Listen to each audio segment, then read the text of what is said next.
not following those rules. Okay? For the only change that we have made to the regular season rules is we are implementing a mercy rule for the championship. Okay? So rather than a defense-only rule, if your team gets up by 7 goals at any point in the game is done. Both teams leave that server, and that team wins that first game. Okay, so let's say it's game 1 within your matchup, and one team wins 7-0. You both leave the server. The home team who created the server, the only change then you're making is you are adding a capital A to the end of your match server code. That will give us a new game. Teams join in the same way we did in the regular season, and we can continue forward with that. If you need to make a third game because of a mercy rule, then you're simply using the same match code server name and adding a capital B to the end of it. Okay, is that pretty straightforward for everyone? Right? So if you only have one mercy, then you're just adding an A to that match code. If you have 2 mercies, then you got to do A and B as your matches go on. Okay? Obviously, we put it in the coaches package as well. Please no food and as much as possible open drink around the PCs, right? All food, especially during lunch, should be eaten out here, please and thank you, right? St. Clair has been gracious enough to host us here. I do not want to have to use any funds to replace any of their PCs if that's applicable. Slide, please. I think we're pretty much good. Is that it? So that's the logins. You can go right to the next one for me. Acknowledgements slide. So we would like to thank, obviously, St. Clair College. They have been awesome for hosting us this last 2 years, and their production is by far some of the best I've ever seen from colleges. So I absolutely love that they welcome us here for this provincial championship, and I hope you guys really enjoy it and get a chance to thank them and wander around and experience the space as well. Obviously, we want to thank the Alumni Association for us teams that have been traveling for a far distance. They have really helped us to be able to actually come and participate in this. So thank you very much. And obviously, thanks to Lotus 8. They are coming in to do a little mindful meditation with you guys in the afternoon, right before we get reset for those bracket matches. So we welcome them and we thank them. And obviously, last person we need to thank is all you guys and your coaches. Okay? Please, I am ecstatic that this has turned into what it has over the last 2 years, and I hope that it continues to grow, and I hope that you guys are enjoying the experience that you're having playing in these games. I know for myself, if I had had something like this when I was in high school, I would have been all over it. Okay, so thank you so much for participating. Good luck, have fun, let's get it going.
Hello, everybody, and welcome to the OC Rocket League tournament. We're just about to get into our first match. Once again, I am Matthias, also known as Matthias. I'm joined by Daniil Betterson-McGee.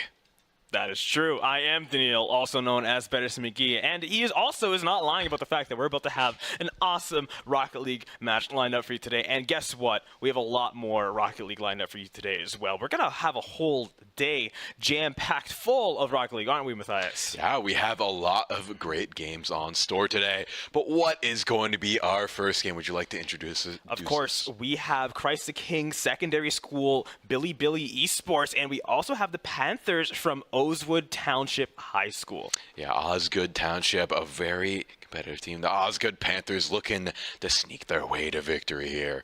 But before we get into that first game, what are you most excited to see here in this day full of Rocket League? Well, honestly, one of the things I'm most excited to see, something I've been seeing a lot already, and that's just the excitement and the energy that people are bringing to the arena. I know you and I were talking quite a bit about just like, wow, in high school, like we had nothing like this. Especially not elementary school, or middle school. Nothing to this degree of competition, camaraderie that esports and any kind of competition brings out of you and your friends. I can only imagine how excited these kids are to be here to compete on the Saints stage.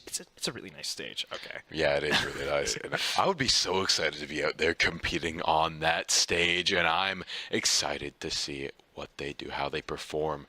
But we don't really know all too much about these specific teams, because we more specialize in the collegiate space, but it's nice to see the new burgeoning talent out there. If you just had to guess, based on the names alone, who would you guess who takes this one? Well, I could guess better based off of the names, but instead of guessing, let's just completely observe and just take a great look at this action as we're getting started. Billy Gamers and the Panthers, we're starting off. Hyper is now already making a rush for the net, but it's going to get saved out by Iweezy. Now, coming off the side into the center, we have Boonhog, or Bognog rather. I love these names already. I'm a big fan of cool gamer tags, and we have some of them in space. I think my favorite team name is definitely Stormtroopers. I like Frank My Fry. That one's pretty good. But so far, these teams seem to be very evenly matched. We see that is as we going in there for a dunk into the net, but can't quite get it as Vash Weiss manages to save it out. Vash Weiss, an incredible name and an incredible player, I'm sure. This first game, I believe, is for Platinum in the low division, but Frank Mike Fry already started things off with a great goal. You can see the focus, the excitement on their faces as they're on the stage, but a great pass and an even greater shot coming out.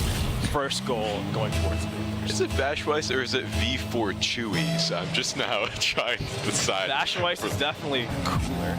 It could be, but Chewy is also a great name as well. But looks like Aiden is going in and leading the charge with his team, and the Panthers are not letting up, trying to get their goal. But a nice save from Billy Gamers keeps them in the game. Yeah, W Aiden, just barely missing that save, but Hyper CPK making sure that one finds the net. We're already tied up in the series, 3 minutes remaining, and we are looking at 1-1 already. These teams are looking fierce, Matthias, and I can't wait to see what the rest of this game has in store. Exactly. This is looking to be a very competitive game. I'm excited to see who takes this first one. See Hyper going in, leading the charge for his team, looking for his setup, but the defense is strong for the Panthers right now. Looks like they're not going to let up, though. The aggression is mounting here. Aiden looking to clear this goal along with his partner. They managed to do so, but it's right up there in the air. They need to get control of this ball. They managed to do so, but it's a chase as Hyper is looking to be hyper-aggressive and taking control, but they have a nice shot set up, and W Aiden gets the long goal. W indeed, Aiden. What an excellent shot, and a great follow-up off of the aggression. I feel like what really makes it or breaks a team is their opportunity-seeking potential that they have. Rocket League, especially as you get better, does not present you with a lot of opportunities. So any opportunity you get, you've got to take it and make the most of it. And I think that was a great example. Exactly. I don't know if anyone's seen Demon Slayer where you have to see that opening thread and go for that strike. And that is looking like a Bognog have found that opening thread, and he went for it, making this score 2-2. We love Bognog, and we love goals like this already, 2-2. It's only been about 30 seconds since we were tied before, and we are tied once more. This is just game one, ladies and gentlemen. These teams are being completely unstoppable so far. Now we're getting V4 Chewies trying to catch that ball mid-air, but Ozzy almost gonna catch that one. Gonna have to take that one to the net. However, it's gonna get centered up. No follow-up, however. It's gonna get taken to the corner. It's gonna be a little bit of a fight for it. Off of the post, almost. W. Aiden sends that one to the center, tries to get it going forward, but we're gonna have the V4 Chewies take the pass to the corner. Aiden now and Frankfurt Fry, they're all just taking these shots. The defense is there, however, and Hyper's gonna be able to take it out, but he's gonna get demoed in the process. Demo comes through. That might be an opportunity for them to strike. They can't quite make it there, but now they're not going to let up. They almost get it in. Just not quite. Now Aiden is going to be the one to take the lead here. The setup is going close, and break by Fry sees the opening and dunks it in. Beautiful goal again. Well, thankfully, this one had a little bit more of a gap in time between the previous goal and this one. So 2-16, Bilibili Gamers still has time to really try to find their next goal to tie it up if they have a chance of taking this first game. But I've been seeing the defense from the Panthers so far, and I gotta say, it's been pretty impressive, especially when those high-pressure moments really come together. I feel like their comps must be really good if they're able to kind of hold together and push through as a team. But, like I mentioned, their defense is solid, but their offense is as well. They're maintaining the pressure. W. Aiden taking the next shot, and his teammates already on the back line ready to try to follow up off of anything. It's gonna get saved out, and it's gonna get cleared. Frank Mike Fry just barely missing that one, but ready for the follow-up, going for the shot. It's gonna get saved by Hyper, a beautiful save, and right now it's back to the corner and right back to the center, but V4 Chewy says absolutely not, intercepts it and makes that a goal. Now the Osgood Panthers are up 4-2 over CTK's. Exactly, and Osgood has a firm lead now. Billy, though, has answered before. I wouldn't be surprised if we do see this get tied up once again, but with 1 minute 30 on the clock, it's going to be a tough ask. A tough ask, but not an impossible one. We've seen how many goals these teams can get in such a short amount of time. I wouldn't be surprised if Bilibili Gamers were able to tie this one up. As you can see, Hyper already going for it, and Ozzy there to make it possible. The dream has come true, 4-3 already. You can see Coach there trying to get the team ready, get the team focused up. I hope it's working because Bilibili Gamers, they are doing excellently so far. I love that goal effect, by the way. I might have to pick that up myself. That was a nice synthwave goal effect there. Now there's still just a minute 20 left on the clock. This is not a lot of time, but there's a lot of time for Bilibili to try and tie this one up. But Osgood wants to maintain their 2-goal lead. They don't want to be in a position where this could go to an overtime game. For another goal right here, getting a setup off the backboard, trying to go for the dunk, but the clear comes through for Bilibili. Trying to control the ball, but Osgood Panthers are not letting up on the aggression. Getting it in front of the goal once again, it's gonna just barely go back over to Hyper, and he's gonna try to tie this one up for his team. And now you can see V4 Chewy is doing a great job of controlling the ball, taking from the center to over to orange. But the blue team here, Panthers, they're trying to find it, take it into the net. It's going to get saved up by Ozzy, and they're now going to have to keep fighting to make this one go in. But thankfully, they have Frank Mike Fry just slowing it up a little bit to slow down the offense. But Bilibili looking to turn it around and make this into a counterattack. All of the Panthers are ready for the defense, however. They have Hyper in the back line ready to try to pounce, and they're gonna clear it, taking it right back over to blue side, almost went over to orange. Bilibili, they have 10 seconds to make something happen here. Do they have it? A great save from Bognog. Can they only take it over to the next side, but halfway across the field, Frank Maifai tries to get one final goal. It's not gonna get going, but Panthers are gonna secure game one. And they secure the fist bump as well. Not left hanging. You'd love to see that. Up here in the collegiate, sometimes we see the fist bump from left hand. But you know, these kids, they have it on lock. They're ready, they're focused, they're a strong team. They'll never leave their teammates hanging. But like we were just talking about, Matthias, that's just game one underway. And already, I'm very impressed. This is the Platinum and below division, but the gameplay that we're seeing is still very impressive all the way through. Yeah, very impressive gameplay all around. These teams very evenly matched, but Osgood just barely overtaking that first game. But I'm excited to see how they adapt going into the next one. Billy could maybe throw out some more tricks going into the next one, I bet. For sure. One thing I'm noticing, at least with these two teams, I wonder if the trend will continue along the rest of them. The way that they're playing the offense and defense, there's just a lot more skirmishing is the word I'll go for. There's a lot more fighting for control of the ball at all points of the field. And the teams also play a lot more connected. You don't really have people segmented too far. Oftentimes, you'll see at least one person in the back ready to get on the defensive side of things, but they're not afraid to kind of go all together. Heat-seeking missiles, all chasing down the ball. You know, yeah, they're like torpedoes flying through. Sometimes they get the setup way far down on the net. Their teammate sees it hanging there. They're like, I'm going to use all my boost, fly all the way through, and get the slam into the net. So it's been some very exciting games so far. Or just game, I guess, singular, as we're going into our second game. I'm excited to see how this one shapes up. Shake it up indeed. Get it completely shaken so when you open it up, it fizzes, bubbles, and spills over.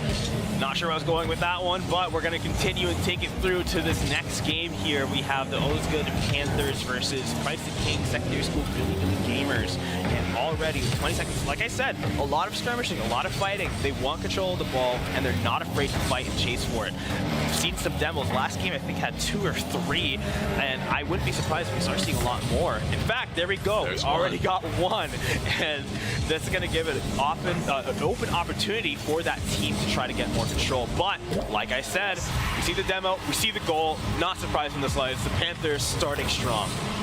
Yeah, strong start once again. Billy into this one very soon, though.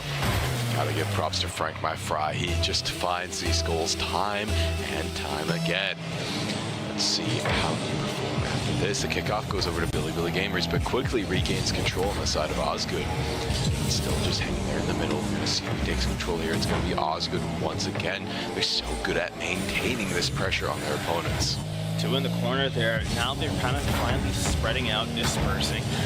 Before Chewies, they're back up W8 and Frank My Fry in the back line, ready to get that save. Taking it up now, Bognog chasing it, but Hyper is there to follow up as well. Off the corner, down towards the center. Can they get that goal? No, it's going to get intercepted. Ozzy's there to recover it, take it right back over to Blue and reset the offense, but W8's going to intercept, clear it, and try to even get a goal here with support from Frank My Fry. It's going to get centered, but it's going to get cleared by Ozzy. This could even be a goal, but it's going to get intercepted once again. Frank My Fry ready to recover it, but now Bognog taking it up to the ceiling. It's going to go down. Who's going to find that? That's going to be Hyper taking it right over to the net now. Popped up once more before Chewy's. Ozzy's going to be the one to chase this one out. Hyper in the corner now. Going to have to skirmish and fight with Frank My Fry. A scary fight indeed, but it's eventually going to find its way to the center. Going straight towards the net. Hyper's going to take this one out. Frank My Fry is going to meet it there. And once again, Matthias, it's just a lot of fighting for control. It's a lot of back and forth here, but this might be the finishing touch. But for Billy, they got a nice setup going with a clear. It's looking good from Panthers as well. Managed to clear it up, but now it's still in that back and forth kind of limbo right now. Hyper trying to get a setup for the team going for it, and there it is. They get a nice shot on the goal, but it gets saved out by V4 Choose, but he doesn't let up. Ozzy evening up the scoreline 1-1. Neon Sun has risen once again over this game as Billy Gamers picks up their next goal against the Panthers. I think they're starting to find their stride in this series. What they need to do is just make sure when they do have those opportunities to fight for control of the ball, they don't leave too many openings, and I think they're starting to recover that now. They are patching up their defense, and it's becoming really difficult now for the Panthers to try to find any openings as Billy Gamers aren't giving them. Not letting up in the slightest. They're already looking for that second goal, but now just 1-1. Just continuing the aggression here. Looks like Billy is just in total control of the ball currently, but Osgood not gonna let that go down without a fight. They get a beautiful setup here, but a beautiful clear is answered by Hyper. there is going for a run back there. The rebound is not going to land, but it's going to be okay. I see there's going to be more choices along the way. Going to pass it back to his teammates there. I respect that decision. It's better to give more control, even if it's closer to your side, than to kind of hope and pray that you're able to recover that while you're closer to the enemy team. But an aggressive play coming up from Hyper. It pays off, just running down the defense, not having any care in the world, and it paid in dividends. As you can see, before Chewy's not able to save that one, Hyper is going to get hyper aggressive on the offense and force that goal in. Now, kickoff has started. Osgood trying to get control of this ball here, but Hyper and the rest of Billy Gamers not going to let up off that pedal of gas. They are just continuing to drive this one home. I mean, look at Bognog, just pure aggression over here in the corner. Just an absolute brawl of Gars. They have to back off, though. They want to try and keep control. Keep on running out the clock on the Panthers. They're still going for these goals after goals after goals. I mean, look at that. Chewy's getting a nice save. Oh, Frank McBride, they're not going to let another goal pass them just yet as they're trying to regain control of the ball and regain the lead in this game. But a nice save is needed right there. Yeah, what a save indeed, Matthias. Now, W8 and Frank McBride, Hyper, they're all chasing it, but that wasn't a demo, but it definitely felt like one. Ozzy just completely knocking the competition out of the park there. Frank McBride's chasing. B4 Chewy is going to intercept now. Hyper clearing, but Frank McBride run clearing that one, obfuscating if anything. You can see the focus on the players' faces.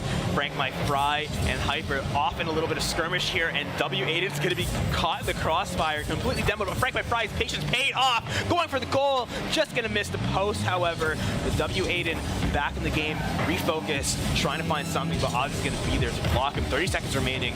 Panthers need to find one more goal to at least tie things up. Take it to overtime, and they find it from cross field. An excellent play. It was left open, unfortunately, for Billy Gamers, but Panthers found the opportunity. They saw it, and they went for it completely, and just had total faith in it. An excellent shot, and it worked out for them. And now, with 24 seconds left on the clock, unless one of these teams can break this stalemate, we're going to be seeing our first potential overtime. But still, it's Panthers going to the lead at the last moment. Yeah. But Matthias, as we always say in Rocket League, there are many last moments. 18 seconds, a lot can get done. But let's see if Billy Gamers can find this opportunity to just cinch the victory out of the jaws of defeat. They have a reasonable amount of time to work with. I think they just scrounge up the boost that they can, starve out Panthers for their own, and just get hyper aggressive. I think they can make something work here, but with 5 seconds remaining and more shots being taken, this is it. It's all or nothing here. 1 second remaining. Can they keep the dream alive? It's looking like they might be able to. It's almost going in, but B4 Chewy's with the save, and that's gonna be it. The ball touches the ground, and Panthers are taking game 2. Yeah, taking a game 2 in a very close victory. Billy in the driver's seat for most of that game, but somehow Osgood Panthers managed to clutch it up near the end and take it all the way home. Yeah, Panthers just showing the resilience they have as a team. Like I mentioned before, I'm sure the comms are probably really solid. They're able to just make sure that they're filling each other's gaps. They're not leaving anything up to speculation. I'm sure they're all on the same page as well, because you can see it in their play. They're really coordinated and playing as solid as a team can be. And I'm sure that Billy Gamers are thinking of ways they can make that team synergy crack. Exactly. Frank McBride going to take initial control of the ball, bring it up high in the air. Someone looking to meet him there. Now Fortune is going to get a nice shot on the goal, gets saved out by Bognog. And now, once again, this ball is flying high. Both these teams trying to get these aerial shots in here. See it's up in the air. Aiden looking for the dunk, can't quite get it, but now that's going to leave an opening for Billy, and they almost get a nice shot on the goal, but Chewy is going to get a beautiful save. Beautiful save indeed. Bognog tried to make that a beautiful goal. Unfortunately, it's going to get stolen right out from him. And now Ozzy is going to be on that wall like a spider, trying to find an opportunity to jump on that fly. That's the ball. Hyper going to have to chase this one to the corner, but it's going to get demoed. Ozzy is going to be ready for anything here, finding it, taking it along the wall, centering it, giving an opportunity for the team to take a shot, but Frank My Fry is there to disrupt them as much as possible. No shot will be taken, but the offense is still not let up. Bognog, but V4 Chewy is going to steal that one away. OSEA is now trying to clear it, but facing a little bit too much pressure here. The Panthers are getting aggressive right off of their defense, but Billy Gamers are able to recover.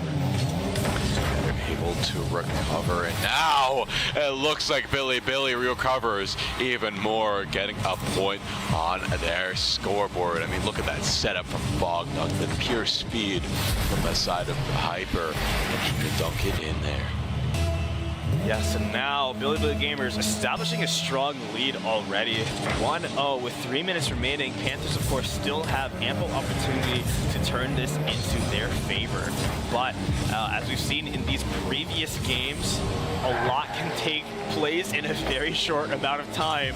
So who knows how much chaos is going to ensue in these next 3 minutes. Billy Gamers, however, they're going to try their best to stretch out this lead that they have and turn it into an even bigger one. As you can see, the offense is getting stronger from Billy Gamers, and of course Panthers, they're going to have to strengthen the defense as a result. That boost is going to get stolen right away from him. He's not going to be able to make a play as a result, but Bognog still able to maintain the pressure, try to get that one centered, and Ozzy's going to take the opportunity, but it's going to get stolen once more. It's very back and forth here. Hyper, though, maintaining control for his team, but Osgood might have found an opening. They're not going to let up off the gas pedal here. They're going to keep taking shot after shot after shot, but Billy going to have to be forced on the defense because of it. But now Ozzy finds the opening, going to go for a nice shot of his own, but does not find the final shot. There's a demo coming up from Frank My Fry. That's going to be a nail in the coffin for Billy, but it's not going to spell the end for them just yet, as Hyper and Billy is going to find a beautiful shot.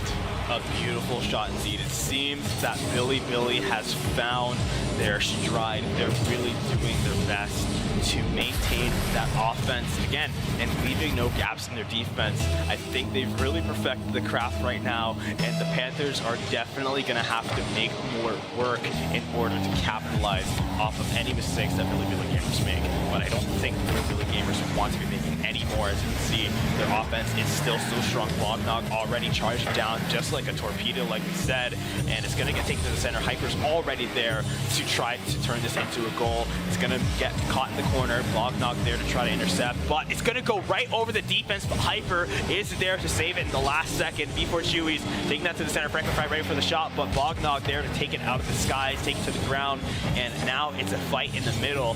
Hyper is going to take this to the ceiling to try to find an opportunity to take it right down the center. Ozzy as well, now trying to keep that going over to blue side, but it's going to find its way over to orange corner. They're going to try to take it out, but W8 is there to maintain the pressure, taking right now to orange center, almost goes in, and that's open. Wow! But Bognog was there for the last second save. Ozzy there to try to turn it into a goal. Frank My Fry says, absolutely not on my field. Hyper is there, ready for the pass. Bognog there to try to make it happen, but with all three Panthers in the corner, the net is open. Billy Gamers just have to find an opportunity to take it out of the corner and into the net fast enough, and I think Ozzy's found it with that side shot. It's going to get saved out thanks to the boost that Panthers had in their reservoir, but Bognog coming from the center. V4 Chewy's there to save it. The pressure seems to be overwhelming right now for the Panthers. The Panthers, 44 seconds and counting left to get 2 goals. They're going to have to get 2 goals within 20 seconds. It's going to be an absolute crazy task to do. If anyone wants to do it, it's the Panthers, already winning 2 games in this series. But Billy looking to hold firm so far, even looking for a 3rd goal at this point, as they're not letting up on this aggression. They've mastered the attack and they've mastered the defense here. Aiden trying to regain control for his team and start the blitz for the Panthers. Goes over the defense, gets the setup off the backboard, and now his team is in a good position. But once again, it goes back over to Billy, and they almost get a huge dunk once again, almost securing the 3rd point. But right now, with 2 seconds remaining, this is going to look to be a game for Billy. Billy taking that last game. So I believe that might be the series right there. Yes. That's going to be 2 for the Panthers, and that's going to be 1 for Billy. So they're not going to get 3-0'd. They are at least going to take 1 game away from the series. And I think even though they came out of the series with less points, I think the adaptation that they demonstrated was more important for how they're going to play for the rest of the tournament. They demonstrated that they are able to take some disadvantaged situations and turn it into a situation where they are coming out on top. Yeah, for sure. They played amazingly, especially in that last third game. They didn't let the Panthers get a single goal. They really upped their defense to a great degree. And the Panthers, they had that amazing mindset as well in that second game. They were down so many points, but they had that will to withstand the fire. Yeah, the will to try and bring it back. And it worked out for them. They did. And you got to give props for that. Yeah, I've been giving a lot of props. I think we've both been giving a lot of props because the props are due. You know, these teams deserve the props. They're earning them. You work a hard day's work, you get the props at the end of it. And again, props to both of these teams playing so well throughout the series. Panthers coming out 2-1 over Billy Gamers. But like I said, ladies and gentlemen, that's just some of the Rocket League that we have today. Of course, that was the Platinum and below division. But we have Diamond Plus coming up next. Do you know who we have coming up next, Matthias? Yes, I do. That's going to be the Bay Ridge Blazers. And then we're also going to have the Black Panthers as their opponent. So 2 Panther teams as well. Must be a popular mascot. Yeah, so same school. Yeah, O's good. They have the Panthers and they have the Black Panthers, and then Bay Ridge Secondary School. They're gonna have their team coming up next. But before we head to that series, Matthias, any final thoughts on this last one we just saw? Oh, it's just great gameplay all around. Like that was as good of a game of Rocket League as you want. It was very close, always within at least a few points of each other. No one really stretching the lead, and it was just very good. A lot of comebacks, a lot of highs and lows, and that's what you want in a good esports title. Absolutely. All kinds of competition. I always say it's entertaining, it's interesting, it's fierce when the teams are close, and I think that series kind of encapsulated it fully.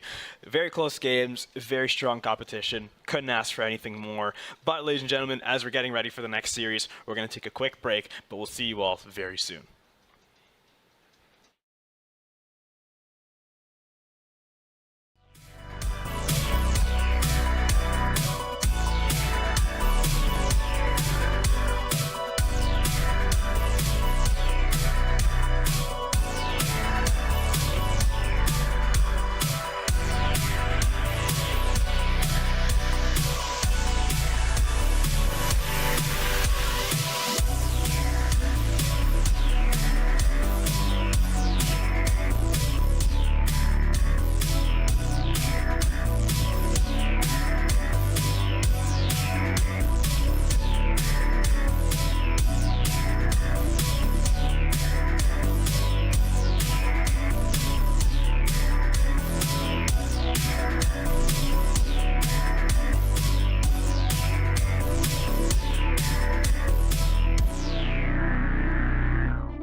Ladies and gentlemen, thank you for joining us once again. As we're getting ready for the second game, we are going to be taking a deep dive into the Diamond Plus division as we have the Bay Ridge Blazers from Bay Ridge Secondary School going against the Black Panthers hailing from the Osgood Township High School. Matthias, lay it out for me. Yeah, Osgood has had some great games already. I'm excited to see their Diamond Plus division, which consists of Plop 548, Kiwi 01, Eden 0445. Those are the players on the side of the Black Panthers. As for the Bay Ridge Blazers, we have Pronged 05, Happy Cappy 5, and Hockey Shark 63, and Big Grand as the substitute. Big Grand.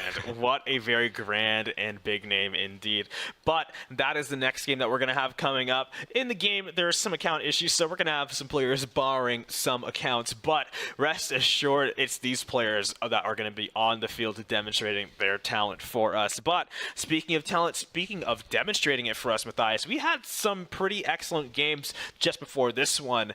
You want to take us down memory lane? Do you remember what was going on in those previous ones? Of course. It was very close first game between Osgood and the other team there, and that one ended up, I believe, 2-1. 2-1, yes. The Panthers came up 2-1. I believe that Billy Gamers, they were down 0-2 against the Panthers, but they really recovered and they were able to kind of rekindle their defense and strengthen themselves to maintain a strong offensive pressure against the Panthers that they weren't able to resolve fast enough. But, ladies and gentlemen, as we are getting ready to head into this next game between the Black Panthers and the Bay Ridge Blazers, we still have so much more action to get underway. And here we are already at the kickoff. It looks like Bay Ridge already putting the pressure on the Black Panthers. They're going to answer right back here. Just putting it back and forth. You can already see a lot more aggression here from these teams than the last game. You can tell that they are just going in here quick. They're already warmed up. Things are looking very explosive. Very explosive. And speaking of explosive, I almost thought we were about to see a demo coming out here as the Blazers, they're trying to maintain control over towards the center and the left side, but as it's going to get cleared out now, that's going to allow a great reset opportunity, but it's going to get intercepted. Right now in the corner, the fight's still going. Bay Ridge Blazers, they are actually doing a great job of just controlling this ball and preventing it from going too far out of their comfort zone. They are trying to make sure it can go in, and they actually turned that into an opportunity to get a goal. Just like I was saying, they kept it exactly where they wanted it to, and eventually the defense was not ready to handle that shot, and it's going to go the way of Bay Ridge Blazers. Yeah, starting off strong, you know, and these teams are so evenly matched. Getting points on the board matters so much. Now Bay Ridge going to get another point on the board, just starting off very, very aggressive, very quickly. It looks like Panthers looking to answer this up with a 3 commit, and for good reason. They get a goal off the kickoff. Yeah, you can see on their faces the focus and intent, and you can also see, you know, pat yourself on the back for an excellent goal that you get there, but I'm sure they know that their work is far from done. There's still 3 minutes, 45 seconds on the clock, and this is only game 1, so you can't get too complacent yet. You still have a lot of work to do, and as you can see, they're still doing it as the Black Panthers now seem to be being reinvigorated. I feel like they're coming back now with a lot more energy, with a lot more offensive pressure. They're trying to get their own goal now. I feel like once you're down a couple of goals, you start to care a little bit less about going down even more and more caring about just getting at least one on the board here. And I think it's working out for the Panthers right now. As you can see, they're trying to get over into the center, but as their defense over on Bay Ridge Blazers is also recuperating, they aren't going to have an easy time doing that. Very great right now, but the defense from Bay Ridge is just absolutely tantamount, and their aggression as well as they're teeing up for another goal. The defense from the Panthers is there to answer as well. A nice clear put some pressure on the Panthers. Looks like Bay Ridge trying to keep shooting these long-range shots, forcing Panthers to play much more defensively than they would probably like to. So we'll have to try and get these goals soon. Right now, Bay Ridge not letting up on the gas, continuing to just hammer this ball into their net every single chance they get. The defense for the Black Panthers is not letting it through just yet. Now there's an opening for the Black Panthers to go for a goal, but a nice clear from Bay Ridge keeps things interesting. Very interesting indeed. Underneath all the mystery and intrigue, there lies a layer of fire that keeps both of these teams burning. And just before the fire gets extinguished, we have Bay Ridge making a very good save and another one to follow it up. Right now, getting taken to the corner. They're trying to find the shot, but it's not a great angle. They're going to have to try their luck once again after they take it out of their side of the field. It's going to get cleared out after a demo goes through two onto Eden, but the center is open, and that means a shot's gonna get let loose. Happy Cappy takes a shot, but it's not gonna get found, but a teammate's there to cement it. They're up 3-0, and they're doing an excellent job of maintaining that pressure. A beautiful job at continuing to maintain a strong lead here. And Bay Ridge is just so in tune with their team synergy right now. They have some amazing tactics at play. Amazing tactics indeed. They're doing so much work to try to just make sure they're always in an advantageous position. It's not easy to control the ball itself, but more so, they're even controlling the enemy players by manipulating the ball to be in positions to get them in positions that they want to be. Just like that, they had the ball going off to the right. That forces the players to go off to the right, which means they have to get out of the net. They were able to take the shot. It wasn't going to go in, but that's the kind of strategy, that's the kind of gameplay that will elevate you to the next level. Black Panthers here. Clear the ball, 1 minute remaining. They need to close this 3-goal gap and quick. There's going to be a time to get goals. The time is now. With the defense from Bay Ridge, it's going to be a tough ask. The one and try and lead the charge on through, get another goal, secure their victory even further. Right now, Black Panthers looking to try and keep themselves in this. You at least want to start off a goal to try and get this momentum going. Plop, though, looking to put the nail in the coffin here, trying to get that last final goal. With 30 seconds left on the clock, it is very, very close to being over for the Black Panthers, unless they can find some miracle goals very soon. Absolutely, 15 seconds on the clock. It'd be a miracle if the Black Panthers would be able to find 3 goals, let alone 4 within this time frame. But as the time ticks onward, it's looking more and more certain that the Bay Ridge Blazers are going to be able to take the game. They secure game 1 with a 3-0 lead, but that game was very competitive in the first half. It just seemed like Bay Ridge really figured out a strategy that worked against the Panthers, but now going forward in the second game, I'm excited to see how the Panthers react. Yeah, right now it seems the reaction is to just stay level-headed and make sure that they don't try to, you don't want to try to fix things too much, because that often leads to misconfigurations and chaos.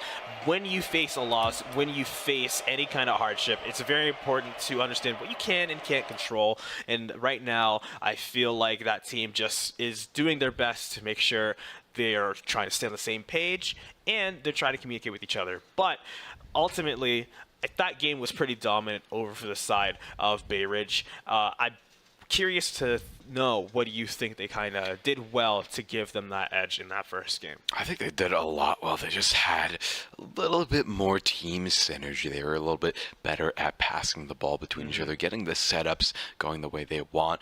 I think, honestly, in terms of where Panthers can improve, not all too much. They just need to play a little bit more confident, I think. I think they had a little bit of a mental hit there, but they seem not totally, out of whack. Just, the pressure's on, especially your second game back. You want to try and continue to get those wins. But now, I think, after that first game, the pressure should wane a little bit more, and we should be having a very interesting second bout.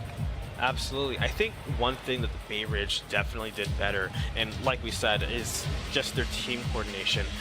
But like I was mentioning, in the game as well, the way that they've been controlling the ball and controlling the field allows them to manipulate not just the ball, like I said, but their opponents as well. When they try to play aggressively, they do so in a way that forces the net to get open. Otherwise, the offense gets too overwhelming, so you're forced to send a guy out to try to alleviate it. But once again, that just makes more openings for them, and they also do a great job at capitalizing off them.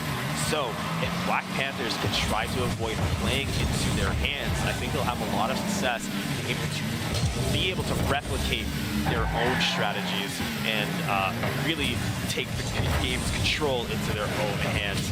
But as we get into game 2 here with 4 minutes, 20 seconds remaining, the players are scrambling now for control. As you can see, a shot from the ceiling is almost going to get something there, but not quite. There's going to be no follow-up block there to bounce that one off and away towards an opportunity for their team.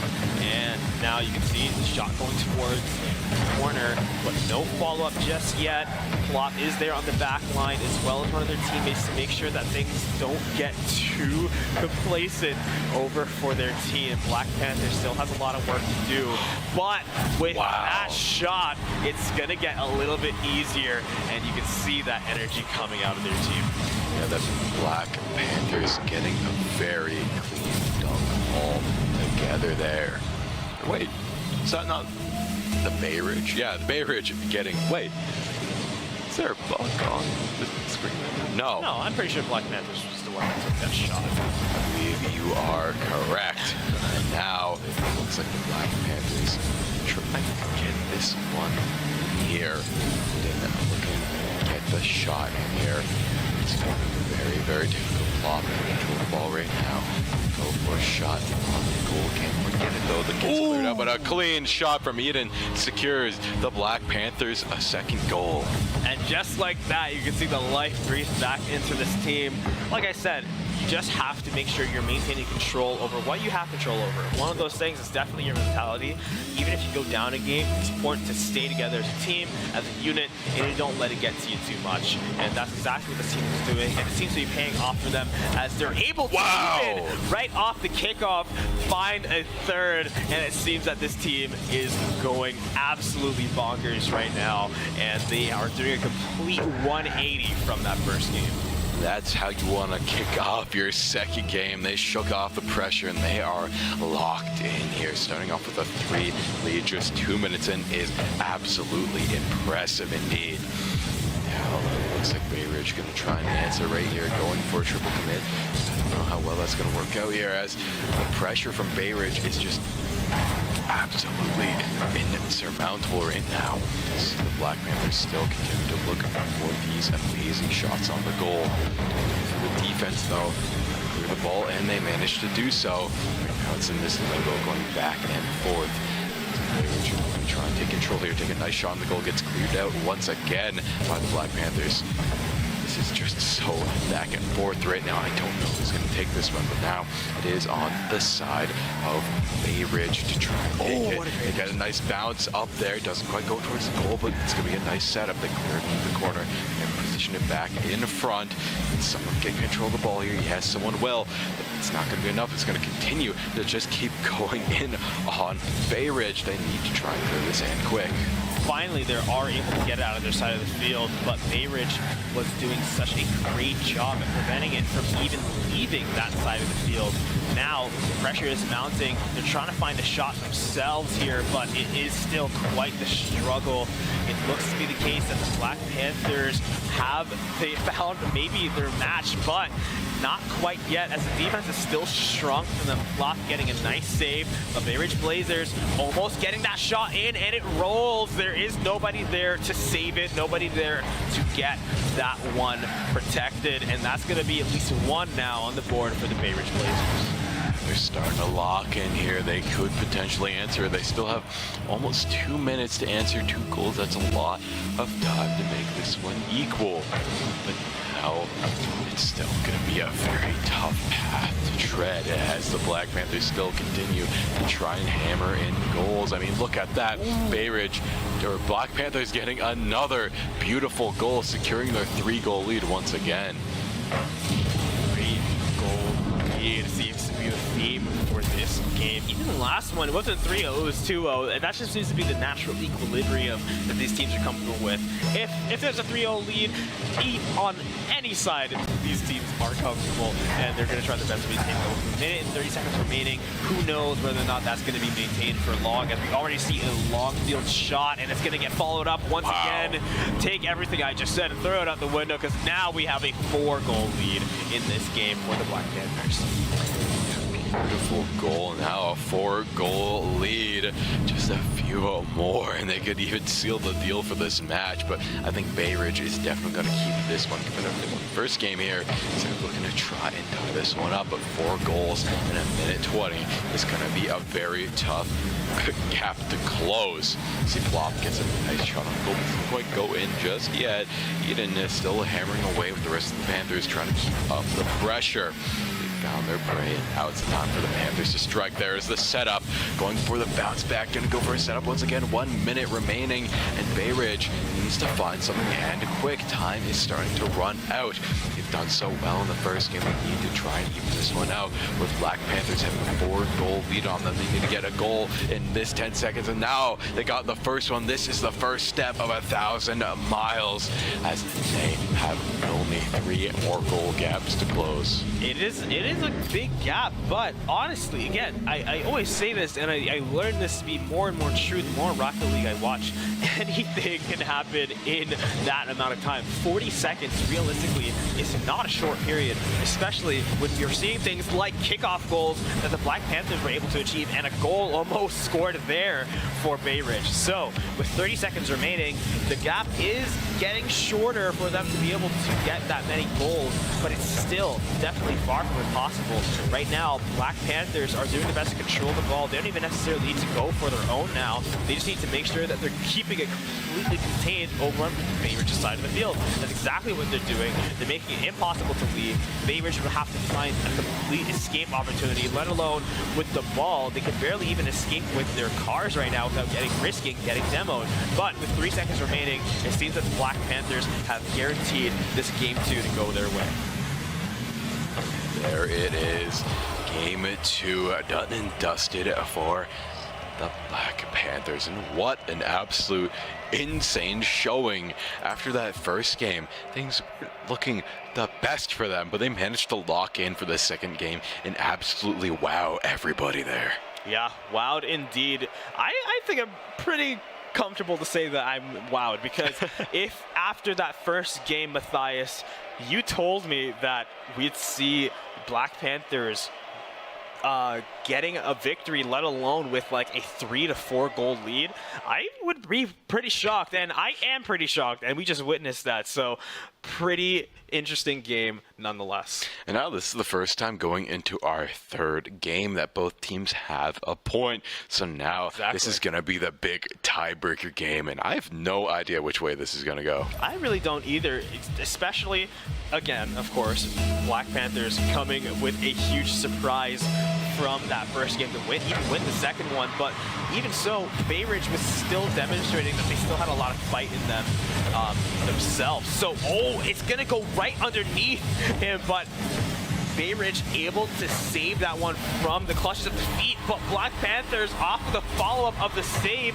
there was no clear. So it's still going to stay on their side of the field, and that's going to give an opportunity for Plop to find a shot as they're retreating back to their side. Something that they weren't quite expecting, but it was a possibility at all points there. Lots of possibilities here. Black Panthers are starting off with the first goal. Another strong start for them. Bay Ridge, though, needs to try and close this gap as soon as they can. They don't want to let Black Panthers stretch into a large goal lead like they did before. But it looks like Black Panthers are already keeping up a lot of pressure already. Bay Ridge in control of the ball, getting a nice air carry there, gonna try and go for a setup, but once again, Black Panthers very good at clearing, and the demo to boot. Double demo, looking for the triple demo, just barely saves his own skin there as Plop gets out. Yeah, barely saving the paint off this chassis, and it's in the orange corner at the moment, and there's a swarm of cars trying to find the control of it. A shot was made, but it was eventually missed, as now Flop trying to get the clear off the wall. They barely missed that as well, and a capitalization is going to be found off of that from Bay Ridge.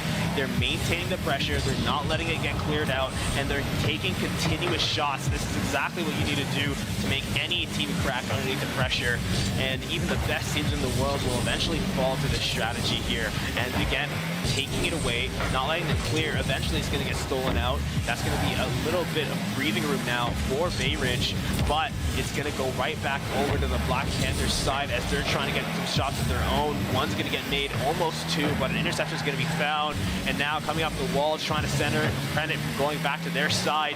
It seems that Bay Ridge, they had enough of the offense, and they're trying to go for it themselves, but a shot's going to get intercepted once again off the post, almost going from one side of the field into the net of the other. They're going to lose the 50 both to each other there. Nobody coming out on top in that exchange, and with some bumps and bruises coming out of that exchange there.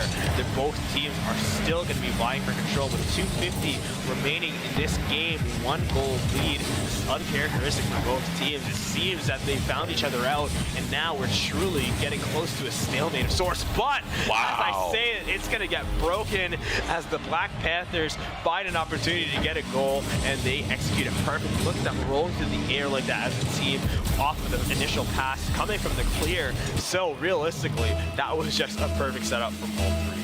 Yeah, beautiful setup all around from the Black Panthers, but now looking at the Bay Ridge Blazers, this gap is not impossible to close. You still have 3 minutes left in the game. It's a good amount of time to get these goals, but you need to start playing a little bit aggressively. You don't want to leave that net wide open, because the Black Panthers do not let up on their aggression either. They like to keep on hammering that net with shot after shot after shot. And I mean, just look at that.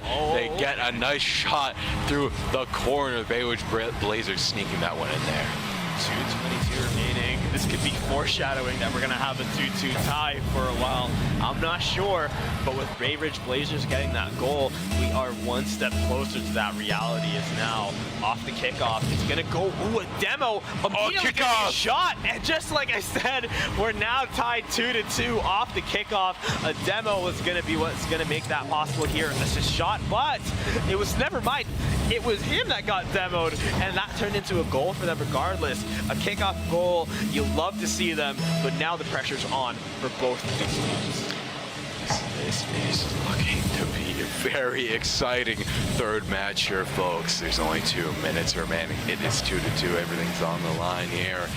Want to try and get as many points as you can, and it looks like Bay Ridge Blazers, after being in the catch-up position, they finally boosted into the lead here with 3 back-to-back goals. Yeah, that tie was not one that lasted for long. Unfortunately, my prediction fell through, but with that broken, now the pressure is on for one of these teams. At least the Black Panthers now have to fight for control and do their best now to try to maintain that offensive pressure, but Bay Ridge Blazers have not let up on their own. In fact, they're trying to make this 4-2 very quickly, but there's equal exchange in all things. You give up your defense in exchange for a strong offense, and it seems the Black Panthers want to capitalize on that. Getting interception, preventing that from going to their side now. See the Black Panthers trying to set up a goal, but Bay Ridge in the corner, trying to send it out. Gonna miss that shot. I think that was intentional, in fact, just to bait out the reaction, and that's going to almost be a shot coming out, but eventually is gonna get stolen away. But Bay Ridge, they're almost gonna be able to take this over to the Black Panther side, but it's gonna get cleared out pretty quick. But now, at an open net, can someone get there in time? Yes, we have Eden there to get that interception, prevent a goal from coming through. A minute is remaining. Can the Black Panthers find something here after that, get that clear, after they take it over to blue side? It's going to be a demo to prevent it from going any further, but with still a strong lead in the pressure side of things, the Black Panthers still have an opportunity to make something work here. They just have to keep finding these clears. Plop is going to be able to take it out, but no, it's going to get stolen right out from under him. Sideswept now, trying to recover it, trying to prevent it from going in, but a shot's going to get taken. Thankfully, Eden's there with the excellent save. It's not leaving the orange side, even though it's exactly what Black Panthers need. 30 seconds seconds are remaining. Can they find an opportunity in time? Yeah, 30 seconds remain for both teams. Black Panthers still within that gap, closing distance, just 1 goal away. I mean, look at that. It's hanging at the doorstep of the Bay Ridge Blazers. They're ready to answer the door here. There it is. They're sending it in, but no, it's going to be answered by a goal save. Instead, with 10 seconds left on the clock, will Black Panthers be able to tie this one out and send us to our first overtime? And no, it's going to be Bay Ridge Blazers securing a 2-goal lead with 5 seconds remaining. An excellent game all around, and I've been going on and on about how anything's possible in a short amount of time, but I think we can both agree that this is going to be going the way of Bay Ridge. With only 5 seconds remaining, there's not a lot of room to get much done. However, I gotta say, Matthias, that was one hell of a game. That was one game indeed. I am so proud to be able to cast that one. That was beautiful gameplay all around. Absolutely. And I'm just excited to look see at the sportsmanship. even more. Yeah, look at the sportsmanship all around. No hard feelings. Everyone's just here to have fun and play some Rocket League. And of course, win the trophies. Of course. Of course, competition is a great part of all things here, but it is important to maintain a level of sportsmanship, camaraderie, and of course, a spirit of good fun. Some class. Still, you want to win. Both of these teams coming out with at least 1 point in this series so far. It was hard fought. It was a strong battle indeed. And it's going to be Bay Ridge coming out on top with 2 points over the Black Panthers 1. Yeah, that was just a very exciting game back and forth. In that first game, I was a little bit nervous that it was going to be one-sided, but the Panthers really brought their A game in that second game. They locked in. Got a beautiful lead there, but then going to that second one was very back and forth, very exciting, and it seemed one-sided in the beginning there as well, but a quick answer once again from Bay Ridge. What a match. Yeah, absolutely. It was an incredible game indeed. But, you know, it is in the past now. We got to look towards the future. And I believe for the next game that we're going to have coming up, it is also in the Diamond Plus division. So the high rank action is not going to end just yet. But before we take a quick break to get ready for that next game, Matthias, once again, what are you excited for most? I'm excited to see more demos. We saw that become more of a factor at the end of that game, and I think that really started to change things. We saw some more in that second game, a lot of demos. I think we saw a double demo as well in one clean sweep, so I'm looking forward to seeing more of those. Those are always so fun. Absolutely. But, ladies and gentlemen, we are going to get ready for that next game. We'll see you all very soon after a short break.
we're back right into the action.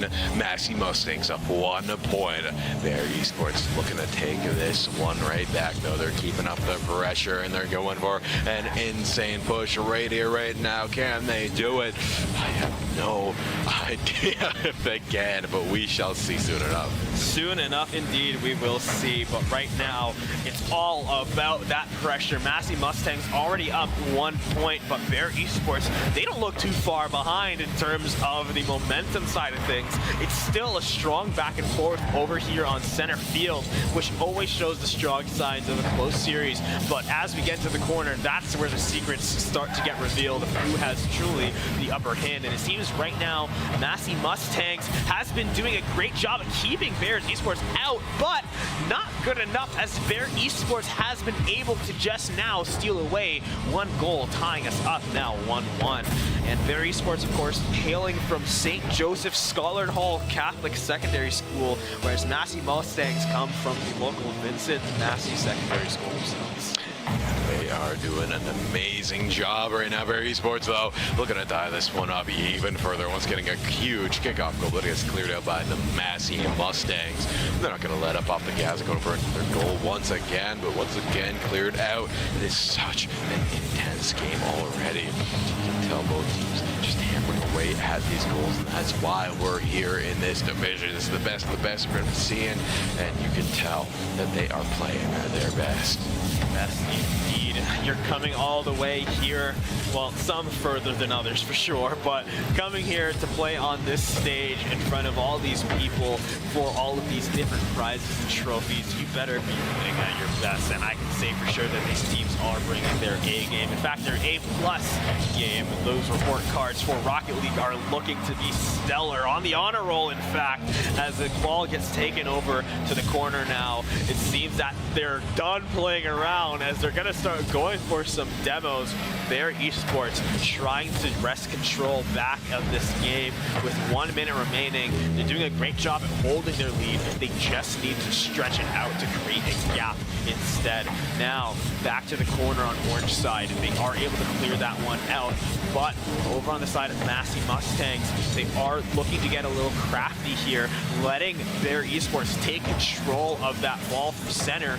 But they're doing a good job now of trying to recuperate it and turn that back into a retaliatory clear.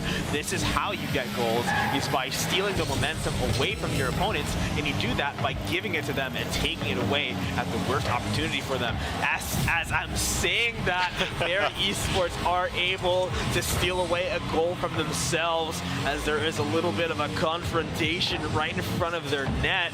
They are able to try to clear it out, but eventually it finds its way in. And now with 25 seconds left on the clock, it's all up to the Massey Mustangs to try and bring this one back. And they're going to start off with an explosive defense, as Bear Esports wants to try and secure an even further point. But now Massey Mustangs is going on the triple attack here. They need to. They got to try and throw everything they have at this net.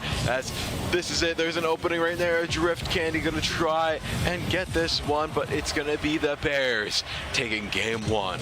A little bit of a comeback situation. Yeah, in a very impressive situation for sure.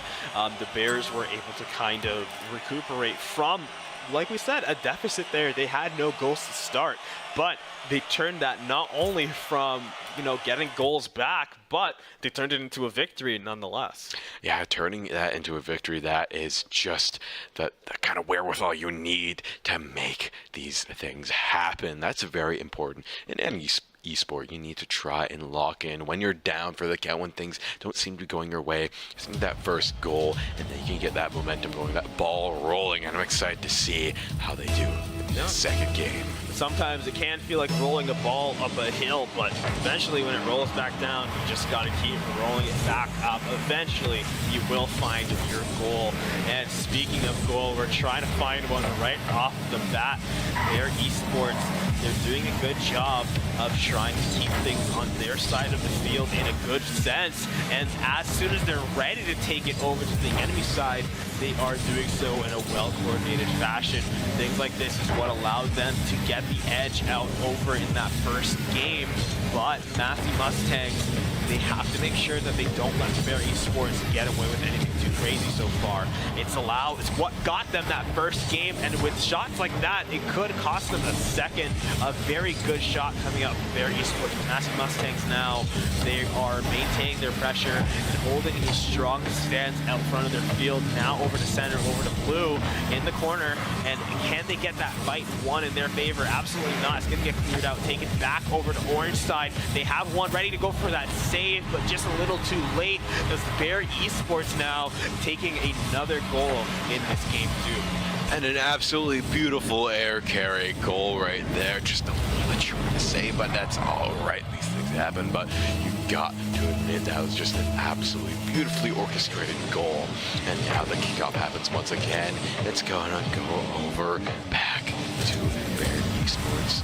Once again, they're going to keep putting on the pressure here. But Massey going to try and keep some pressure of their own. Yeah, that carrying on the top of your car, you see that often, but when it's right in front of your net like that, it's like a golf tee just waiting for someone to putt that right into your hole of your goal. But as we see now, Massive Mustangs trying to get control here. Bears Esports almost finds that shot. It's not going to be good though, as Massive Mustangs doing a great job of holding down the fort. Now Bear Esports, 3 minutes on the clock, 1 goal in their favor. If anything, they just have to make sure they don't let a goal go their side. As you can see, they're playing the defense now. Massive Mustangs looking to get a shot over onto that blue side. But backing up, almost sent that into the net, almost capitalized, and in fact, it gets found. Massive Mustangs are able to take that opportunity that was presented to them and turn it into a goal, and that's going to be now a tie game once again. Yeah, Drew Kenny getting a very clean goal right there. And now with 3 minutes left on the clock, it's all even across the board. It's all up in the air to see who will take this game. We see Massey's with defensive approach, regaining control of the ball. They're going to knock it right down the field. Try and set something up for themselves. It's up in the air. It's teed up, but it's going to go over to Bear Esports to try and take control. Trying to take control is a lot easier said than done. Have you ever driven a car with rocket boosters trying to chase the ball twice your size? I don't think so, Matthias, but these players are doing that, and they're doing it and making it look easy all at the same time. The way they are manipulating this ball and trying to make sure that they're maintaining control of their field. They're playing the micro game, they're playing the macro game so excellently, and once again, in those high pressure situations, you gotta be ready to react, and there, of course, Massey Mustangs able to get that save, trying to send them right out of that corner there, and it's going to get taken right back there. After we get a demo, a shot is made. It's not going to go in, however, but it made a statement. More importantly, that statement is that we want to win. They are looking for this win. Everybody's hungry for this win at this point. You want to try to win as many games as you can, try to make it through these walls. Now we see the ball going back and forth. Things are dead even across the score and on the field. But it looks like it's going to be Bear Esports making a mad dash for the goal once again, but gets cleared up by Massey. They can regain control of the ball here, try and get themselves under this where they can start to take shots of their own. Now it's at a standstill here. We'll get the first clear. It looks like it's going to be Bear. Going to pass it back and forth down the field, putting pressure on Massey's goal, going for a nice little shot that gets saved out by Massey. But now it's once again just driving back and forth. There's a nice setup, and the dunk from Bear Esports secures themselves the second goal. Bear Esports, they're wearing the scoreline well. Two goals looks good on this team, and they are doing a great job at finding it continuously. We're back to the same scoreline as the previous one, 2-1 right now. Massey Mustangs does not want a repeat of history, but Bears Esports are quite content with to keep it that same way. Now with 1 minute remaining, it's going to be all things offense for Massey Mustangs. Of course, they can't fully commit to it too hard because that will just open them up to even lengthening that score gap. But you can't be playing to reserve if you want to have a chance of getting any goals here. Massey Mustangs, they're trying to maintain control of this ball close to the side of blue, but it's not going to go their way, however. Their Esports are able to steal it out and turn that that attempt into a goal for themselves. Oh, what a good play coming out there, Esports. Brilliant play from Bear Esports, now securing themselves a 2-point lead. Massey Mustangs have a very hard gap to close now with only 38 seconds and counting remaining. They're going to go for the mad dash though, try and get as many points as they can.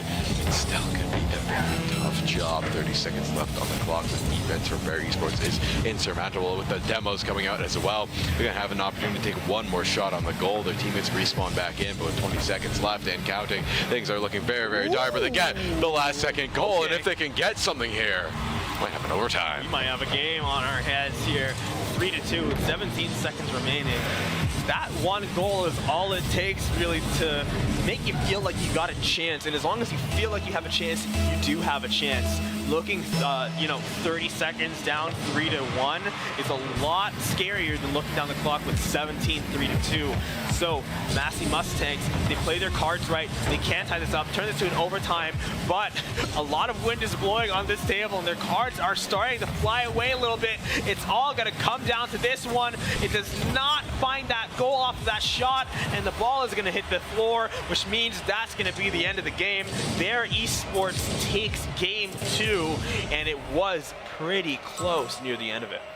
Bear Esports just seems to be able to find these comeback angles every single time. Yeah. It looks like they're down and out. They have such a big gap to close, but they manage to do it every single time. And I'm just very thoroughly impressed by Bear Esports. Yeah, it's not impossible. We could see a game or a 3-0 for the first time on the stream right now. Bear Esports, if they keep maintaining this pressure. But of course, I'm sure Massey Mustangs didn't come all this way for nothing. They want to show us what they're capable of, and I think they're doing a great job of it so far.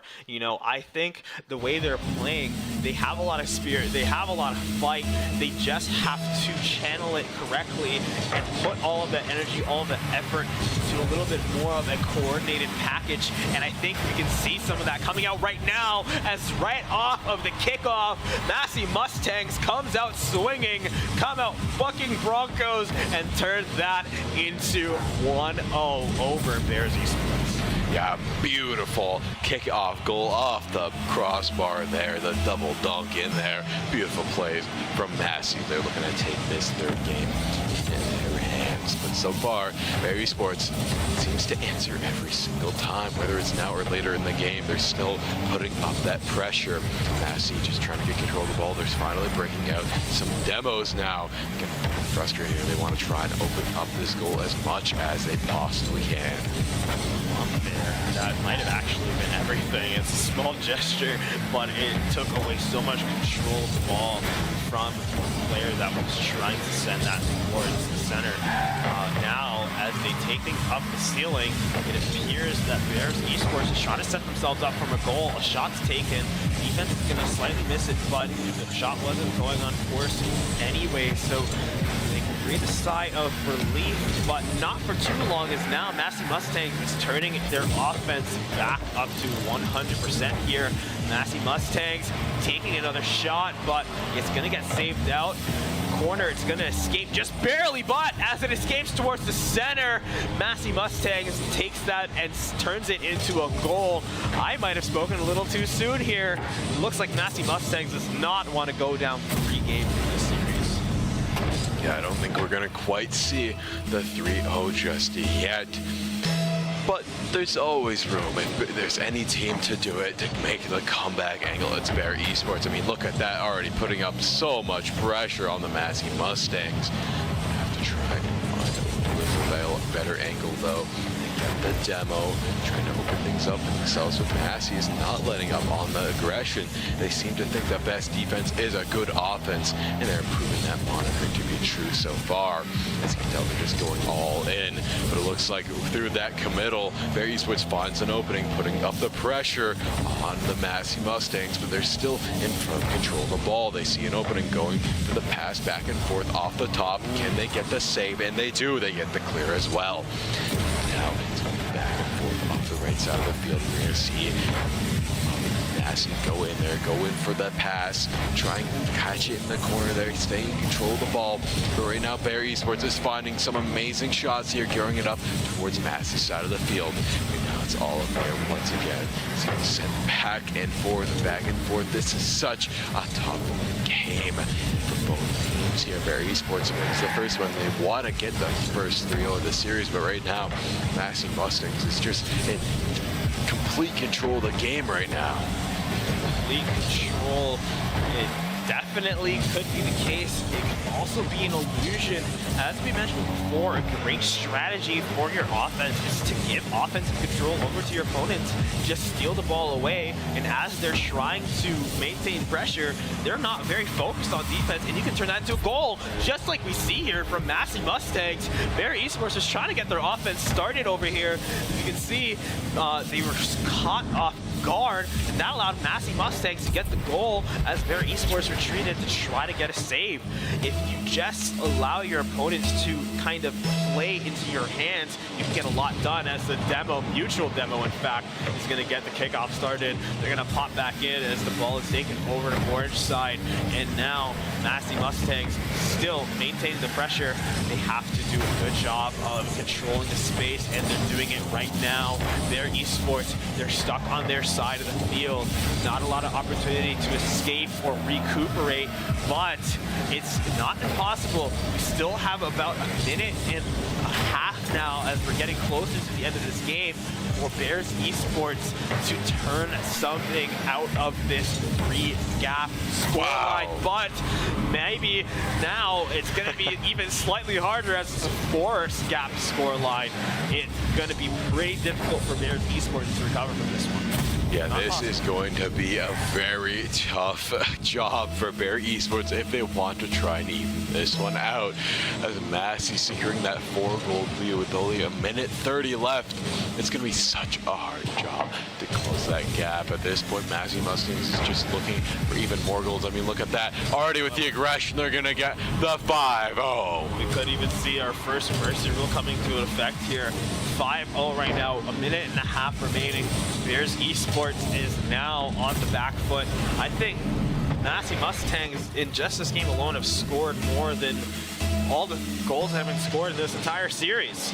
If only they're able to spread out these scores a little bit more among the earlier games, they might have been able to steal a game or two from before. But now, if anything, they're at least putting on a great show of force that they are not to be messed with. And once again, same as we saw in the first series of the day, you know, you might have lost this series, but you showed that you are able to adapt and overcome your opponents eventually if given enough time.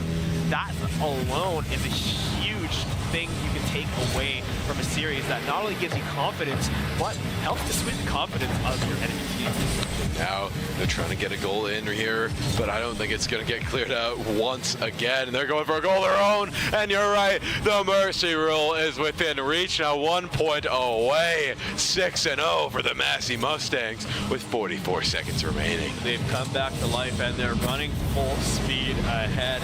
Maybe they were just thirsty, and they finally got a drink of water in between games or something. I'm not sure what it is, but this team is looking like a completely different squad as they are completely dominating this last game here.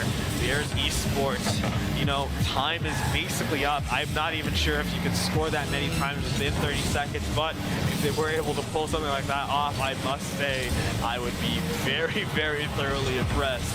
As unlikely as it is, however, this series is most likely coming to an end, but it was definitely a series to remember. Beautiful series indeed. A very close goal, but it gets cleared out.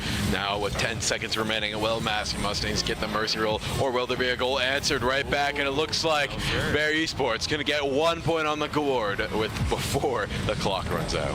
Before the clock runs out, they at least get one. And yeah, honestly, again, like I was saying, even if you end up losing the series, Massey Mustangs, with a showing this strong, they are able to kind of recuperate some of the confidence that they may have had shaken throughout this series, and again, put on a show of force for the other teams to know that they are not to be trifled with. to be trifled with indeed. A beautiful showing for the Massey Mustangs, showing that this could have easily been a completely different series, but Bear Esports did come out on top, ultimately in the end winning 2 games. Massey did prove a point with winning that one game, though. A point proven is often all you need to come out satisfied. And like I said, I think their point stands strong. No one will disagree that they are a very strong team to contend with. And of course, the Bears won the series, so no one would disagree that they are a strong team to contend with either. But that game is now behind us, Matthias. That was an excellent one and one to remember for sure. But we still have a lot of action underway. I'm curious to know what you thought of that series overall. Oh, beautiful series overall. Very back and forth. The comeback angles from Bear Esports was just beautiful. Just so exciting to see when they're down in the points, but they still managed to bring it back time after time after time. But, you know, you got to give it to that last game. I think that one was a favorite of mine. That was just absolutely amazing gameplay from the Massey Mustangs, just showing that, you know, if they really locked in there, this could have been an entirely different series. For sure, but what matters more is that they're locked in now, and their future opponents are going to have a lot to deal with. But, like I said, the action is still quite a long day ahead. We still got a lot more coming, and coming up next we have another Platinum and below division game. We're going to have the CTK's Christ the King Secondary Schools, the Reapers, going against the Dragons, hailing from, pardon my French, École Secondaire Catholique Sainte-Marie Rivière. So it's going to be another match coming up, and before we throw it to a quick break, any last thoughts from that last game with us? No, my thoughts are sealed. That was a beautiful game. I'm just thinking about the next one at this point. Sure. I'm excited to see it. We'll see you soon.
Ladies and gentlemen, thank you for joining us once again. We have a lot of Rocket League action ready to go in store for you after coming off the heels of such an incredible game from the previous series, the Bears versus the Massey Mustangs. I'm very excited to see what these next teams have in store for us. We're going to have the Dragons going up against their next opponent, and I'm very excited to see how that's going to go for both of these teams. The Dragons versus the Reapers. What a name. Those are two very good team mascot names. Those are beautiful names. Very cool, very edgy. I'm excited to see who comes out on top. We saw CTK's Billy Gamers team earlier today, so this is their second team. I think this should be a good showing as well. We have no idea what the Dragons have in store for us, so let's see what they have going on. So far, it seems that they're going to be doing a great job right off the get-go. Already over on the blue side, the Dragons are fighting for control. They're going to take it to orange, but it's not exactly going to be very easy for them as they're wrestling for control, taking over to the blue now off the ceiling. It's going to bounce off the wall to be a nice setup for teammate Venom. Zilla is going to find a nice demo over on the Happy, and Ali is going to try to recuperate that one. Taking it back to blue corner. Rim Rips is going to be able to wait on the back line, not going to fight too hard for it. Restraint is a very important part of the battle, and if you go charging headlock in, you will not like the result. So it is important to just wait for the ball to get cleared out before you react onto it. But Rim Rips doing the exact opposite, chasing it down cross field, taking it, and launching that shot right into the net. Excellently done. Dragons are taking that first point of this series. It's a beautiful point for the Dragons, starting things off strong. The Reapers, I'm sure, will answer back until very soon. As we see, the kickoff goes relatively well for the Dragons, and now trying to take control of this ball and go for a bit of a big dunk here, getting a beautiful setup. Can a teammate dunk it in? No one can find it, as there's a beautiful clear from the Reapers. And now true AJ Cannon going to take control of the ball and try and open something up for his own team. Yeah, and now, as you see, the Dragons doing a good job stealing that away from Venomzilla. True AJ Cannon is trying to get something working here. A Mega Shoe offering the support, and that was almost a goal there, but thankfully both defensive players from the side of the Dragons were able to steal that away, and in fact are able to turn that into yet another goal. We're only a couple of minutes into this first game, but with 2 goals on the line already, it seems that the Dragons are really feeling themselves and are awake, ready to go. Yeah, Dragons living up to their name. They're like beasts out here, the king on the Horde of Gold. They're looking to get even more gold here as they're looking at these points. So you see Grim Rips gonna go contest there. Once again, it's in the control of the Reapers. They might be able to make something happen here. Once again, it's back over to the Dragons. They find a beautiful opening, and Grim Rips gets another goal. Another goal, and again, it is often about just making the statement, and I feel like right now a strong statement that the Dragons are making is that they are not afraid to get their hands dirty. We've seen that in these engagements, in these control situations, they are not hesitant to get in and start fighting. Right now, the Reapers are trying to at least get something on the board here. Going down too many points not only puts you in line of being put in the crosshairs of the mercy roll, but it also is pretty hard to recover mentally from, losing a game too difficult. They want to at least show that they have some signs of life, or else the Dragons will feel very comfortable kind of walking through this series. You never want your opponent to feel comfortable in any competition. So the Reapers are doing a lot of good work right now to put that pressure on the Dragons. They haven't found the point yet, but if they keep on their current track, they'll find one soon, as true AJ Cannon leads the charge. It's not going to find the goal just yet, but like I said, if they can maintain what they're doing so far, it's not too far away from finding its way in. Not too far away indeed, but right now things are looking very good for the Dragons, continuing to claim dominance here on this battlefield of Rocket League. Now things might change though, as someone gets teed up once again. Grim Rips looking for the goal, but can't get get it in just yet, as the Reapers defense is getting stronger each and every time. Look at Omega Chu trying to find something as well. Gonna try to go for a clear out as the pressure is mounting from the Dragons. They go for another shot. Can they manage to clear it out? And yes, they do. They manage to save it. Venomzilla now making a blitz for the goal of his own, going with his teammates. This is just such back and forth aggression.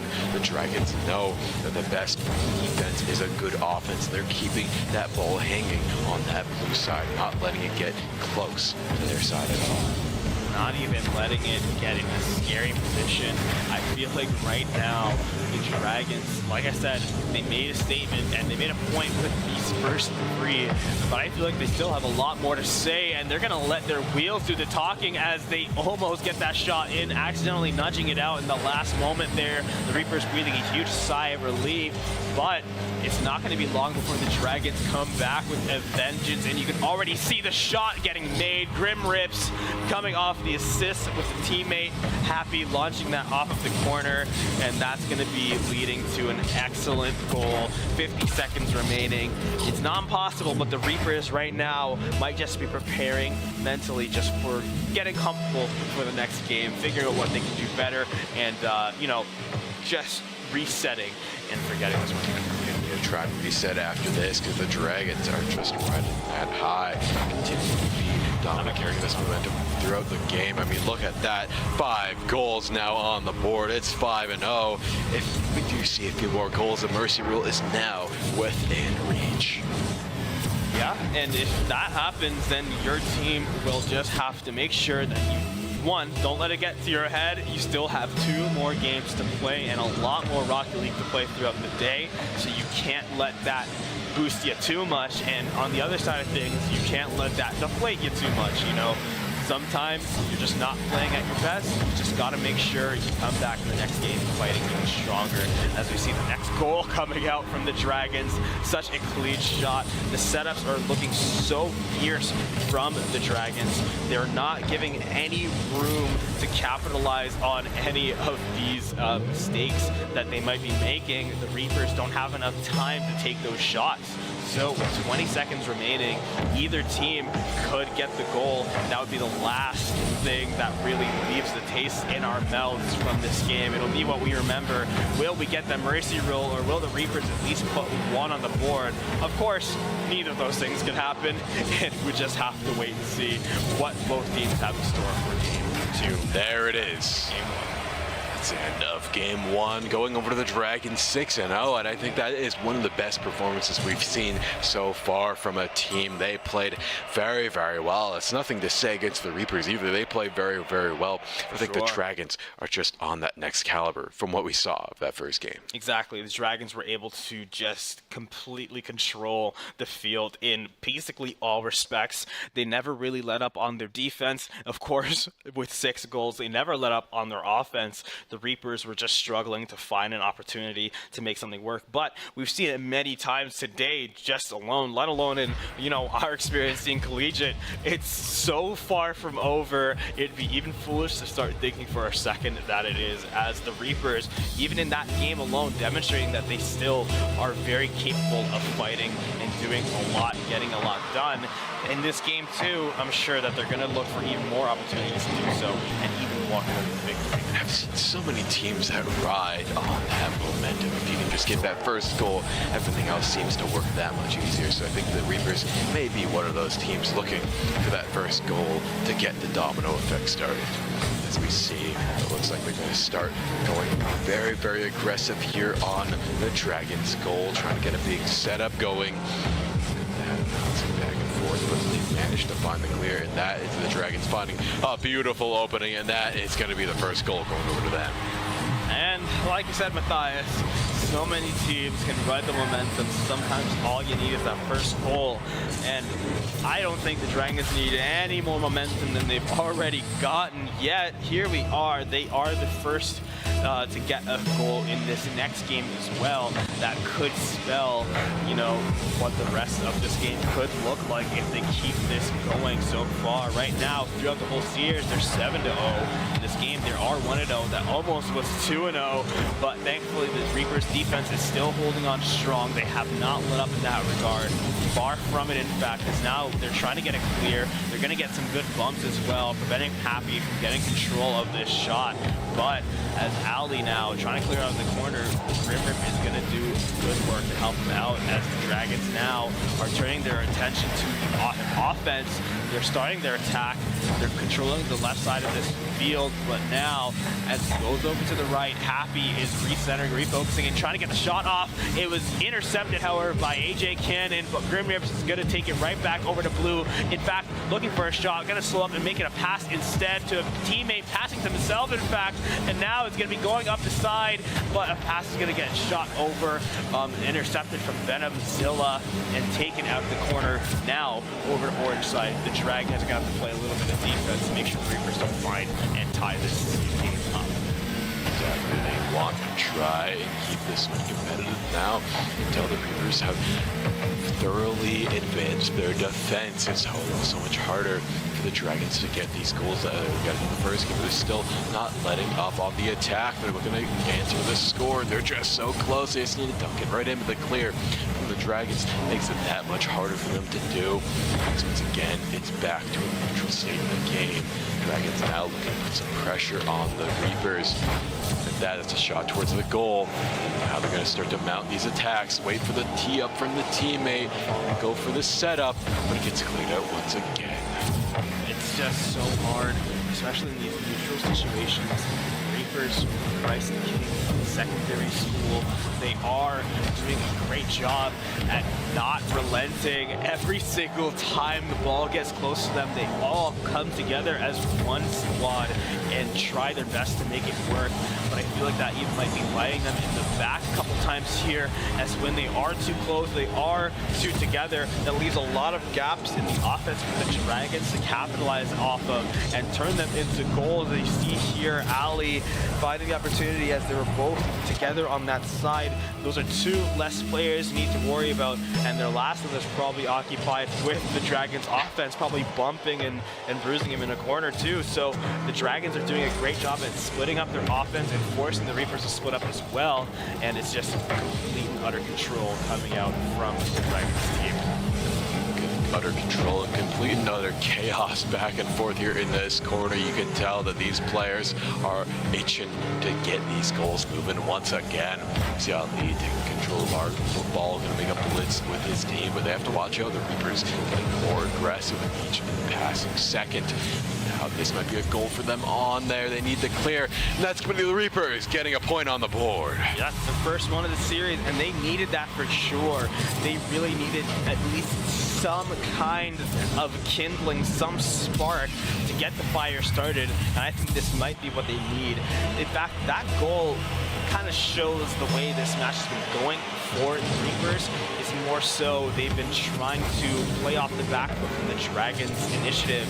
But I feel like for that first time there, they took control and were able to make something happen. If they can learn the lessons from that goal and turn this into a trend throughout the series, I think they'll have a lot of success. But a shot coming out from Ali, going right over the head of the defense from the Reapers, that is going to further extend the gap in this series. And now we're looking at 3-1 in games.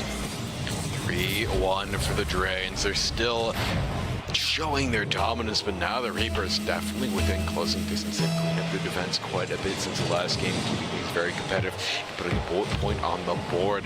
Just a few more for them, and things should be looking good. And that's a nice shot on the goal, putting a lot of pressure on the Dragons. They're forced to go for the commit on the defense. Now once again it's cleared out.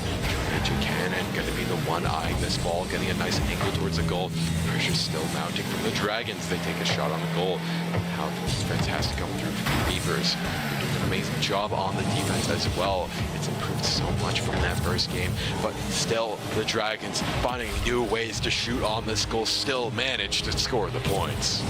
Another shot, another goal coming up from the Dragons. I feel like it's not surprising to say right now they are looking to be on fire. A team for sure to be on the watch out for any of the teams here. And the Reapers are definitely bearing the brunt of all of this pressure that the Dragons are laying at their feet. But after another kickoff, that's going to be another possession coming with the Dragons. That's going to be another shot. That's going to be another goal going their way. We have a 4-goal gap here in game 2, but the Reapers are still fighting, and ultimately that's all you ever truly need in any competition.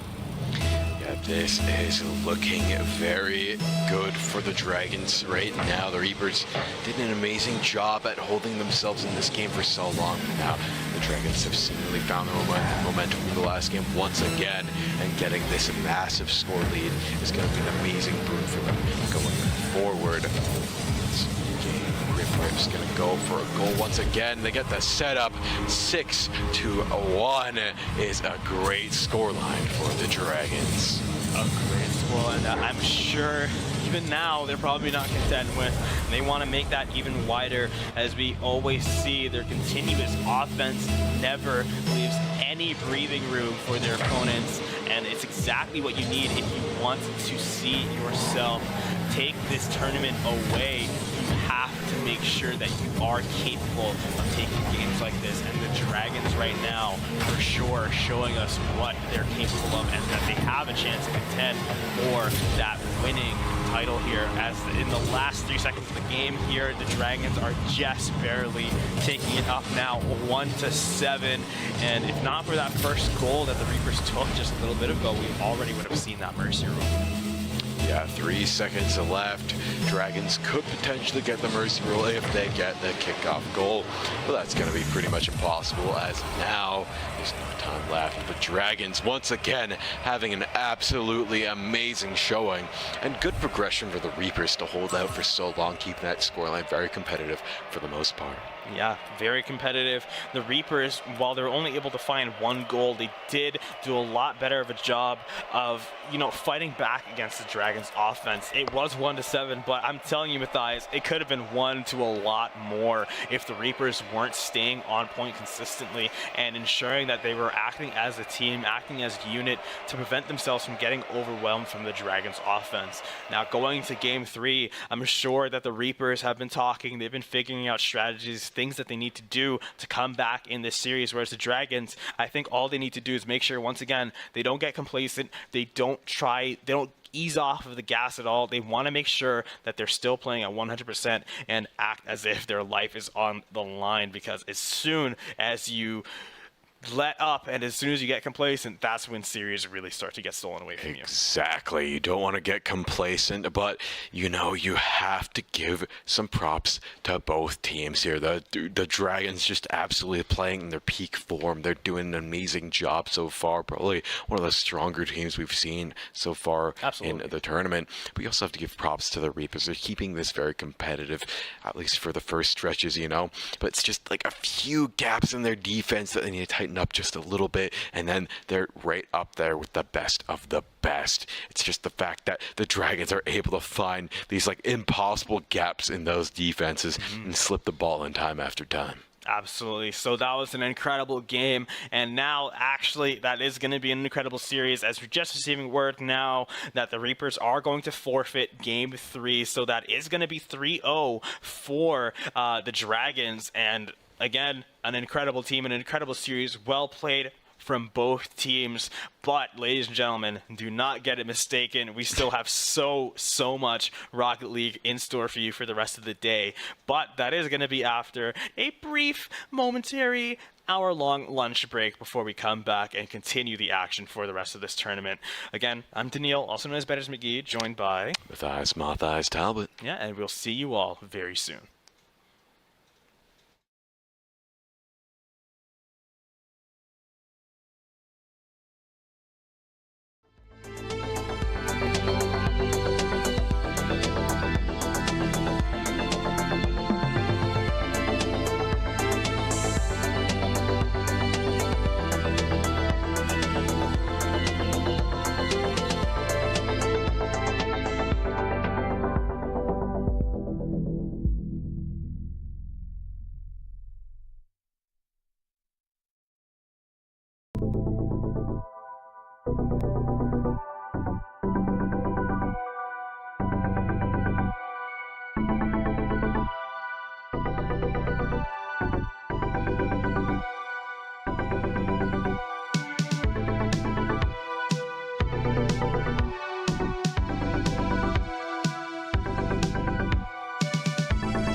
Check.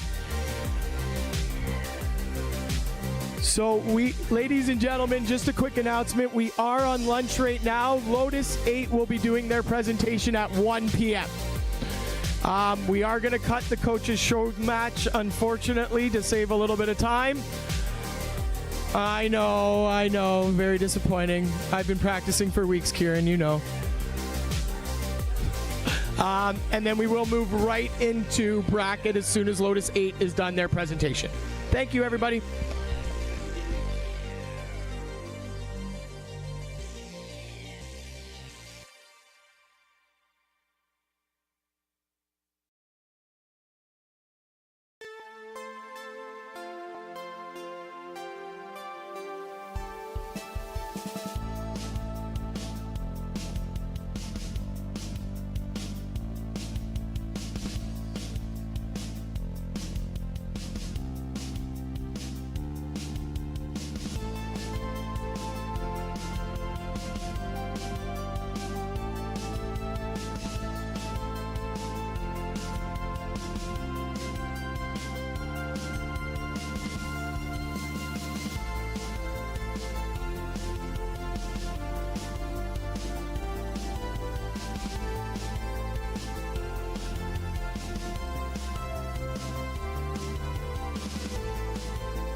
Check, check.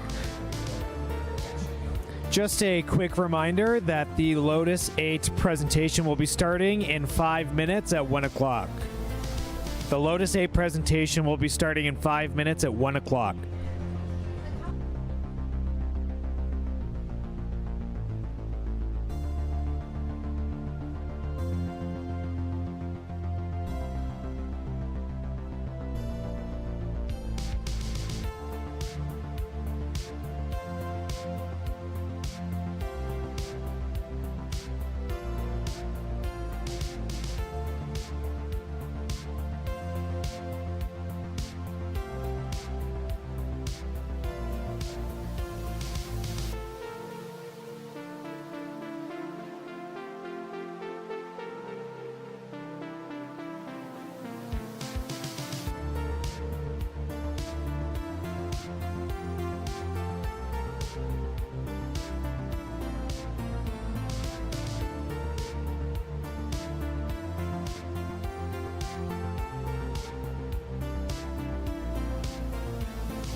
Hello?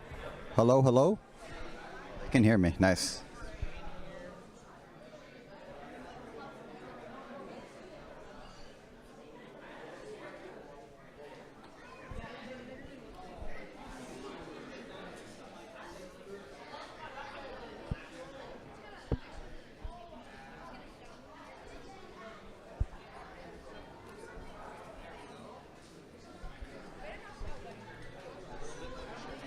Okay. Am I good to go? Yeah. I can introduce myself. It's fine. Am I good to go then? Okay. Hello. How's everyone doing today? Sweet, sweet. All right. So, let me introduce myself. My name is Saul Magdaleno. I am one of the owners of Lotus 8 Esports, and I am the director of the Lotus 8 Academy. Let me give you some background information on what Lotus 8 Esports is. So it is an esports organization that is based on some basic principles that are important for esports players. So we focus on mindfulness, focusing on mental health awareness, and focusing on fitness and health. So we do believe that those three things can really enhance a player's skills in the game, but not just in the game, but also outside of the game. Just to be honest with you guys, about 3 to 4 years ago, I was diagnosed with depression and anxiety. And that was something that was really, really tough, to battle through. And it's still something that I battle through to this day. It's not something that just goes away the next day. It's something where, you're going to be battling it for quite a while. And sometimes, if you don't have the right tools to, better yourself, to push yourself every day, it could be, problematic. And one of the things that I love about esports is that I was able to find a community. My best friend over there, Oz, I actually found him through Rocket League, right? We were playing online. He invited me to play with him. And then ever since, it became history where, I was depressed. I would go on to Rocket League. It would help my mental health so much. And like I said, it brought me a community. And that's what I love about esports, is that it creates a community for you. If you don't feel like you fit in, or feel like you're struggling, that's what, esports means to me. And that's why I've put together this curriculum called Lotus 8 Academy that really has all of these things combined, like mental health, fitness, meditation. We've combined them and used it as an enhanced training program for Rocket League players specifically, because that's my game. I'm GC1, by the way, just to let you all know. I'm not trying to flex. So let's talk about our mission here. So like I said, these are the three things that we really focus on. So that's, promoting our PMM, which stands for Performance Mindset Mindfulness. So, it's mental health, meditation, fitness. Those three things are three pillars of, what the Lotus 8 Academy is and what Lotus 8 Esports is as well. So, what we're trying to do here is we're trying to make you guys, as Rocket League players, the best possible players that you can be by promoting all of these things, incorporating it on like a weekly basis for you guys, so that you guys, have a better understanding of what it's like to be, a better player, a better person. If you don't mind going to the next slide, please. Right, so again, these are the three pillars of specifically for the Academy. So when we're talking about the Academies, we're looking at esports excellence. We're looking at life skills that we're teaching you guys, and we're looking at your overall health as well. We're going to be providing services that really help you guys, again, become better people, become better esports players. But overall, like, this is stuff that you're going to be using, tools you're going to be using outside of esports. Next slide, please. So let's start off with esports excellence. So with esports excellence, what we're doing is, you're getting your Rocket League coaching, you're being coached on a consistent basis. You're looking at, we're trying to teach you guys how to use these skills within an esports context, but also outside the esports context. So you'll see when you're working with coaches, you'll be working on team strategies, mechanic drills, things like that.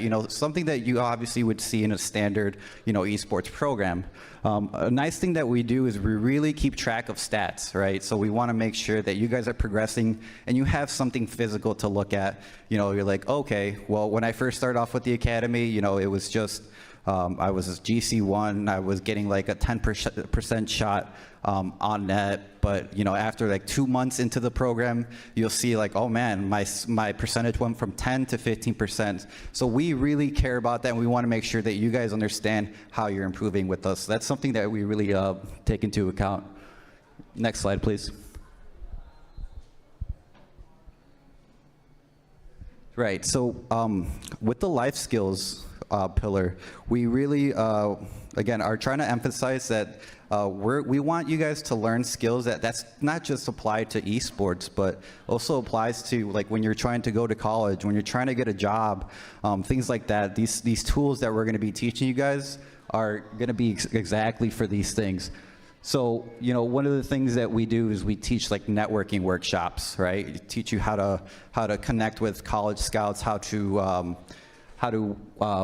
talk to people that maybe you're not comfortable talking with, right? Like how to send a message on Twitter, how to write an email, things like that. You guys will be able to learn that to make sure that you guys are getting prepared for the college level if you guys are interested in going into that. Another thing that we do is we try to make sure that when you guys are put on a team through the Lotus 8 Academy, you guys learn how to play well together. Not just like in the game, but like interacting, becoming, in a sense, friends. Building a community within each other and being able to trust each other is another thing that we really try to emphasize with the academy. Next slide, please. So this is where the PMM aspect of our academy really comes in, right? So we have performance, mindset, mindfulness. So what that means is, you get to see, meditation instructors. You get to see, you get to work with a fitness coach / mobility. So they'll teach you how to stretch, how to limber up, making sure that you're not going to be like, playing 8 hours a day and you're not, stretching enough. And after doing that on a consistent basis is just going to have some sort of like damage on your health. So you want to make sure that you're staying on top of that and getting in early and making sure that you're not going to do anything like long term. Like I used to game 8 hours a day, and I can feel like every time I game now, like my wrists are starting to hurt, my fingers hurt. It's rough. I don't want that same thing to happen to you guys. Another thing is that we also provide like mental health check-ins, wellness check-ins. We connect you with someone who actually is an expert in psychology. You have a bachelor's and master's in psychology as well. But again, we want to make sure that you guys are okay. We're trying to create an environment where you guys feel like you're free to talk about things. Now, I do want to make sure that you guys understand that we're like, this isn't like therapy, but it is a space where you guys can talk about, how gaming is, how esports is, because, competitive esports gaming is stressful, right? It's like real sports. There's a big mental game onto it. So we want to make sure that you guys are taking care of yourselves. If that means, you guys opening up and telling us like you had a bad day, things like that, like that's the type of environment that we're trying to build here. You can go on to the next slide, please. Yeah, and then, just giving you guys an understanding of, what exactly, how we fit into the market. The academy is really, it's for the colleges. There's so many colleges being built, being introduced into the esports world, and so we're trying to pretty much cater to those colleges and giving them kind of like a scouting pool, so they can choose players for you guys to call a college to call home. So potentially getting like scholarships. But at the end of the day, not all of our colleges that you'll see in our network offer scholarships. But at the end of the day, what we want to do is give you guys those collegiate pathways. You can move on to the next slide, please. Again, what we're really trying to battle, right, is you guys creating bad habits from gaming. Like I said, I've gamed 8 hours a day. It can be really damaging to your body if you're not moving, if you're not going out, you're not socializing enough. So we're really trying to address these things. You can go ahead and move on to the next slide, please. Again, this is our PMM. And there you're going to see Coach Miles. He's our fitness instructor. Coach Mao, that is our meditation instructor. You know, if you guys join the academy, that's something that you guys, those are the people you'll be working with. You can move on to the next slide, please.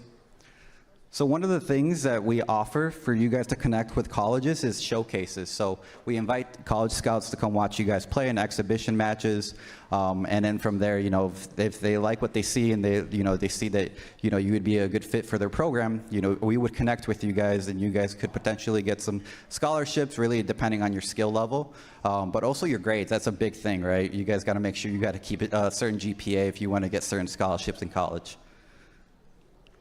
All right, you can move on to the next slide, please. Yeah, again, we offer 2 types of showcases. This is just another one of those. One of them being, you know, you get a placement within the academy, and then the other one is, you know, those college showcase scouts where we're actually inviting them over to watch you guys play. So, you know, you do get scholarships through our program if you guys win, like, your matches, things like that. So, you know, we're providing a lot of cool opportunities for you guys to keep competing in that sense. You can move on to the next slide, please. And then these are just some of the colleges within our network, right? Some of them are Canadian, some of them are from the US, some of them offer scholarships, some of them don't. You know, just letting you guys know that we do have 30 plus colleges, and you'll be able to network with all of these. Next slide, please. And then these are just some of the players that we've actually helped connect with their colleges as well. So, you know, letting you guys know that you know, this is something that's been working for us, and we can do the same for you guys just as we did for these players as well. Next slide, please. Yeah, and then this is, you know, some of the achievements that we've earned through Rocket League, right? Some of our academy teams, all these tournaments and events that you see here, we've placed 3rd place or higher. So, you know, what we're doing works. The PMM, all of the practice, we see our players getting better, and you can see it through all the achievements we've made. Next slide, please. And then just some of the organizations that we've worked with. You know, you see Manitoba, OSEA is up there as well. Yeah, TELUS as well, if you guys are familiar with TELUS. We're actually partner with them. We host Rocket League tournaments every month. Next slide, please. And then this is just the overall of what we offer with the academy. Just some, you know, really great things. 48 hours of Rocket League coaching, 4 hours of workshops, 12 hours working with our PMM, and this is on a 3-month span, by the way.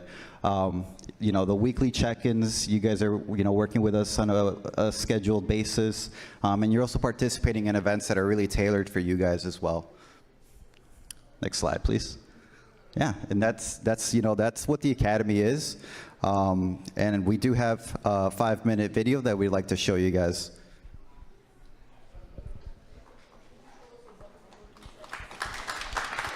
Thank you. How long is that? How long is that? You look at me for the cube, it was about 13 minutes. It was pretty good. That's not bad. And that's pretty good. Yeah, that's not bad.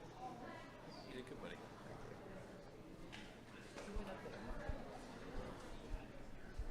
Oh, there's no sound. So those were Steven, OSEA Esports. Also our current CEO and also our certified meditation mindfulness teacher.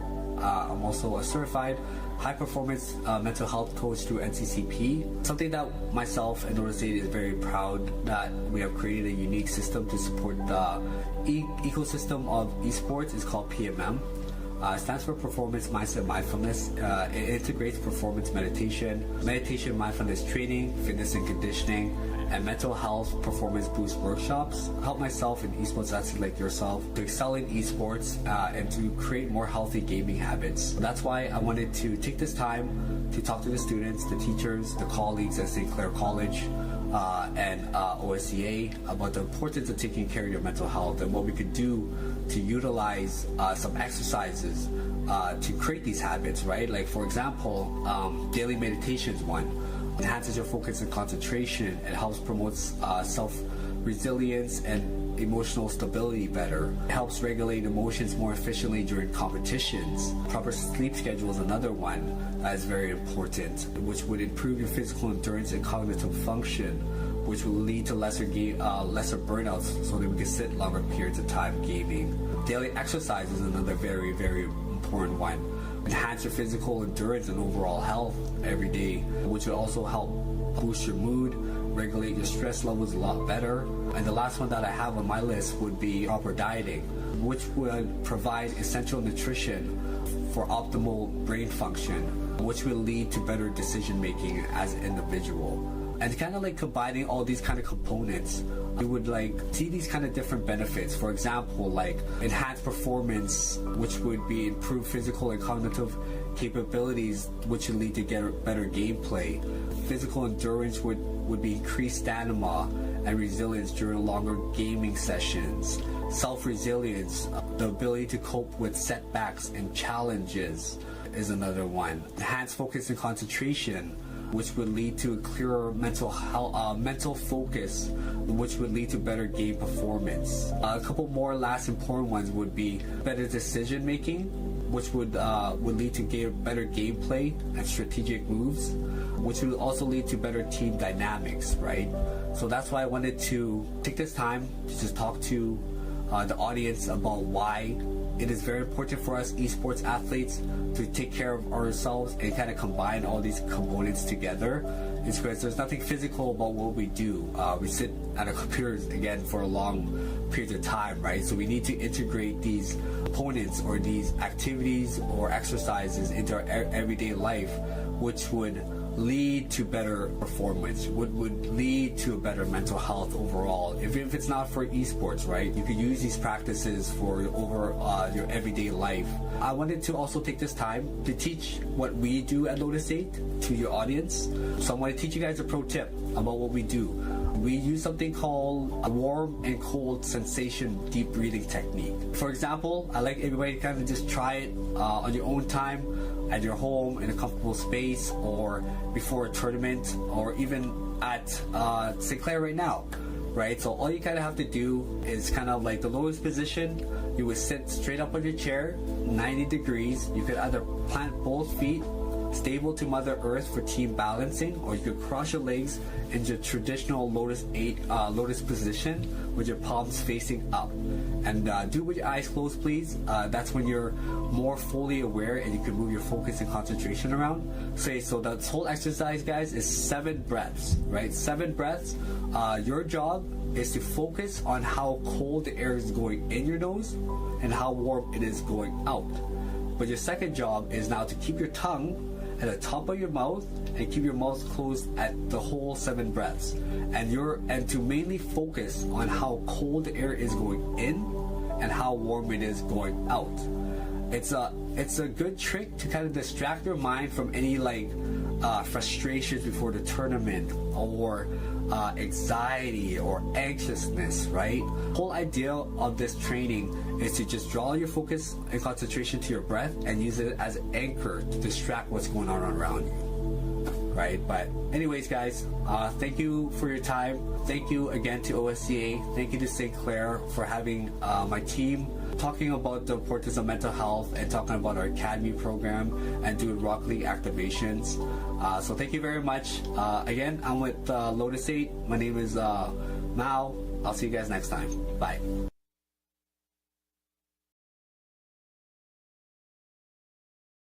By the way, guys, we're running a competition back there. It is a rings map. You get 3 tries, 5 minutes each try. Whoever gets the highest level wins a $50 gift card. So if you guys want money, you know where to go.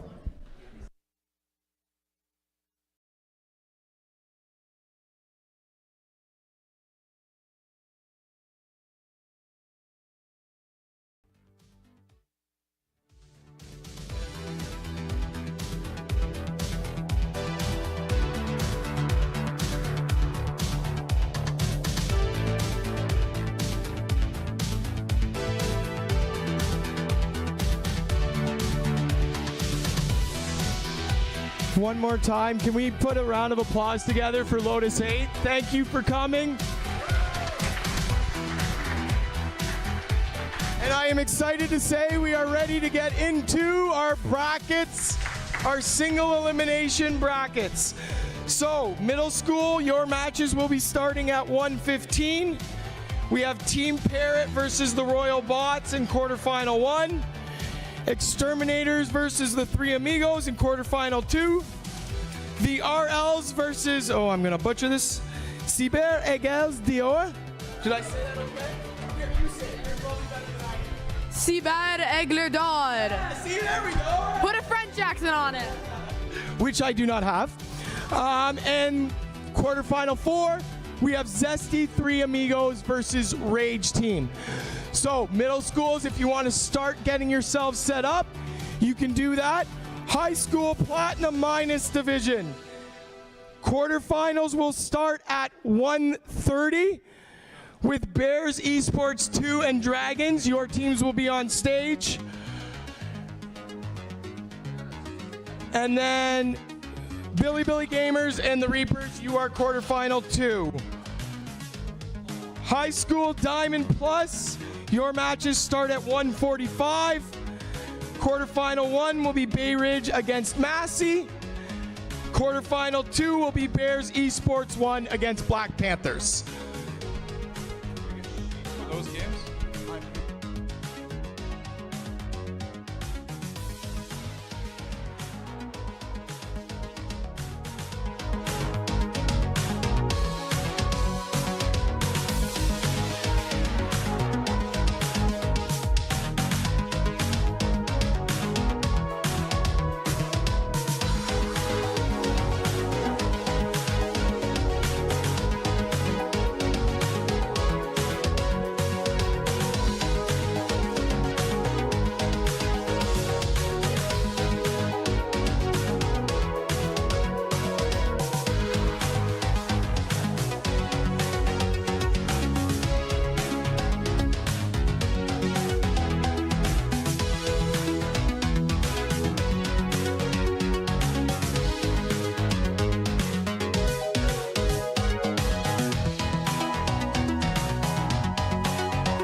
Welcome to the Rocket League OC Championship games here. We're just about to get into the quarterfinals here in the St. Clair Nexus.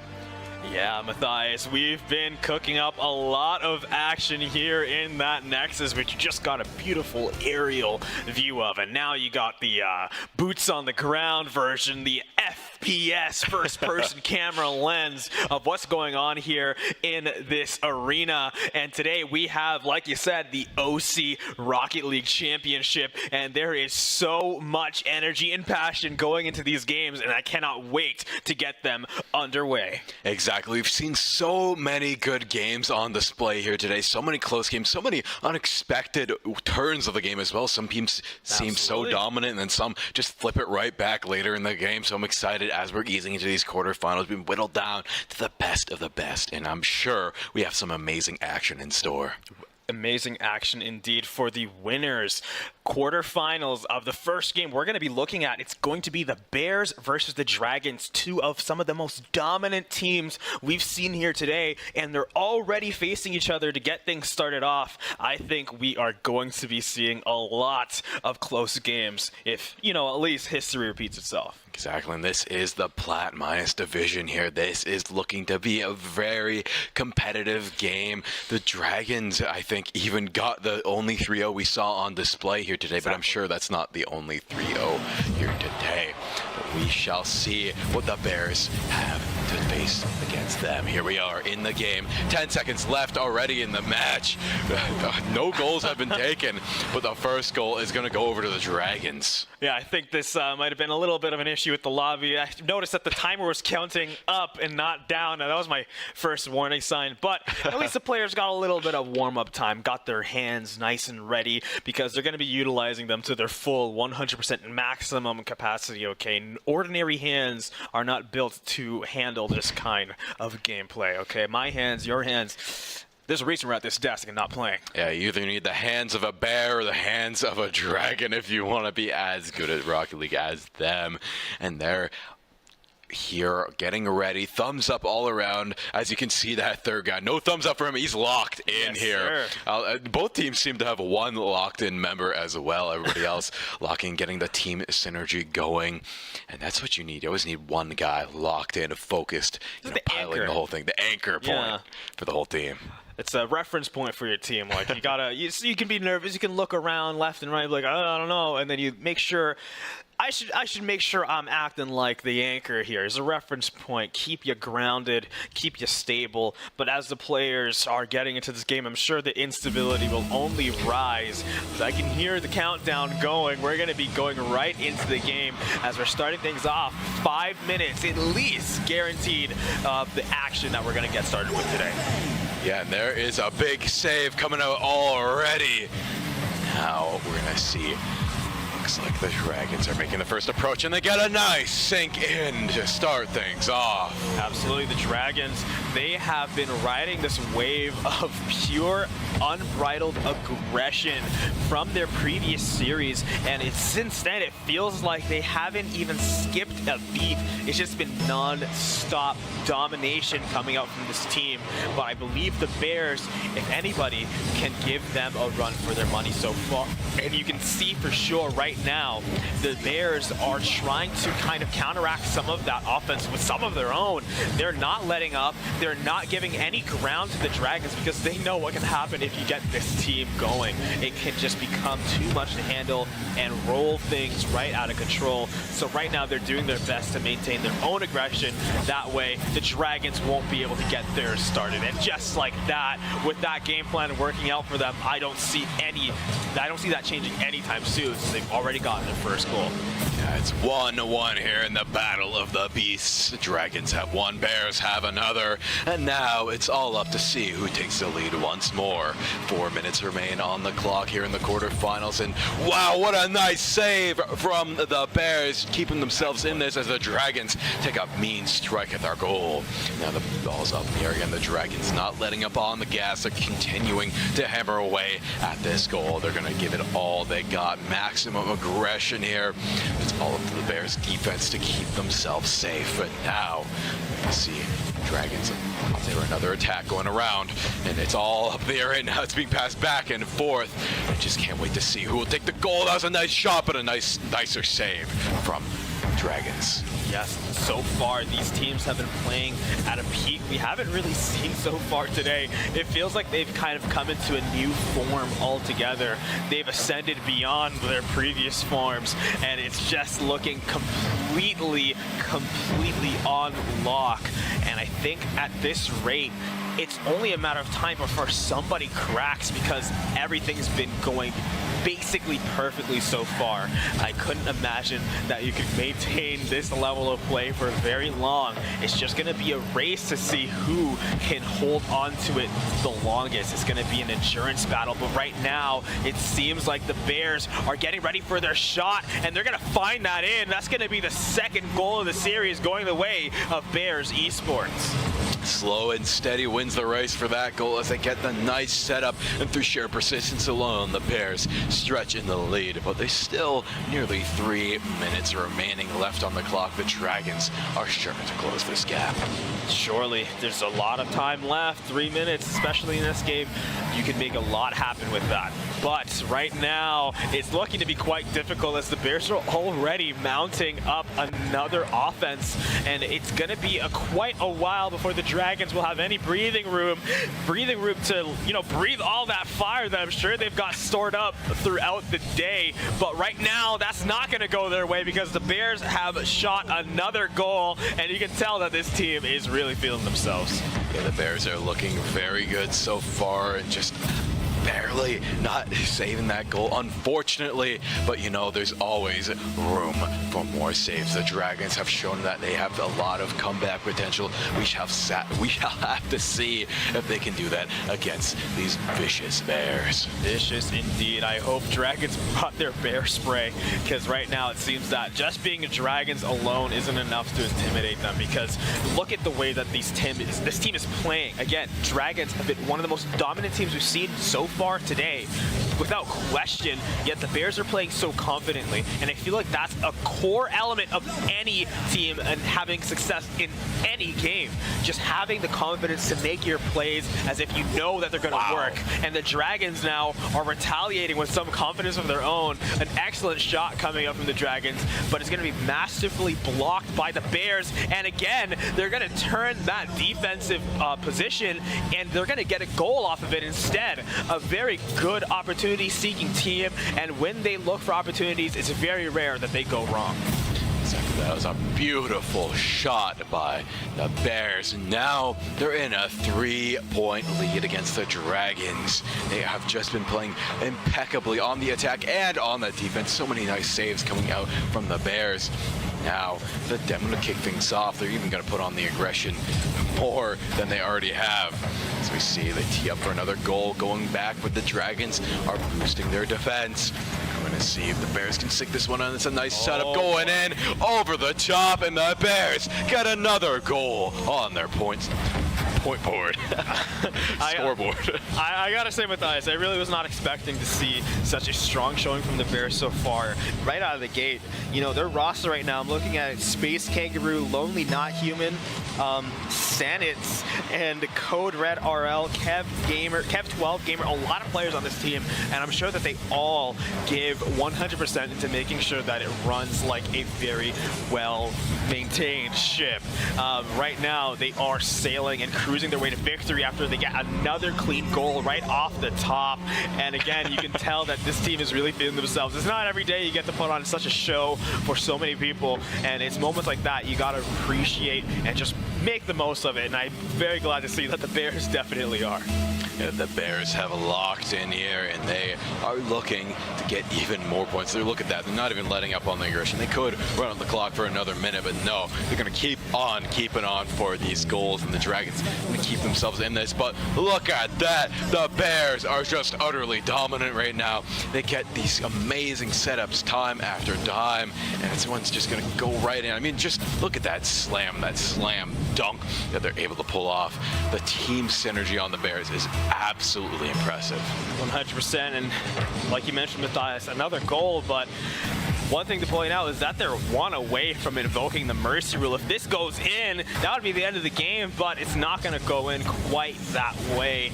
So far, the Dragons mounting an attack of their own, trying to find something, anything. At this point, it would be pretty hard for them to win the game. I don't even think they're playing for that. They just want to get something to revitalize them, remind them of what kind of team they are and that they are capable of being just as, if not more, dominant than the team that they're playing against right now. So hopefully they can find something, one or maybe even 2 goals here, or at least prevent yourself from losing another goal, because that would be hard to handle. But what we've seen from every team here today is that they have a lot of resilience, and I'm excited to see what the Dragons bring for us in the next game. So the Bears teeing up for an amazing shot. The Dragons just need this to slam the ground, and look at that, almost getting another goal, but they managed to save it out the last moment. But the Bears taking this first game 7-1. 7-1 indeed. And like I mentioned, the Bears roster is doing an excellent job so far. But now I'm even looking at the Dragons roster. We saw a couple of them already, and they have some more players than the ones we saw before. You know, we have Grim Rips 2006, Honeycomb 017, Devoted 187, Ali, a lot of numbers after that one, and Happy. So I'm sure that with this team, they have a lot of wiggle room to try to coordinate and maybe even make some switches to see if they can get a roster or a squad that can be confident and comfortable on the stage playing together at 100% capacity.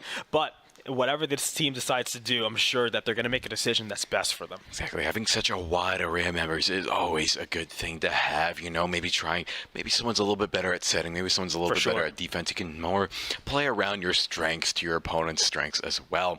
But with how dominant the Bears have been, it's going to be a tough job nonetheless. The Bears have proven to be such a strong team. They're good at making those comebacks. They're so good at the attack and the defense. I gotta say, their defense is just completely impenetrable from what we've seen. Yeah, I mean, some of the most impressive shots we've seen today have come from the Dragons, and even in that series alone, and most, if not at least letting through one at the beginning, the Bears were able to defend against all of them. So I'm excited to see how both of these teams develop, not only just throughout the day, but even just through this single game here, because it's definitely been close and it's definitely been interesting to watch throughout the whole day. But as we get into game 2, I want to see if the Dragons have kind of decided to make any changes. And one thing I can see for certain right now is they are playing a little bit more spread out. There's a lot of clustering before. You could even see it on the Bears side as well. But I feel like once a team kind of commits to spreading out and is able to really coordinate their plays instead of kind of clumping together, that's when you start to see a little bit more creativity. And that's when you can see that they're able to capitalize off of more opportunities and kind of set things up for themselves, more so than just playing reactive. Now we're seeing the Bears go in here trying to get another goal. They can't quite sink it in that time, and now it's going to be Dragons going in on the attack, and they get the first goal once again. They're back in this, and this could be the first point that starts their momentum swing. Absolutely, this team is doing a great job so far. They've come back from the brink, but hate to be the bearer of bad news. This is, well, bearer of bad news. Yeah, of course. But this is how that last game started. So I wouldn't count the Bears out just yet, but at the very least, the Dragons are still in this game, and they are still willing to fight and more than capable of it at that. But as the offense is now coming out from the Bears, they are still trying to get the ball over to the blue side of things, but it does end up swinging back to the orange. The Dragons are now circling the ball like it's like a cow in a medieval peasant's field. I'm not sure what dragons really like to eat, but they are looking very hungry with that ball. But even more so, they're looking ready to defend against anything. The Bears going for a shot, but it gets absolutely denied. The Dragons are completely on fire right now, and they're looking to set fire to the rest of the competition, as right away they find themselves a second goal, and I think we have ourselves a series right now, Matthias. For sure, they have a 2-0 lead, and the Bears having as good a game as they did last time, but now there's 3 minutes left. They can still make a good comeback, and we've seen the Bears make many amazing comebacks time and time again. So far, the Dragons have been having an amazing showing so far. I'd be remiss if I had any doubt for them at all. The Bears still idling, trying to get their foot back in the door as the Dragons are in the driver's seat right now, controlling the pace of the game. Right now, the Bears going to get in control of the ball, and that is a clean shot in the goal, but doesn't quite make it. The 50 is lost, but his teammates there to make it up. They're not going to let out off the aggression. I say another attack, but an amazing save from the Dragons. The Dragons now, they are trying to posture themselves a little bit more defensively, but I can't really blame them. The Bears are just mounting such an aggressive offense there. A couple of misses on the ball, but it's ultimately going to find the way over to the blue corner, which is going to present a nice opportunity to really set things up. Where you decide to take the ball, you have all the opportunity, all the ample choices in the world to send this where you want to go. It's going to end up going to the opposite side, but this time now in the Bears' possession, it's going to go to the corner, 2 chasing, 1's going to get it, taking it right back to the opposite side. It's going to go up, 3 popped up, 3 in the corner waiting, and now it's going to come down right back to center. They have to try to get this cleared properly this time, because if they allow it to get intercepted again, it's going to be disastrous for their defense. But it seems that they are able to succeed in getting it out back over to the opponent's side, and in fact they're allowed to get a nice shot on. A follow-up was almost there, but intercepted indeed. This could even turn into a goal themselves. It's going to roll up on the wall, but they have 2 there ready for the counterattack. Both of them are going to go for it, but it's going to ultimately find its way retreating outside. But another save coming out for Orange side here. The Bears are doing a great job making sure they're staying alert, staying ready for anything, as they don't want to give the Dragons any more opportunities to further distance the gap. But a minute and 30 remaining, there's still plenty of time for either of these teams to get more goals. Wow. In fact, maybe even a second or 2. That's all they need. The Dragons are now up 3-0.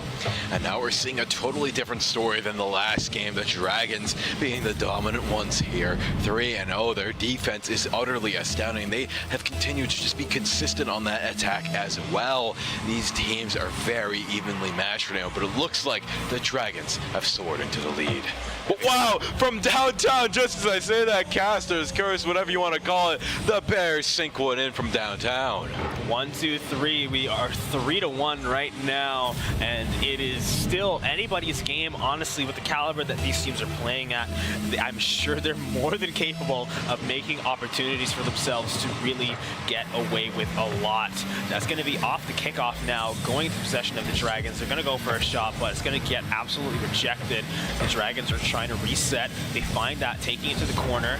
It's going to be a bit of a fight, but he's going to win the 50 off the wall now. Going to get boost, use that to get the ball completely cleared out, take it to the enemy corner now. Bears on the defense, but it's going to be a shot going their way, rather. Dragons unable to defend that shot. That's going to be another goal for the Bears. We're now 3-2, and with 1 minute remaining, I'm pretty sure, Matthias, we've seen that both of these teams are capable of a lot. This is still absolutely a complete toss-up as to who can take this one.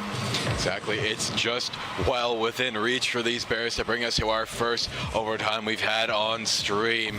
But you know, it's still a minute left on the clock. That is not a lot of time left. It's doable, but it is a do-or-die situation, and they need to get this very, very soon. The Dragons having an amazing defense and an amazing offense. Look at them continuing to push the aggression, and they want to secure that lead with 1 more point. With 30 seconds remaining, they could also just try and stall out for time. Dragons have a lot of options, but the Bears just have one. They need to win. They need to score this goal. 30 seconds and counting left on the clock. They need to get into a good position. It looks like the Dragons are going to sink in 1 more goal potentially. If they can save it out, the Bears might have a horse in this race here. This is going to be a very close game.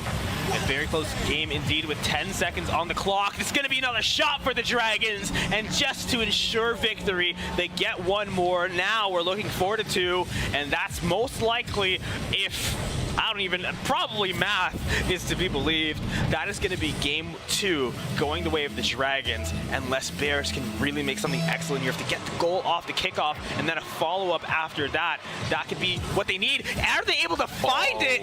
Not quite. That is not going to go in, but very close enough, at least enough to be scary, and that's going to be game 2. Once again, game 2 going the way of the Dragons. Now we're going to a game 4 situation.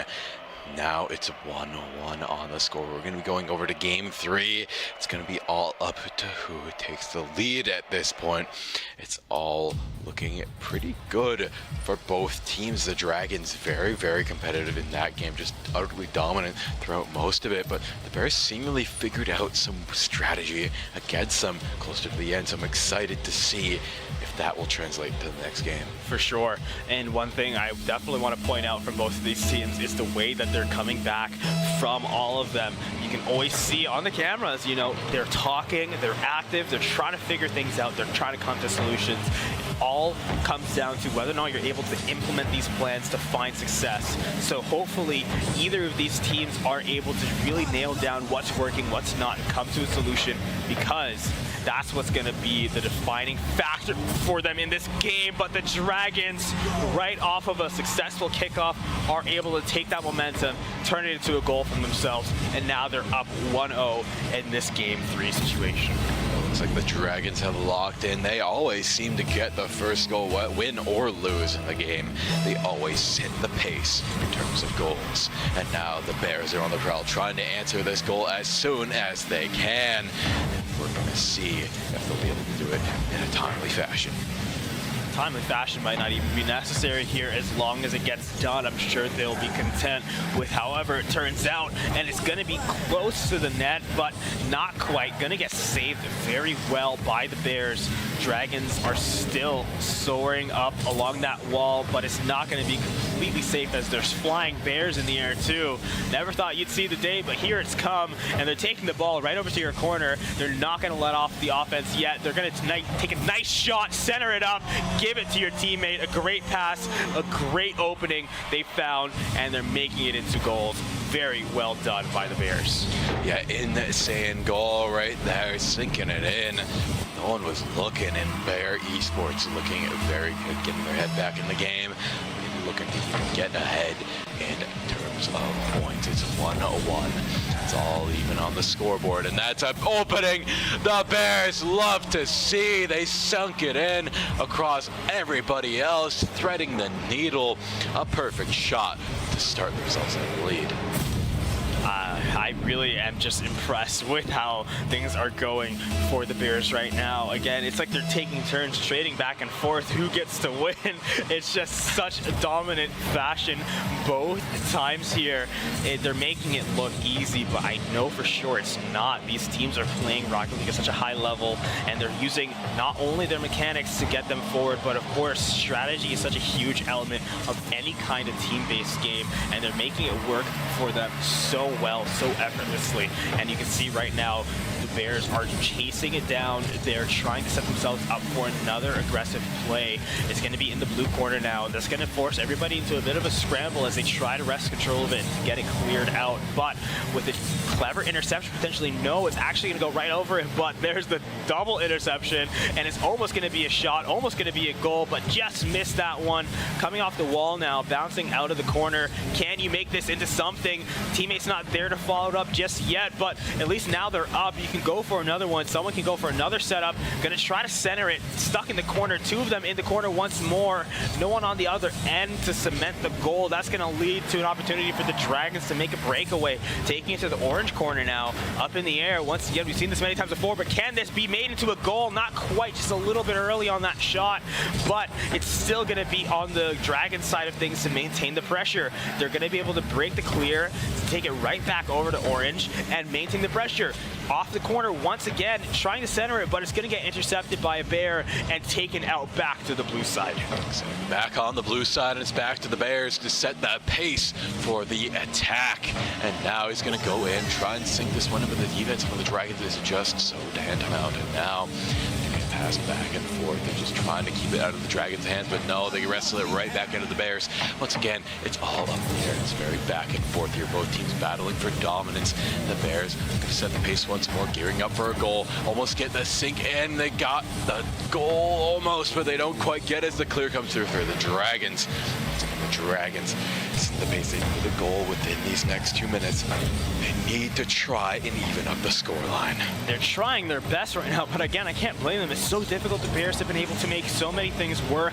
Fortunately for them, they were able to get a roller shot just a little bit earlier, so at least they don't have the initiative to make this goal happen. Having the initiative to make a play, being forced to be the ones to make things happen, always adds an extra layer of pressure, and with pressure comes difficulty. So the Dragons facing that down, I wouldn't be surprised if that's a factor in what's making things so difficult for them right now.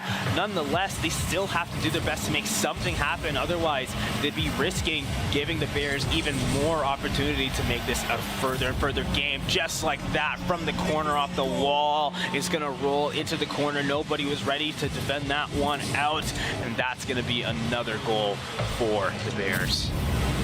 Bears securing their lead way by 2 points. Dragons, not an undoable task, but a very difficult one to pull off. Now, they have to move quickly. Each second is going to count here, and as you can see, they're moving quick. The Dragons moving, trying to get this goal as soon as they can, getting it right in front of the net. The clears from the Bears are just too strong, and now weave past all the competition, try and gear themselves up for another goal. But it's still just going to be a tough decision because the Dragons' defense is nothing to sneeze at as well. Nothing to sneeze at yet. Right now, it seems that the Bears are just sneezing all throughout this game. 3-1 right now with 30 seconds remaining. I'm sure they're feeling really comfortable, but the Dragons are still doing a lot of work to make them feel any slight discomfort possible. They're trying to make sure that they're maintaining pressure without alleviating or without leaving gaps in their defense. But as the Bears kind of kick things up a notch and start stepping up offense on their own side of things, it's going to get harder and harder to maintain that composure. As we see now, with time ticking down, the Dragons just have to figure out what they can do going into this next game to make sure it goes their way instead. The Dragons have such an amazing offense, but I think sometimes the Bears just play the patient waiting game and kind of wait them out and wait for their amazing offense to maybe overcommit a little bit. But overall, both teams have been playing very, very well. The Dragons have such amazing plays and amazing synergy as well. Yeah, the Dragons have just been soaring completely throughout this series.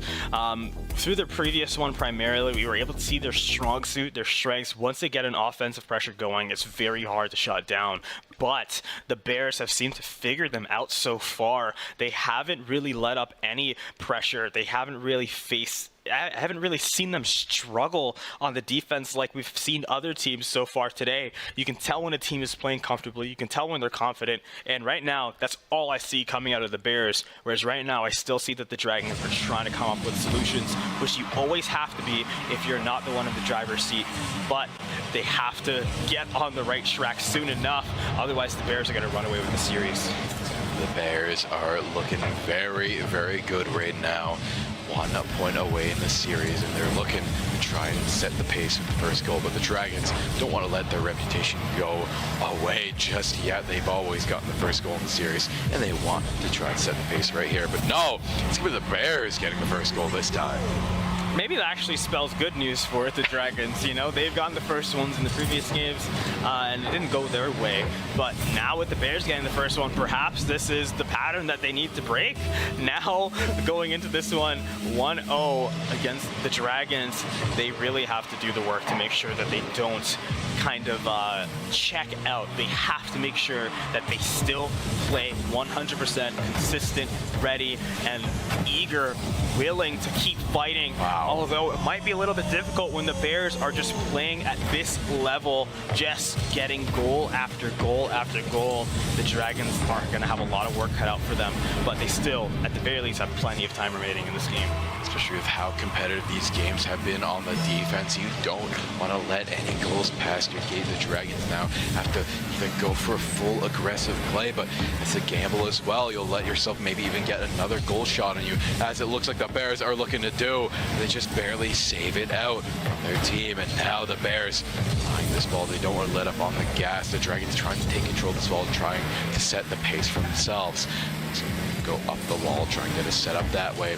It's right in front of the net. If someone can swoop in and get it, it's going to be the Bears getting that one up in the air. And they're going to continue to put the pressure, just giving the boost, depriving Dragons of any advantage they can possibly get in this game. They're doing an amazing job at controlling this game. And their Dragons have a nice shot and a nice demo. There's an opportunity to strike it. Now is the time. They open it up with the defense from the Bears. Clears the ball. I'm really starting to look forward to seeing how the Dragons are going to try to come back from this 3-0 now deficit. They are doing such a great job over on the side of the Bears of just dominating so far.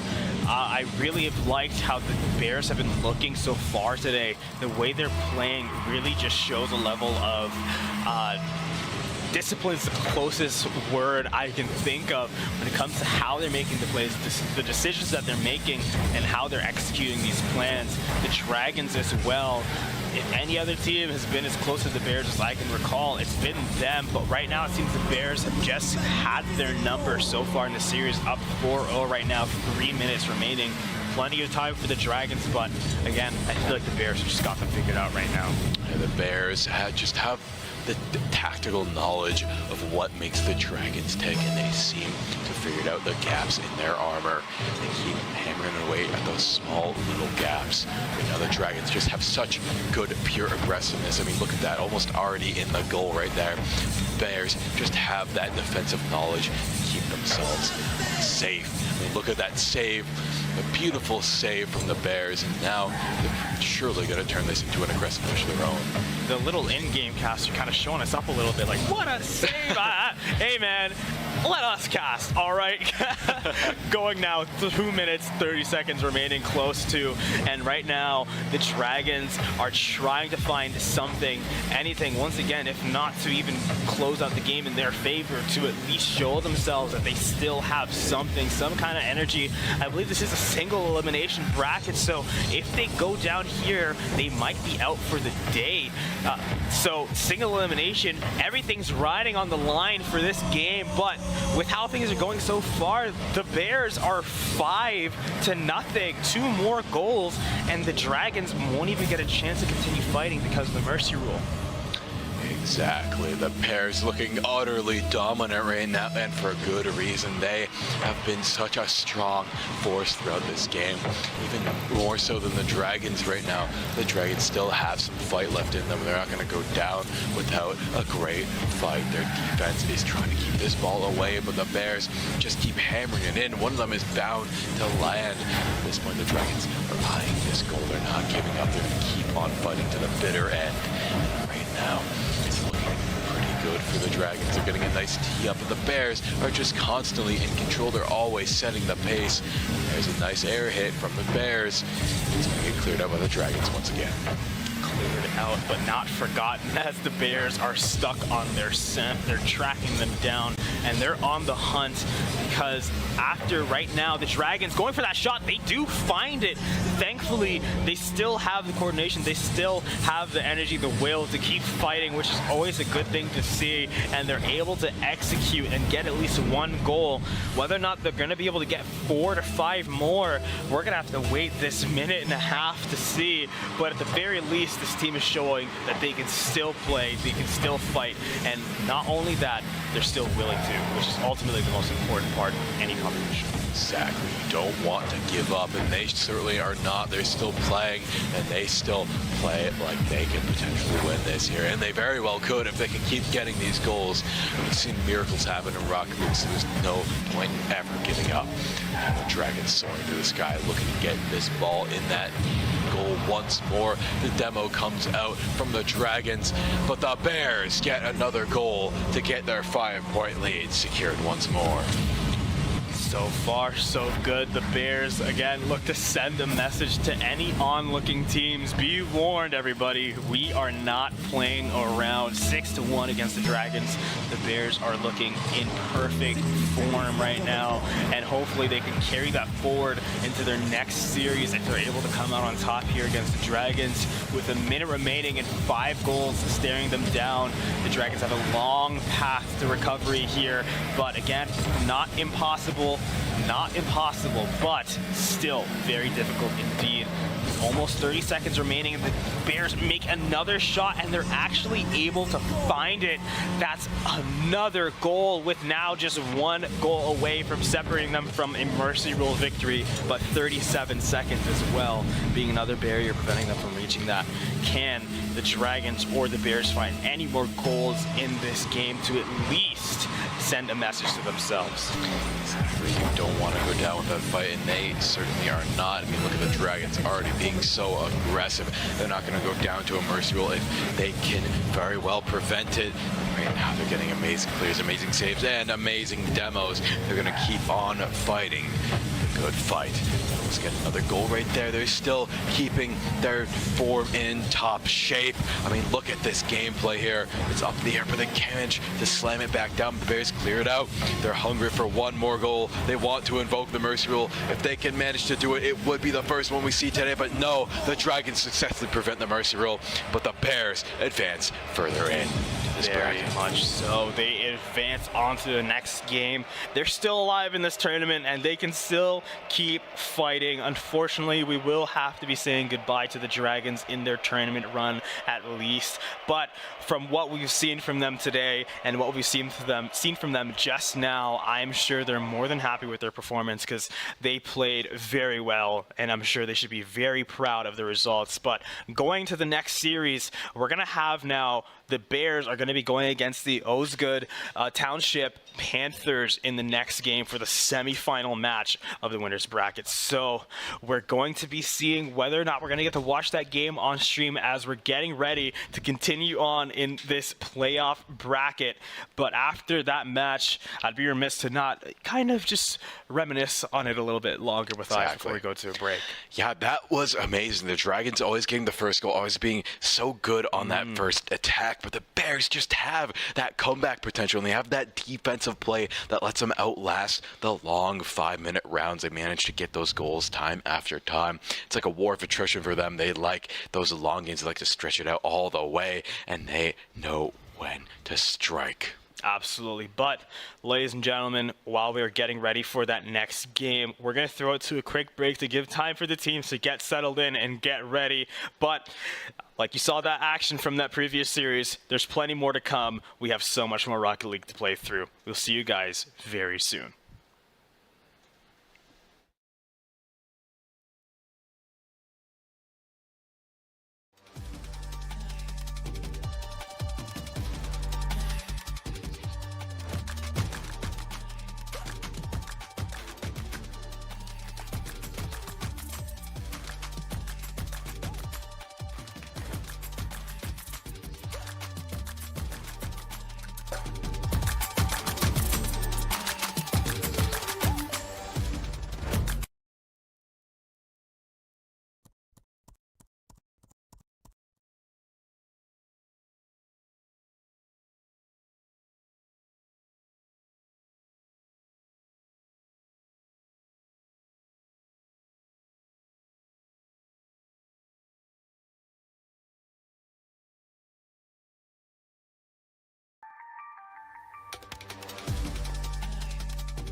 need 100 men, 100 scopes, 100 cans, just for you to watch what I'm doing under the sun again. God-given gift, MCs doing the running man. If you want me to get it poppin', may cost 100 pence. Yeah, what I supply you so.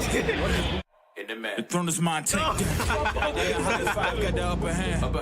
I'm too real, can't fake that. Who you know put a fear in them like this? You a vampire, still suck when you bite this. Lord forgive me for my sins, I'm feeling righteous. But they been next to me to show me I might just. They didn't think I could do it, I had to demonstrate how the flow is so heavenly, keeping demons straight. Who they fooling? I showed them the jig is up again. When I asked them who was the best to get this to stuttering, tell them I'ma keep winning, winning. I'ma keep winning, winning. I'ma keep winning, winning. You can try to save yourself, but you only gon' play yourself. You can try to save yourself, but you only gon' play yourself. You can try to save yourself, but you only gon' play yourself. You can try to save yourself, but you only gon' play yourself. I came this far, nothing can't stop me now. They knock me down, but they can't count me out.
we are, but everybody in the Rocket League semifinals. Once again, I'm Matthias, also known as Matthias, joined by Daniil Betterson-McGee, and we've been here seeing so much good Rocket League action, but now we're closing in on the end.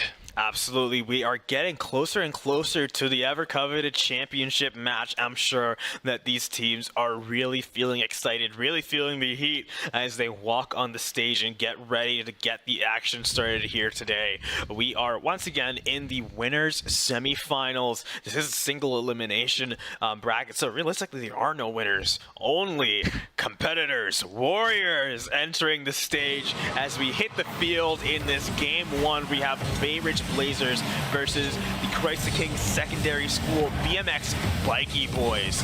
And we're gonna get started off already with a very aggressive lead coming out from the Bikey Boys as they try to maintain a strong presence in front of the Bay Ridge Blazers net. Yeah, they are showing an amazing performance so far. That both teams rocking around their arena here. But it looks like Bay Ridge Blazers going in for a dunk there, but a huge defense from BMX Bikey Boys. BMX Bikey Boys seem to be trying to get control, taking it over back to the Bay Ridge Blazers side of the field. But with Happy Cappy taking back to the corner, we have that shot going to the net. It's going to get saved basically immediately. Doesn't even really count as a shot at that point, as now they're trying to take it back in control. The Bay Ridge Blazers are trying to get that towards the goal, but it's going to go right over the top and just barely miss out.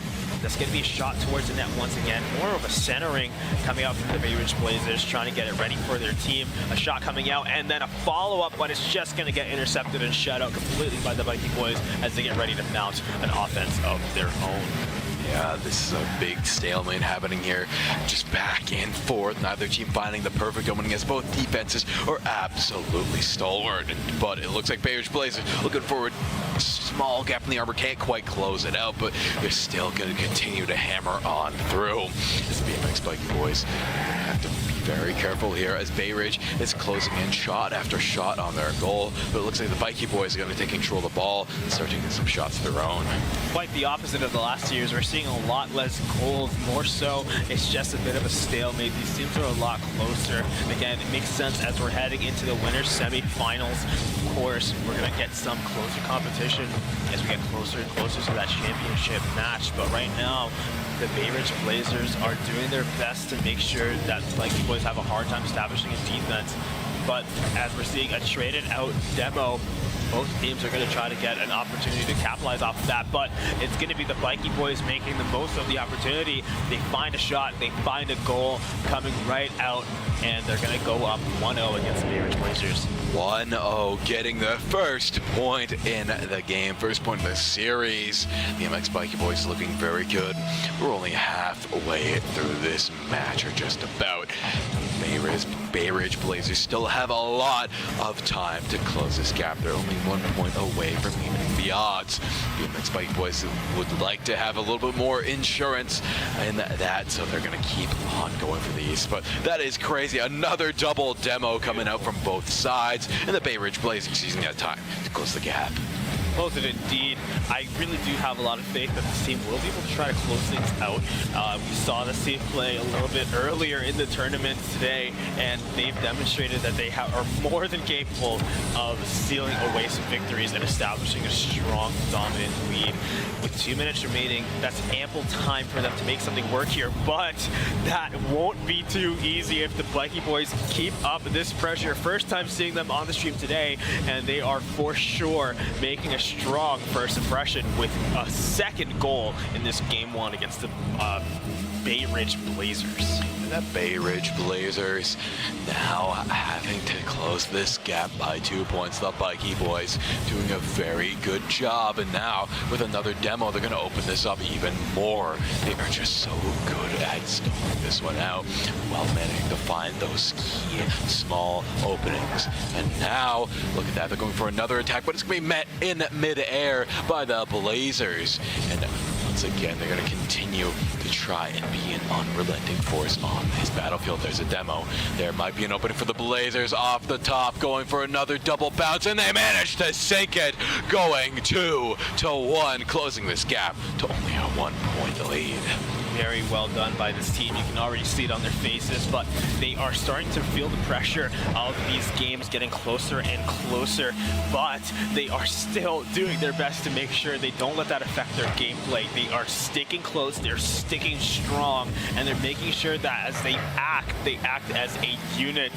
No lone wolves out on this field, and they're going to be trying their best to make sure they can establish some presence in this game one. Once again, as I've been saying throughout the day, even if you don't win this game, you want to walk away feeling like you can win the next, and that will all come down to how you perform as this one gets closer and closer to the end, and getting at least one goal in this game will help you at least feel a lot more comfortable going to the next. 1 minute remaining. Bay Ridge Blazers still have the time to get another goal going, but with the Vikey boys playing as they are now, I think it will be quite difficult for them to find one, as they are already trying to line up a third goal for themselves over on the Vikey boys side of things. But Bay Ridge Blazers intercepting the shots and intercepting all the control that is trying to come out from them. They're going to steal that away while we're trying to clear. That's going to be a third goal for the Vikey boys. Excellently done. 37 seconds remaining. The Bay Ridge Blazers, do you have what it takes? That is the question you have to ask yourself. And they certainly do have what it takes to even this odds, but do they have the time to perform with only 35 seconds and counting remaining? The pressure is on. It's not impossible, but it's going to be a very difficult gap to close. And now with time ticking, Bay Ridge Blazers looking for an open. They just might as well see if they're going to be forced to go on the defense as the Bike Boys keep on the pressure. They have one back in the net, but that might not be the case as the Bay Ridge Blazers almost have a goal on their hands. This is straight away. They're going to go for it. They almost get, but the defense, the save from one of the BMX Bikey Boys players is absolutely massive. And now with the offense from the Bikey Boys, the Bay Ridge Blazers not going to be able to save this one, but the Bikey Boys are going to take this first game in the series. Game one looking good. They made it look comfortable. I can tell that they're really feeling themselves so far. They look like naturals right there on the stage. I'm not sure if it's the first time on our stage today, but it definitely doesn't feel like it the way that they're playing so far.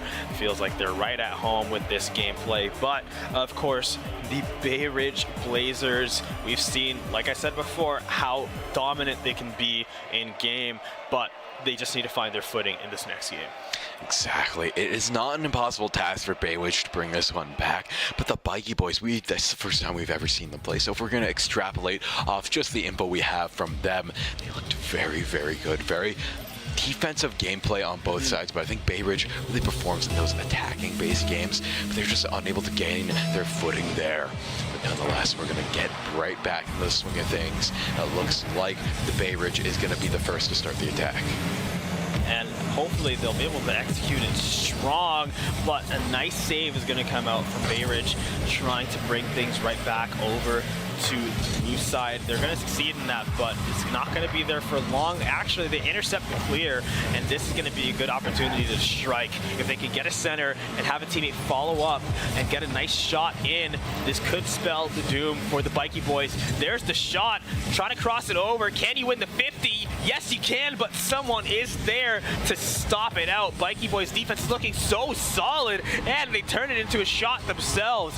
This is the importance of making sure that your offense doesn't sacrifice too much of your defense, and if it is, you got to make sure you're definitely getting those goals. Otherwise, opportunities like this will sneak up for the enemy team, and they will be sure to take them. We mentioned earlier, Rocket League is all about opportunities, and Bikey Boys know when to strike when those opportunities appear. I mean, look at that! They found something out of nothing and explode into a 2-point lead within the first minute. Very well done. 2 points already on the clock with not even less than a minute underway. Bikey Boys are looking to comfortably take game 2. Of course, that's how they'd like to see things. Bay Ridge Blazers probably sees it as something else entirely. This is just an opportunity for them to really show what they're made of. If they can come back from this deficit, it would do great things, not only for their reputation as players, but just to show that they have have what it takes to be competitive Rocket League players, but if they're gonna make sure they can get this one going, they can try their best to keep it over on blue side. A shot's gonna come out, bounce back over, and hopefully they can try to maintain this pressure. Right now, they're trying to stuff it down inside the goal line, but not quite. It's getting there, it's getting close. They just need to make sure they coordinate their assault and make sure it goes the way they need it to. That's gonna be a nice pop-up, a nice center, but no follow-up shot's gonna come out. Over back to the corner, a center is gonna come through, it's gonna get cleared. Bay Ridge Blazers, they're gonna try to intercept that one, but no way, no how. Blakey Boys turns that once again from a clear to a goal, and it seems that Bay Ridge Blazers defense is really suffering so far. Unfortunately, they're unable to find some footy as the Bikey Boys just know how to play through the rules of engagement. They know how to get them into the places where they need them, sacrifice their defense, lure them in with a false, weakening defense. They know exactly when to strike. Bikey Boys 3-0 lead so far, 3 minutes remaining. It's not an impossible gap to close for Bay Ridge, but it's going to be a very dang tough one to close. As we look back over, we're going to see the Bikey Boys playing the defense once again, stalling it up. They see the opening, they're going to go for a strike, the pass back and forth, and they manage to sink it once again. We're going to see a 4-point lead. 4-point lead, and it's looking tough so far. The Bikey Boys are just doing such a great job of controlling this field.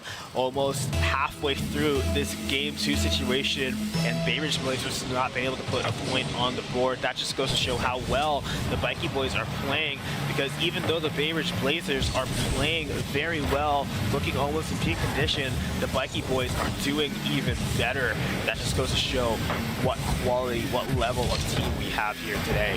So far, it's still anybody's matchup over in terms of controlling the ball, but another one stolen away off of breakaway. In fact, mostly just a clear or a redirection.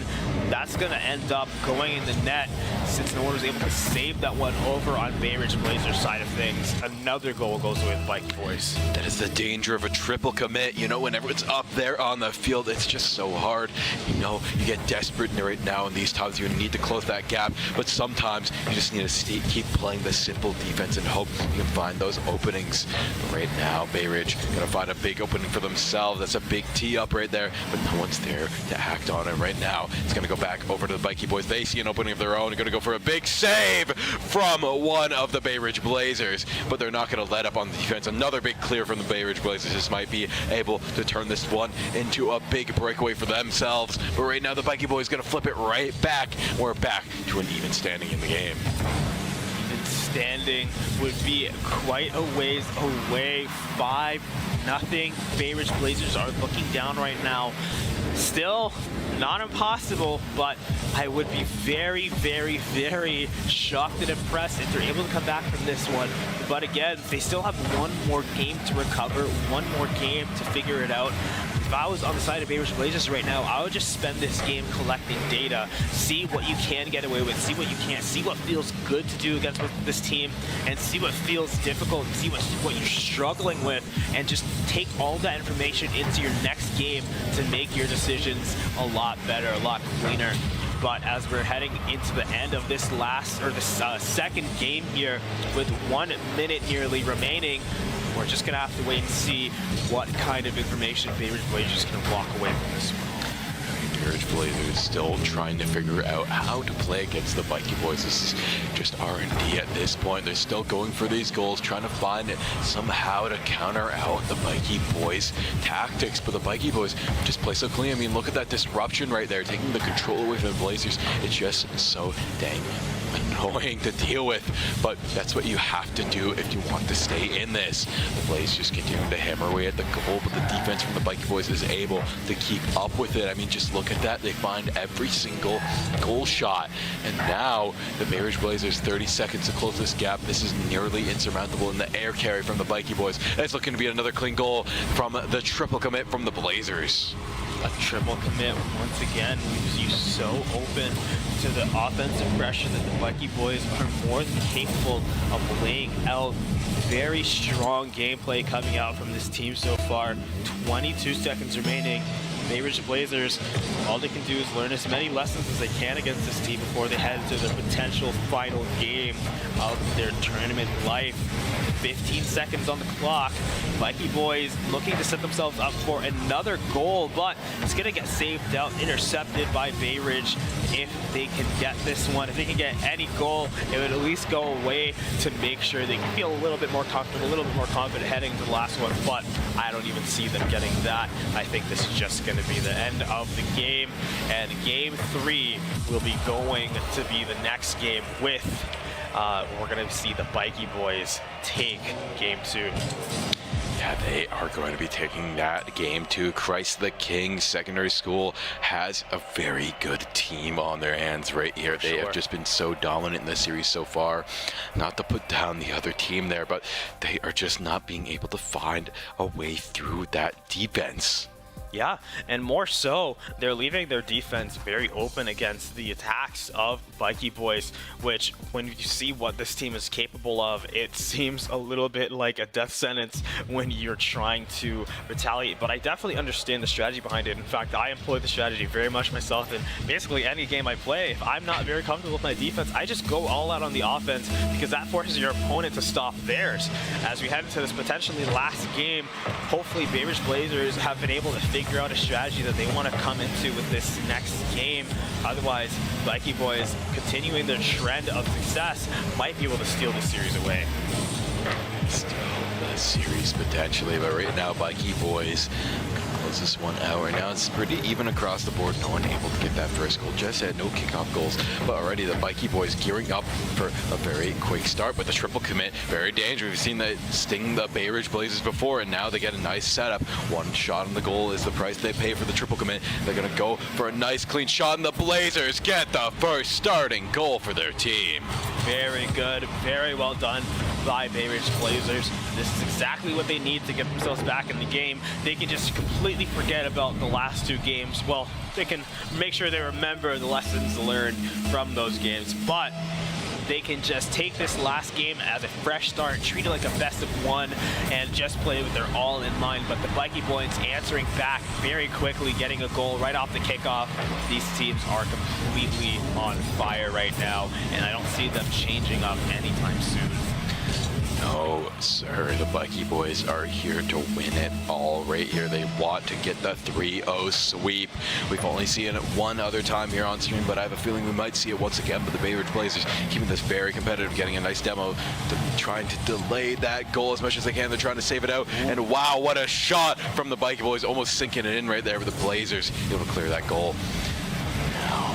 It's very tense. The Bikey boys not letting up, and he finds it mid-air slam, dunking it, spiking the ball right into the net.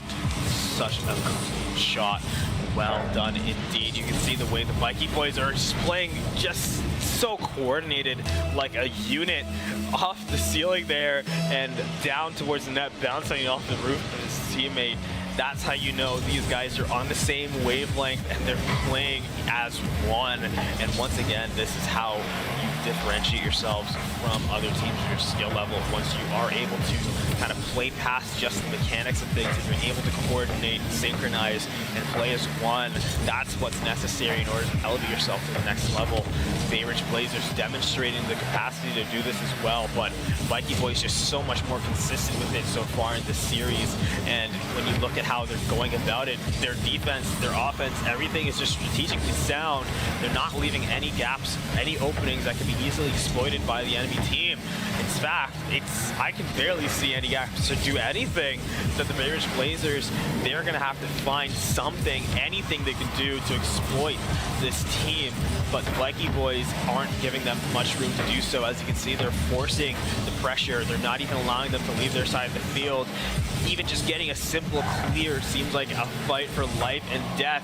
And as a result of that, in fact, Bay Ridge Blazers were finally able to get it out from their side of the field, and as soon as they did, are able to turn that into a goal. Very well done by Bay Ridge Blazers, showing they still definitely have signs of life in this series.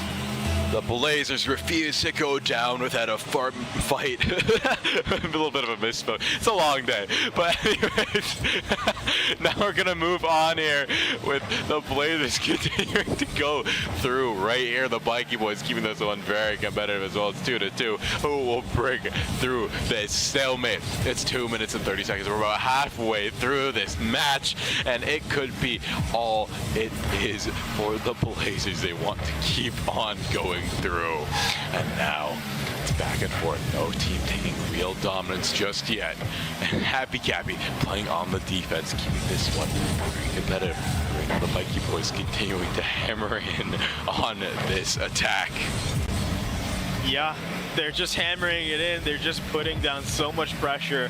And with 2 minutes remaining, like I mentioned before, it ended up actually resulting in Bay Ridge Blazers getting a goal for themselves. But that just goes to show Bikey Boys are doing such a good job of keeping them stuck on their side of the field that as soon as Bay Ridge Blazers was able to escape, they actually did turn it into a goal. But again, Bikey Boys are just making sure they don't get these opportunities by keeping it stuck on Orange side, which gives them so many chances to take shots and try to set things up for themselves. So looks to me that they're trying to do the same thing right now, and hopefully they can find something, an opportunity to get another goal for themselves. Hopefully there's only 1:25 remaining left on the clock, and now Bay Ridge Blazers continuing to hammer this in. They want to take this game. I mean, look how quickly they are closing in on Bikey Boys net. They're giving it all they got. They are putting the pedal to the metal, using all the gas they have left. And right now, we're seeing the Bikey Boys struggle on the defense, and now the Bay Ridge Blazers have taken the lead 2-3 with only a minute remaining. First time, I believe, in the series we're seeing Bay Ridge leading. I'm sure Bikey Boys has an answer waiting in the reservoir. They probably aren't content with this, but I'm sure the Bay Ridge Blazers are definitely feeling happy with themselves right now. They are coming back from such a huge and dominant deficit coming out from the Bikey Boys in the previous games, but now they have the upper hand. If they can maintain it for just another minute, they will walk away from this game with at least one in the series. But as a shot comes out from the Bikey Boys, just barely misses, and it's going to get saved by Bay Ridge. Another shot's going to be coming out from them, but it's going to get saved out by one of the Bikey Boys, taking it over to the Orange side now. Looks like they're setting themselves up for a shot, and it's going to get saved, actually. Bay Ridge Blazers keeping their lead, but another follow-up shot's going to come through. Another save's going to come out, but they're going to send it right back over, return to sender, and this package is not going to get delivered, but it's actually going to get returned right back. Bay Ridge Blazers taking another shot, but Bikey Boys, they don't like it. They don't want to take that without a fight. They're sending it right back over to Orange side. They're just throwing away defense. It doesn't matter. It's completely irrelevant at this point. They just need to find another shot, but Bay Ridge Blazers are able to definitely cement themselves as taking this game away 2-4 right now, and that's going to most likely be the game going over to Bay Ridge Blazers. Most likely. What a comeback from the Bay Ridge Blazers. Bikey Boys seemingly like too low for majority of the game, but the Blazers able to just come back with goal after goal after goal after goal. And now this is going to be it. The Bikey Boys going to keep it up in the air. If they can get one more goal in there, they'll have a chance to tie up the score, but no, it gets slammed down by the Blazers. And now they're definitely still in this game. For sure, Bay Ridge Blazers able to take at least one game. You can see it, they're trying to figure things out, strategize. Like I mentioned, those previous two games, while they didn't win it, they are at least able to get a lot of data out of it. And I think right now, that's where we're seeing that data becoming particularly useful. They're talking, discussing, figuring things out, how they want to go about trying to cement their dominance in this series so far. But likewise, on the side of the Bikey Boys, I'm pretty sure they're doing the exact same thing, just trying to figure out how they can come back and inform from the first two games and just ensure the dominance going into this next one. Going into game 4, I feel like now we can truly say it's anybody's game going into this next couple of games. Game 4, maybe 5 if we see it. It's just a matter of time. Exactly. We're going to have to see what happens here. We're right out of the gates and right into the thick of it already. Already some goals being threatened by the Bikey Boys. The Blazers threatening a goal of their own. It seems like they've discovered that going up high might be the key for them to sink these shots in. It's just bouncing between these goals. Spiky boys, first shot on goal, they need to try and defend this one, clear this one out. It seems like the Blazers have just woken up out of nowhere and have awakened some powers of their own. And now the Spiky boys still threatening goal after goal. You can tell these are some top contenders right here in the semifinals. Some amazing rocket gameplay on display here. The Towers are closing in on a minute throw. No goals have been taken. This is going to be a long game. They have to go all the way. We're going to see if the Spiky boys will be able to sink it right here. Bounces between the folks, back and forth. Don't take in complete control, but it looks like the Bay Ridge Blazers are going to go for a goal. Looking for it. Whether or not they'll find it is an entirely different question. So far, this game is relatively quiet based off of the previous ones we've seen. No goals just yet, but I'm sure that's going to be bound to change anytime soon as Spiky boys looking for a shot, and that's going to be a beautiful follow-up from the pass, the line at the center, and that's going to be a clean run through, a shot going straight into the net from Spiky boys, leading 1-0 now against Bay Ridge Blazers in game 4. It is 1-0, 3 minutes and 45 seconds remain. The Spiky boys in the lead, but we've seen it before. The Bay Ridge Blazers now have that comeback potential. They know how to even up the scoreline. Look at that, already bringing out the max aggression to bring things a very exciting start. Right now, Spiky boys getting the demos, bringing them back, and that's something I want to see from them. That's what got them the victory in the first place. They can play a little bit more aggressive, a little bit more engaging, but the Blazers using a full manipulation of that, take the lead, or to even up the score once again. Now anyone can take the lead.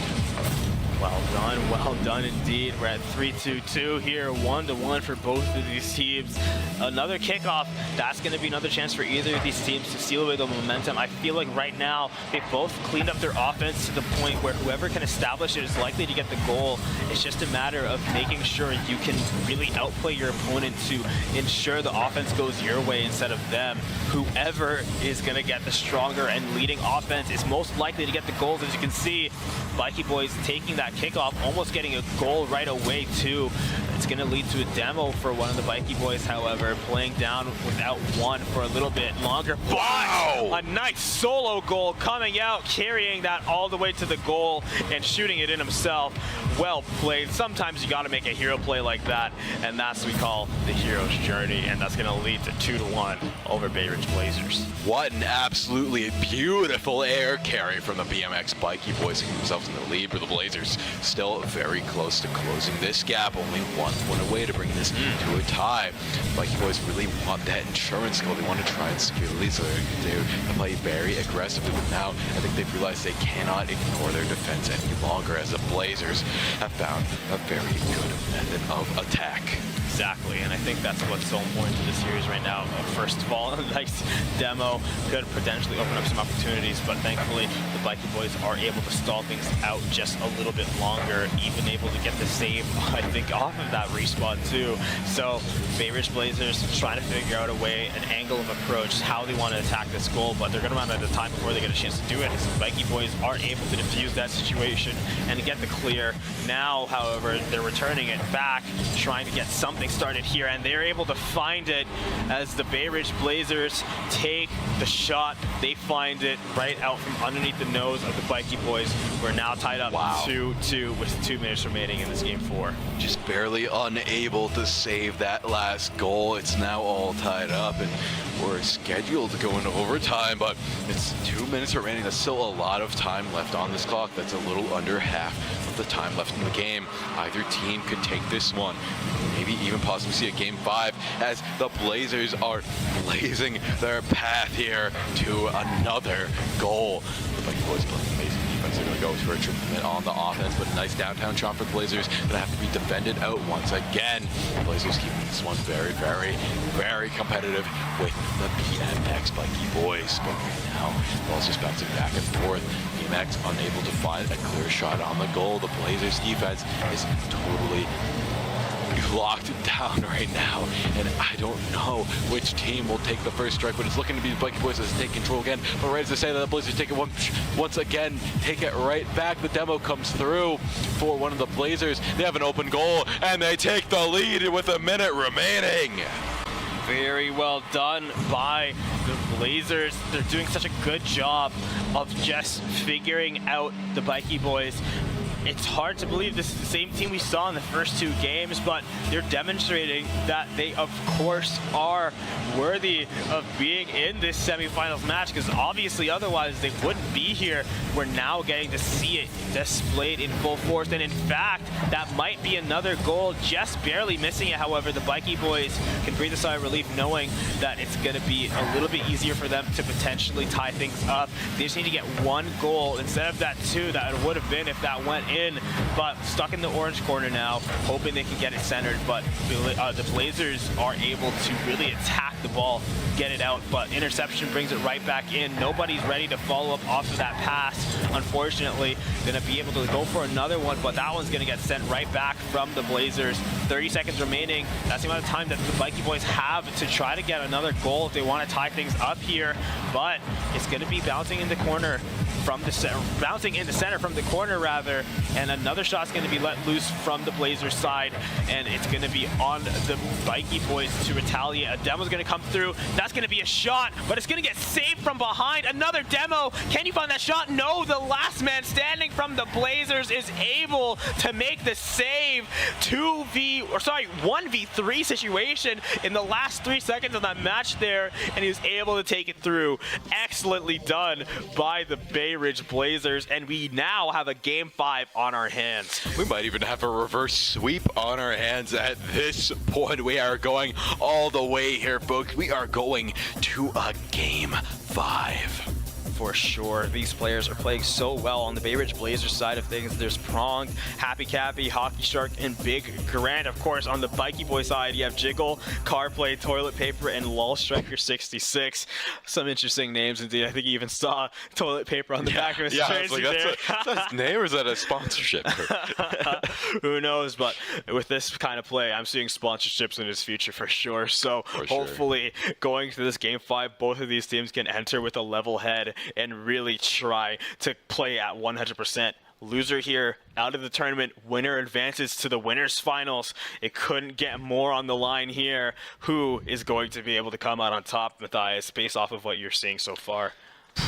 You know, I have faith in the Bay Ridge Blazers, but I don't know if they're going to be able to close it out, because there's a thing. You can only stay on top for so long. You know, you have the momentum, sure, but the momentum eventually runs out. We saw that with the BMX Bikey boys, so I think the pendulum might swing back in their direction, but it could go either way at this point. It's either the Blazers take the momentum from the last few games and continue that dominance, or the Bikey boys somehow get themselves back into the game.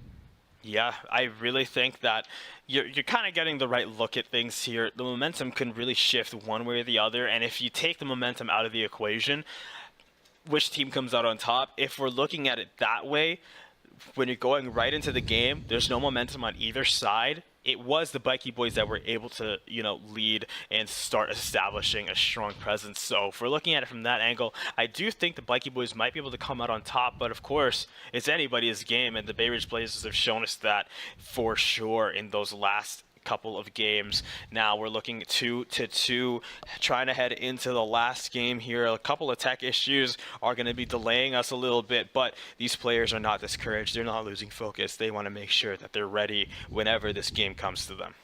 Exactly, and right now I would have to say that on both sides, I would say BMX Bikey Boys almost had a debuff going the last 2 games. They had that pressure of, will we get the 3-0, will we get the 1-0, will we get the 3-2, right? But now both teams have equal pressure. They're both at that apex point where either of them could possibly win. So I think we're going to see both teams performing at their fullest. And now I don't know who will eventually ultimately win. The Bikey boys, I think, had the better all-around team play in the beginning. I think they still have that. Blazers have that like tactical awareness that they have really planned around the Bikey Boys gameplay style. In any case, we can speculate all that we like, but in the next, at very least 5 minutes of gameplay, we'll see who's able to come out on top, as we're going to see the Bay Ridge Blazers already starting with their good defense and taking it into an offensive situation here, trying to get the shot right up immediately, riding off the wall and off the top, setting themselves up for a goal. Very well played by the Blazers, and I'm excited to see what more they have in store going into this game 5. Vikey Boys only 15 seconds down. They have more than enough time to tie and potentially surpass the goal that the Bay Ridge Blazers have just set for us. Yeah, a lot of time, but now the momentum is in the Blazers' hands. They can manipulate this game how they would like, and they like being in that lead position. We've seen them perform so well from that leader position. Let's see what they do here. They're already laying in on the attack, make sure the Bikey Boys don't have an opportunity to shoot on the goal. But now, as I say that, it slips between their fingers, and now it's going right back and forth. No one really being able to take true control of the ball just yet. I'm so curious to see the stats on the saves, and especially in these corner situations, I wonder who has been able to get them out of the corner so many times, because I feel like that, especially at this tournament today, I feel like so many, oh my goodness, I think the defender there was just a little bit too deep in the net, was basically on the path to get that defense, but again, just maybe a little too deep to get the save. Yeah, unfortunate there. That's going to be another goal going the way of the Bay Ridge Blazers. But just to finish my thought from before, I feel like a lot of these games from the tournament today have come out to who's able to really recover from the corner and turn that into an opportunity from their teams. And it feels like, especially perfect example, the Bay Ridge Blazers are doing such a great job at that so far. As you can see, right out of the corner, they're able and ready to capitalize. A teammate there to support and try to get a rebound if necessary, but not even necessary, as was able to come right through like a missile and get that goal. A 3-0 lead is absolutely massive, especially when the games get as close as this series has been. Right now, the Bikey Boys really hammering in on this offense. They need to tie up, and they need to tie it up soon, but they can't go for the triple commit or else they'll get themselves wide open. But at this point, it doesn't really matter. They need to close this gap and quick. They go for the triple commit anyways, but the save comes out from one of the Blazers, and now it's back in the Blazers' hands. They're going to start to make their blitz attack once again. And just looking at this so far, it is seeming more and more likely that this is going to be that reverse sweep situation that we were kind of speculating about just a little bit ago. Bikey Boys just trying to get that shot ready, but it's not going to be able to get followed up on. It's going to get saved as well. And Bay Ridge Blazers looking to retaliate now, trying to get that cleared out. And it's in the blue side. They just have to set themselves up for success as usual. A pass is going to come through, double commit to get it cleared out, but a retaliatory save is going to come back to bring it right back over to blue. A shot's going to be made from center field. It's going to get saved by Happy Cappy. And now it's going to be Bikey Boys trying to recover from that save. A rebound and pass centered over into the center of the field, but now we're stuck in the corner. Corner play is going to get made, but there's no follow-up. Nobody's ready to take that shot, so it's going to be trivial for the Bay Ridge Blazers to just get that cleared out. And still just missing that clear, actually. The Bikey Boys still have a chance to make another one happen. Can they find something? No, Bay Ridge Blazers aren't going to be able to get it out, but shooting it right back. Package denied, riding the back of the net to try to get things out there, get ready, come out to support the team. But it's going to get cleared over to Orange. Going to ride the wall here, see if he can get out of the corner, but it's going to be another corner fight. It's going to go the way of the Bay Ridge Blazers, however, and in fact, that's going to be another goal for them. 2 minutes remaining. They're up 4-0. It's looking a little scary so far for the Bikey Boys. Exactly, and what a comeback from the Blazers. First losing the 2 games, and I don't want to say a dramatic fashion, but it was not looking good for them. And now they're 4-0ing their opponents 3 minutes into the game. There's 2 minutes left on the clock. Mikey boys really need to get themselves back in this, and very quickly. They have about 30 seconds for a goal each, and the first 30 seconds is nearly burned. Gearing themselves up for a goal. They're going to swing for it, but the defense from the Blazers is just too strong. And now the ball up in the air. They see the point to strike, and they shoot for it, almost getting a 5th goal, but it gets saved out by the BMX Bike Boys. They still keep that amazing defense in play, but it's just when they have to go for these triple commits that it seems to suffer. But they have to. They have no other choice. And now the attack is on there. They go for the triple commit, and they get the goal, and they're back in the game. 1 minute, 20 seconds remaining. I feel like a broken record, Matthias. Tell me to stop at any point, but this is Rocket League. Anything can happen in that amount of time, especially 3 goals. So, Mikey boys finally put one on the board. That might just be what they needed to bring themselves back from the brink of oblivion. If they're able to try and recoup their strength, just keep that pressure going, finding a goal here would be huge for them. It will show them a path of light through the darkness where they can keep maintaining that aggression that I can tell they want to keep pressing forward. Defense is not what they're looking to do right now with this much of a lead. They just want to keep that pressure going. They're going to have to clear it out though. Orange keeps laying on the pressure, but a nice shot's going to come through from the side. They're going to be unable to defend against it. That's going to be another goal going to the Bay Ridge Blazers, and with just about 50 seconds remaining, this 4-goal gap is looking more and more daunting by the second. Yeah, that gap is absolutely massive at this point. They need a goal every 10 seconds to try and even up this scoreline. But let's see if they'll be able to get it in time. But no, the Blazers are just continuing to blaze on forward and continue to get goal after goal after goal. It's going to be a very hard-fought match. Now the Blazers, all they have to do to win is run out this clock, play the defense very intelligently, and they'll be able to take this one in a reverse sweep situation.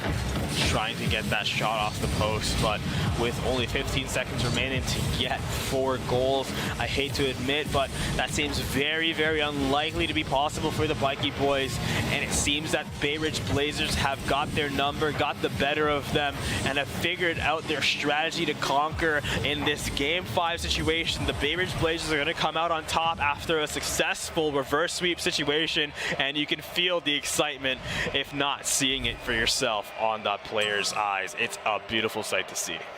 A beautiful sight indeed. They played amazingly, and both teams played amazingly. BMX Bikey boys just absolutely dominant in those first 2 games, but you have to give props to the Blazers. What an amazing showing. They dug deep in the reverse situation. They were down and out, do or die all the way through, and they took it all the way into the end and ended up winning. Absolutely. The Bay Ridge Secondary School, Bay Ridge Blazers have shown us that they are resilient and have indomitable spirits. Complete and utter congratulations to them. And of course to Christ the King Secondary School's BMX Bikey boys for putting on an excellent show too.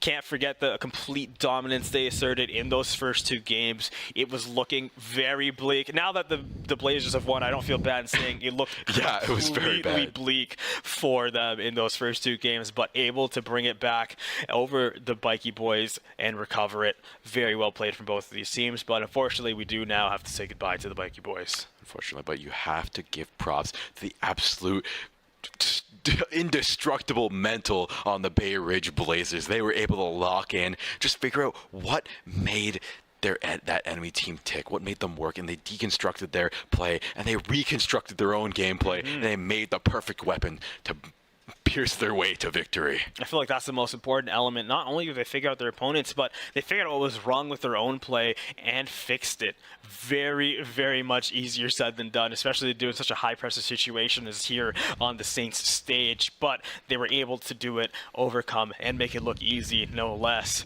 But ladies and gentlemen, as we get ready for our next game, we're going to have to prepare for a nice break as we get through the action. We still have plenty more to come, so don't go anywhere. We'll see you all very soon.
keep winning, winning.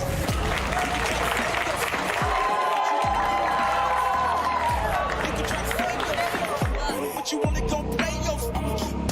You can try to save yourself, but you wanna go play yourself. You can try to save yourself, but you wanna go play yourself. Yeah, you gon' need 100 men, 100 scopes, 100 cans just for you to watch what I'm doing under the sun again. God-given gift, MCs doing the running man. If you want me to get it poppin', may cost 100 pence. Yeah, what I supply is all the throne is mine, take that. 105 got the upper hand. I'm too real, can't fake that. Who you know put a fear in them like this? You a vampire, still suck when you bite this. Lord forgive me for my sins, I'm feeling righteous. But they been next to me to show me I might just. They didn't think I could do it, I had to demonstrate how the flow is so heavenly, keeping demons straight. Who they fooling? I showed them the jig is up again. When I asked them who is the best, they get this to stuttering. Tell them I'ma keep winning, winning. I'ma keep winning, winning. I'ma keep winning, winning. You can try to save yourself, but you wanna go play yourself. You can try to save yourself, but you wanna go play yourself. You can try to save yourself, but you wanna go play yourself. You can try to save yourself, but you wanna go play yourself. I came this far, nothing can't stop me now. They knock me down, but they can't count me out.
All right, ladies and gentlemen, it is that time. We are into our first championship matchup of the day.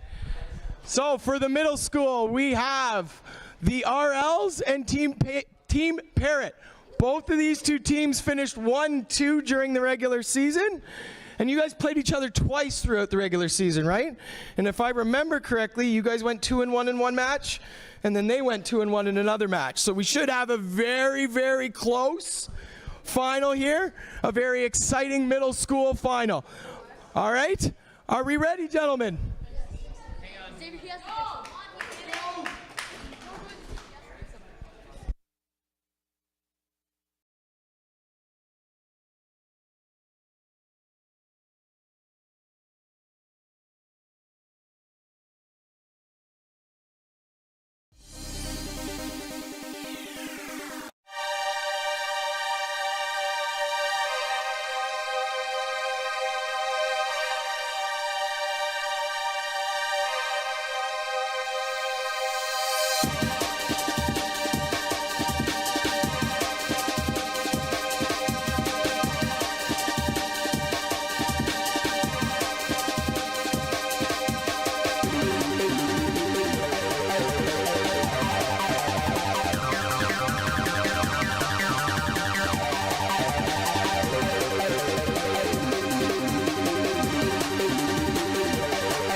We are in the finals of one of our many Rocket League divisions. This one is going to be the middle school division. Once again, I'm Matthias, also known as Matthias, and I'm joined by Daniil Betterson McGee.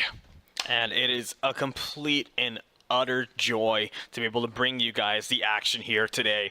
It's hard not to feel the excitement as we get into the finals. Even just stepping outside for a brief moment, you can tell how engaged everybody is. Their seasons, all their play, practice, trials, and tribulations lead up to this one point here. And here we have teams that are quite familiar with each other. We have the RLs versus the Parrots. The RLs hailing from Corpus Christi Middle School, and also the Team Parrot hailing from Holy Family Catholic School. These teams top two in their league so far, and they have quite a history with each other. These teams have played against each other before, twice to be exact. Both series going 2-1 for both of these teams at one point. So this is going to be their tiebreaker. Ultimately, whoever comes out on top not only wins the championship, but really settles the score between these two teams here. This is going to be the ultimate tiebreaker between these two storied teams. Who will take it all is the question we're all asking here, and it looks like Team Parrot is going to go for a goal there, but they can't quite get it there, and now the RLs are moving in, trying to take a goal of their own. Trying to get something to work here. Team Parrot, it seems like they had a little bit of trouble getting it out, but ultimately they are able to recuperate and bring it back. It's back to the center. It's in the neutral play right now. Nobody is completely stealing it away just yet, but it can actually turn on its head in the blink of an eye. In fact, almost going in. It's going to get saved out by the RLs just in the nick of time, but Team Parrot still establishing a strong offensive pressure so far. It seems that the RLs are trying to figure things out still, trying to get comfortable on how they want to play this game against Team Parrot. But like I said, these teams know each other. They've played against each other. They have an idea of how they work, how they tick, and I'm sure they both want nothing more than to come out on top. So I'm sure that whatever they need to do to get in this game, get their heads in the game, get focused, they're going to do it and do it fast because they only have 3 games to do so. Well, up to 5, but you can only afford to lose 3 before you're out. Exactly, you don't have much room to lose right now, and right now you can tell that they're playing up their utmost potential. They are doing an amazing job on the defense here. Neither team scoring goals just yet, but getting so close. We've seen many shots on the goal, but it's just not quite going through because of the amazing defense on both sides. And now we see an air carry come out from Team Parrot, and they are closing in on the RL's net. They're just going to get driven away once again by the RLs. It's going to go back and forth once again. We see Team Parrot trying to bounce back and forth, trying to make something work here. And right now, trying to find a way to go in there. They don't quite get it, but now setting up for an amazing shot. Gonna get it off the top, but they can't quite sink it in. Once again, back to reset, but it's gonna be one more shot. Team Parrot finds an opening, and what a shot! Team Parrot scoring the first goal. That's going to be a huge mark for these players.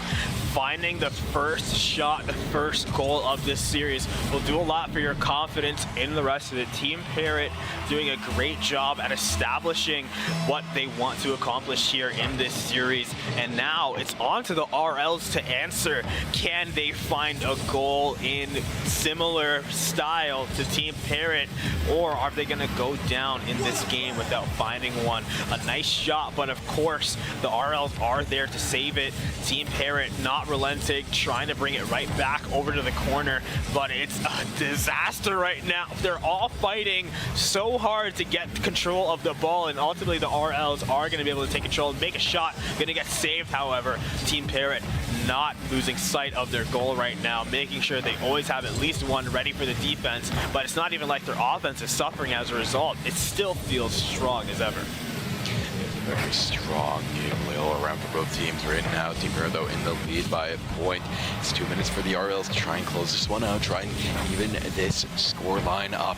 It's going to be very hard. The ball's right in front of them, but a nice clear by Team Parrot. It's going to make it that much more difficult for the RLs to sink it in, but they're going to keep going. They're going to get set up, going to pass it right back and forth, try and get it in front of the net. We see one of the teammates trying to hold it here. They can't manage to quite do it as the Parrots are moving in beautiful harmony. They're trying to get another goal. Beautiful setup all around, but it gets cleared out by the RLs. Once again, the RLs looking to get a goal of their own. There's a nice setup, but the 50 comes through. They manage to win it. It's right in front of the goal, and the RLs sink their first goal, and they're evening out the score 1-1. As you can tell, like we said before, these teams have played against each other before. They've both walked away with the victory. It's going to be a close series, and I'm starting to really understand how close it's going to be now. They are playing at such a level. It's basically a mirror match in terms of skill. I can't imagine this is going to be easy for either team to walk away with, but unfortunately, only one team can walk away a victor, especially in the entirety of the championship. But even in this game one, even though it's tied up and so close, somebody's gonna have to get the win here. Right now, Team Parrot wants to be that team. They're trying to steal control of the ball, but it's gonna end up on their side of the field.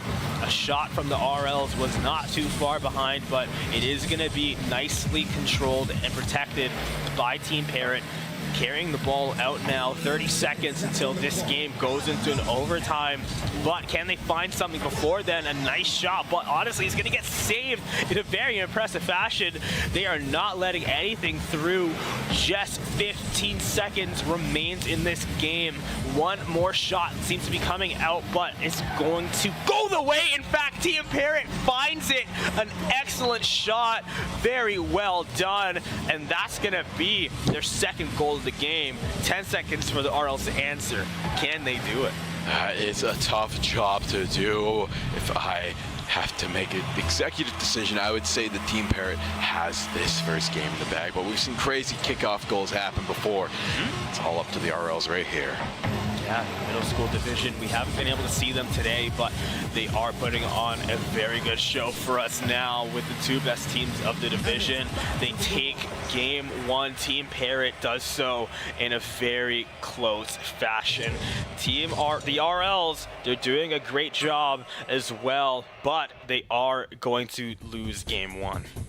I cannot get that first game 1-1, but there's more games in store for them. And I think one of those kids did have a Parrot-style hoodie on the side of Team Parrot, which you love to see when you have the matching outfit to match the name. So props to them. But overall, great goals. Those teams are very evenly matched. It just came down to one decisive goal there. That one last 10-second goal from Team Parrot gave them that win. Absolutely. I feel like if we went into an overtime, I think it might have even taken 20 minutes before we saw something there. Thankfully, they are going to be able to find that goal and take us now into game two. But Team Parrot fielding the roster of Lost, Exotic Sig, and Candy, whereas the RLs are holding on Adam Bobcat, Deadeye Nass, and Super Gamer. A very solid roster all around, and the RLs showing that they still want to keep fighting. They get the first goal of game two, and they do so very fast. An amazing blitzing first goal for the side of the RLs. That's how you want to kick off your second game. You want to start off on a good note, especially after the snap. It seems like their mental is unable to be affected there, and that's what you need in this game. Looks like they're going for a second goal. The back-to-back goals for the RLs. I like that kid's game face. He's really feeling himself up there. The energy can be palpable when you are performing at your peak in front of an audience, so I definitely understand the excitement. Game two already underway. The RLs leading 2 points. A demo comes through that very easily could have been an opportunity for Team Parrot to clear, but unfortunately for them, it's not going to go their way just yet. They're still fighting for it. Ultimately, at least it's out of their net, but they do get the clear eventually. The RLs make a shot, but the Team Parrot returns the favor, and now Team Parrot leading the offense towards the goal of the RLs, but eventually it's going to make its way back over to the blue side. They're making it towards the center, taking the shot. It's going to go off the post. Actually, no, it's going to go straight in. Team Parrot get their first shot of game two, and that's going to lead to a nice 1-2 scoreline with 4 minutes remaining. I was going to say, 4 minutes remaining. It looks like we're going to have a very high scoring game on our hands here, because only a minute in, we've already seen 3 goals. We have 4 more minutes to go. We're just about breaking the seal on this brand new game. Now, we're going to see the Parrots go for another goal, trying to make it into that corner there. We see the setup, but we see the dunk. No, we see the clear. The RLs is back and forth. And wow, what a high lob there into the net. The Parrots getting the second point on the scoreboard for themselves and bringing this game to 2-2. 2-2, 3 minutes, 43 seconds remaining now.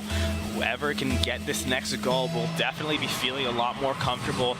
I feel, maybe I'm wrong, just pure speculation on my point. I feel like especially with high-scoring games like this, it doesn't usually last the entire game. It's usually just out of the gate, you see a lot of goals coming out, but as time goes on, that's when the defense really starts to lock down. So I feel like whoever walks away with the next goal, as long as it's relatively soon, will be very comfortable to end this game, and it'll probably go in their favor with no more games remaining, no more goals coming out. That's going to be my guess, at least.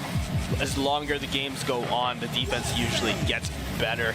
But with 3 minutes remaining, and now we're tied 2-2, both of these teams have a lot of incentive to just go all for it, try to find a goal, and then lock down their defense perfectly.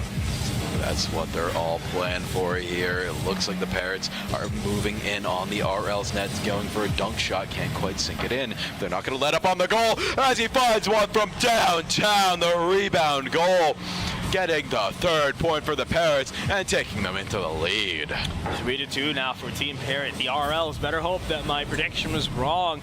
I believe that now both of these teams are going to just completely shift roles. The RLs are likely to be a lot more aggressive than Team Parrot was just a minute ago. And now Team Parrot might be playing a little bit more passively. They want to maintain this lead. But what's important is you don't play too passively. You still want to be looking for opportunities to find goals, because of course that will just make the gap even wider between you and your opponent. And as long as you're playing offensively, that forces them to stop their offense as well. So I'd encourage and expect Team Parrot to just make sure that while they're looking for opportunities for goals, they pay extra attention to their defense as well, because they just have to make sure they don't lose any goals towards the RLs, and they will take this game once again over them. Right now, it seems to be the case that Team Parrot is trying to play with that in mind. As you can see, it's not even necessarily that they're playing offensively, they're just playing aggressively, keeping the ball in the side of the RL's field and making sure it's difficult for them to get it out. They're having their two go out, a triple commit. In fact, no, they're sending one back just as they should. Make sure they have their net defended. They don't have to triple commit. They don't need the goal. They just need to make sure it stays on the RL side of the field. And as long as it is on their side of the field, they want to make sure it's going their way. But a cheeky side swipe, a triple commit from the Team Parrot, probably a miscommunication. That could have been a huge goal from the RLs, but there's not going to be capitalized on. Thankfully, Team Parrot, for themselves, or for their sake at least, they might have been a wake-up call to make sure they stay on top of their defense, because the RLs really could have ran away with that one. A minute and 10 seconds remain, and Team Parrot is still maintaining this lead. Just like I thought, Matthias, the defense of both teams really tightened up as this game went on. We're not seeing as many goals as we were a bit ago. No, this has come to a standstill. Parrot has locked down on the defense, but they're still continuing to hammer away on this offense. 1 minute remains left on the clock, and now we see the blitz come through. They want this security goal, and they try as well have it, but they just barely missed the goal there, and that was an amazing shot on the goal. But nonetheless, you're going to go for a contest there, and they managed to find it. They're not going to let up. They're going to take another shot on the goal, and that one's looking very good, but it hits the crossbar, but just barely. There's 30 seconds left on the clock, and the RLs have to try and even out the scoreline. They want to bring this one over time. They brought this one so far here, and now you don't want to be struggling against the match point, put in the reverse sweep scenario. You don't want that to happen. And now Team Parrot still doing this in the lead. They want to try and get that security goal. Look at that, it's all lined up, but the clear comes through for the RLs. Now 10 seconds remaining, they have one more shot left on the goal. They need the disruption, they get it, and now they need to keep this ball up in the air, and they need to try and sink it in soon. But with a touch, it's gonna go down, and now Team Parrot is on series point. Up 2-0 against their long-standing rivals. I'm sure they must be feeling comfortable. And now I see where you're talking about the Parrot hoodie. I love it. It's very cool. I kind of want to get one myself, honestly. But as they go into this Game 3 situation, I'm sure they know they don't want to let it get to their heads. They have to make sure they're playing composed. They have to make sure they're playing at 100. They don't want to let off the gas, and they have to assume that their opponents can and will take any opportunity they can to steal the game away from them. Because again, these are the top two teams. They played against each other before, and it's always been close, 1-1 both times, or 1-1 is their record against each other. This is going to be the ultimate tiebreaker, and I'm sure neither of these teams wants to lose this one. So the RLs will be playing with that in mind, and I'm sure are going to be bringing their 110% to Team Parrot, so 100% going to this Game 3 situation. Now, as we start things off, I think it's starting off strong, as we're already seeing a demo for Team Parrot, and they're already continuing their offense from the last game. A shot that goes through, just barely misses. 2 saves come out there for the RLs, and that's going to be a nice clear. A lot of breathing room. Triple commit for Team Parrot, sending it out towards the left side of the field, and now the RLs looking to intercept, but it goes way too high. It's going to be forced into the corner now, and it's going to be right in front of their net, but a nice save once again. The RLs are still in this game, sending it right back over to the blue.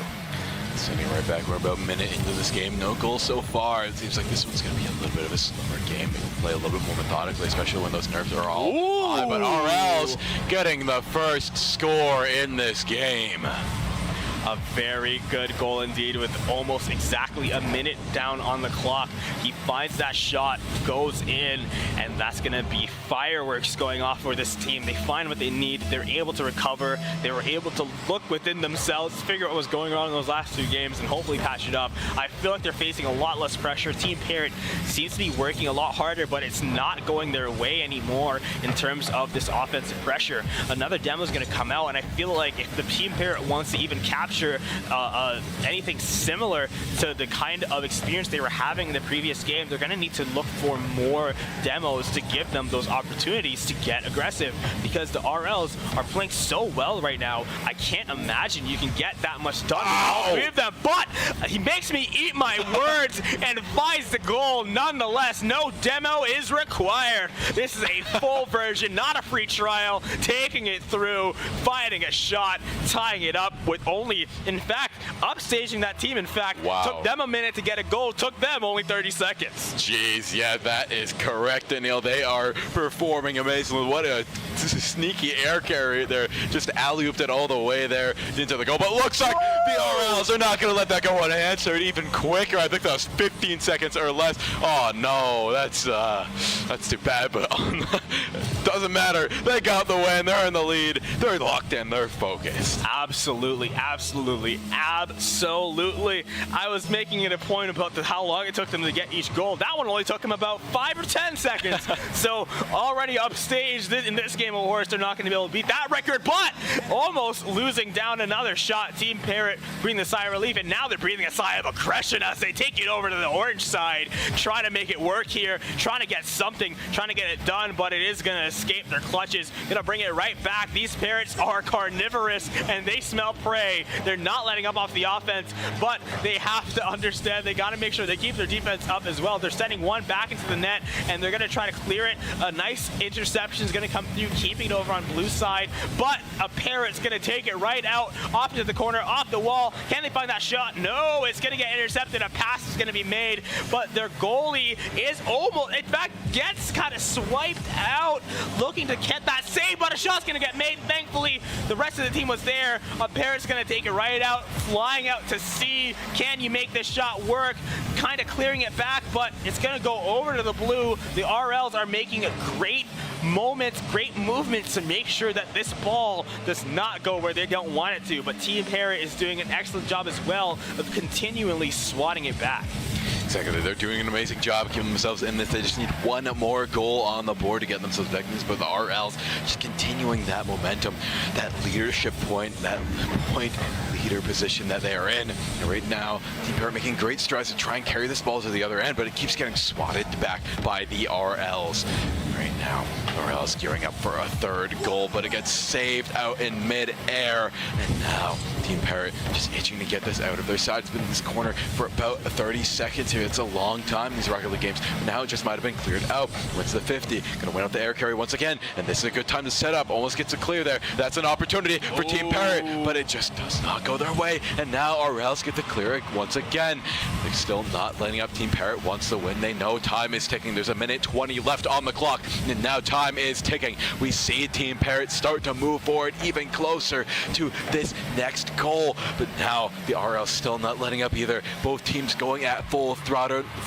No one is letting up on the gas. I really like how Team Parrot's playing right now. They're playing aggressive, but they're still playing reserved enough. They're not going all the way, but they're going far enough to find the goal. 2-2 with just a minute remaining. I don't think you could ask for anything more to make this any more exciting. It's the tiebreaker for their records against each other this season, and it is now the goal tiebreaker to potentially either make this the last game of the series or to bring this to a game 4 and potentially set us up for the reverse sweep. I don't know which way it's going to go right now, but the way the winds are blowing, it's absolutely going to be exciting one way or the other. Is right now Team Parrot working to get the clear out. 40 seconds remaining now. The RLs are doing so much work. They get the save and they get the clear. Good coordination on their end. It's going to have to be fast if you want to make sure the Team Parrots don't force the ball back over to your side. And right now they're struggling underneath that same problem. It's stuck on on their side, and they can't really quite get it out, but they're going to get out eventually, and they're going to get the shot. Wow. Can you get it in? No, it just misses. You can feel the frustration in the players, but you can't let it get to you. All you can do is set yourself up for another one. Over to the corner, the RL's looking to get the clear, but triple commit from Team Paris. They're all there. They're all ready. Throwing caution to the wind, making the shot. If it touches the ground, it's overtime. It might not even do that, though. They're going straight for it, but no, it hits the ground. And here we are, overtime in this game 3. Who's going to take this one? The first overtime me and Daniil have casted today is, of course, it's going to be the grand finals. And already, Team Parrot putting up the pressure right in front of the net. Everyone's trying to clear it out again, but it's a slower goal. And Team Parrot has won the finals of the OSEA tournament. The OC Championship goes to Team Parrot. Such a heartbreaking loss for Team RLs for sure, but they played so incredibly well. What a match for both of these teams. A showstopper done for Team Parrot. Such good records, close games against each other all season long, but when it comes to this final game, when it comes to the OC Championship, Team Parrot, they don't pull any punches. They do not. Those Parrots are squawking all the way to victory. And wow, what amazing gameplay all around. That was a very exciting match. I cannot believe how high octane, high action that one was. I can. This is the OC Championship, baby. Of course. They're bringing it all at all points in time. The middle school division, those are the two best teams that we brought here today. Of course, all the other teams playing so well, of course, throughout the season and here today. I'm sure everybody's proud of how they did. Nobody more than Team Parrots, though. Exactly. They had an amazing run through this entire tournament, and they have now secured themselves winning the victory. The best 2 out of 3 they had going with that enemy team. They won it with a decisive 3-0, but that was as close as you could get in that final game. Absolutely. All those, it's 3-0, but as we often say here on the Saints broadcast, you know, the numbers don't tell the whole story. You know, it's a very, very, very close series altogether. But, you know, it did end up going 3-0 the way of, you know, Team Parrot. But it was still a hard-fought game nonetheless. Very well played by both of these teams. I'm excited to see what they have in store for the future. You know, maybe one day we'll end up seeing them on the Saints broadcast as players. Exactly. You never know. Exactly, whether they're hopefully on the Saints team or hopefully not against us. But yeah, that is an amazing, congrats to Team Parrot. And it was an amazing run, amazing gameplay, and an amazing run through this tournament. I must say that twice just to emphasize how amazing it was. But now, that's not all we have in store here today, is it, Daniil? No, we still have 2 more championships to crown. We have the Diamond Plus division and the Platinum Minus division for the high school teams. Those games are coming up right as soon as we finish up with a quick break, and we hope you don't go anywhere because you don't want to miss any more of this action. So stay tuned, ladies and gentlemen. We'll be right back.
What an amazing final for the middle school division. Congratulations to both teams on a super, super hard-fought match. I honestly think I saw some more skilled play from you guys than some of the high school teams this morning. That was phenomenal. That was phenomenal. Okay? I do have medal presentations for both teams. So could I call up the RLs from Corpus Christi as our middle school finalists? Congratulations, boys. Really good work today. Really hard-fought games. Well done. Congratulations. Congratulations, boys. And then give one to... Congratulations. One more big round of applause for the RLs. Very hard-fought season. Well done, boys. Thank you so much for participating. Okay, and then just step off to the side for a second for me. And your champions of the middle school division from Holy Family in Wallaceburg, we have Team Parrot.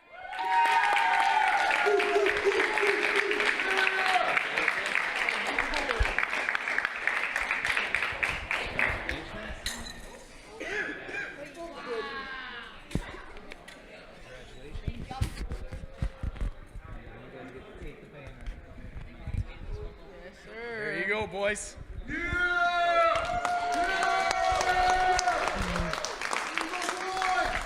Huge round of applause for both teams and all middle school teams throughout the season. Thank you so much. We are getting ready for your high school Platinum Minus division, where it is a showdown from Osgood Township High School. We have the Baby Panthers versus the Osgood Panthers, and we will get ready to get that started here in the next few minutes.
Hello, everybody. We just saw the conclusion of the amazing middle school bracket of the OC Final Championship. But now we're going to be moving on to the Platinum Minus Division. And now we have to give a shout out to a certain school, Danielle. And what school is that? That's going to be the Osgood Township High School. They have 2 teams in the grand finals, and that's no surprise to anybody who's been seeing the action here today, because these teams have been completely dominating the competition out there. That's going to be the Panthers and the Baby Panthers out on the field today, competing for who gets to go home with the prize. But this school today will be going home with both first and second place, thanks to the caliber of their teams. Yeah, that is an amazing accomplishment in and of itself. You know, it's an accomplishment just to have one amazing team, but to have 2 amazing teams battling it out here in the grand finals, it's just an amazing piece of work right there. That is props to Osgood High School.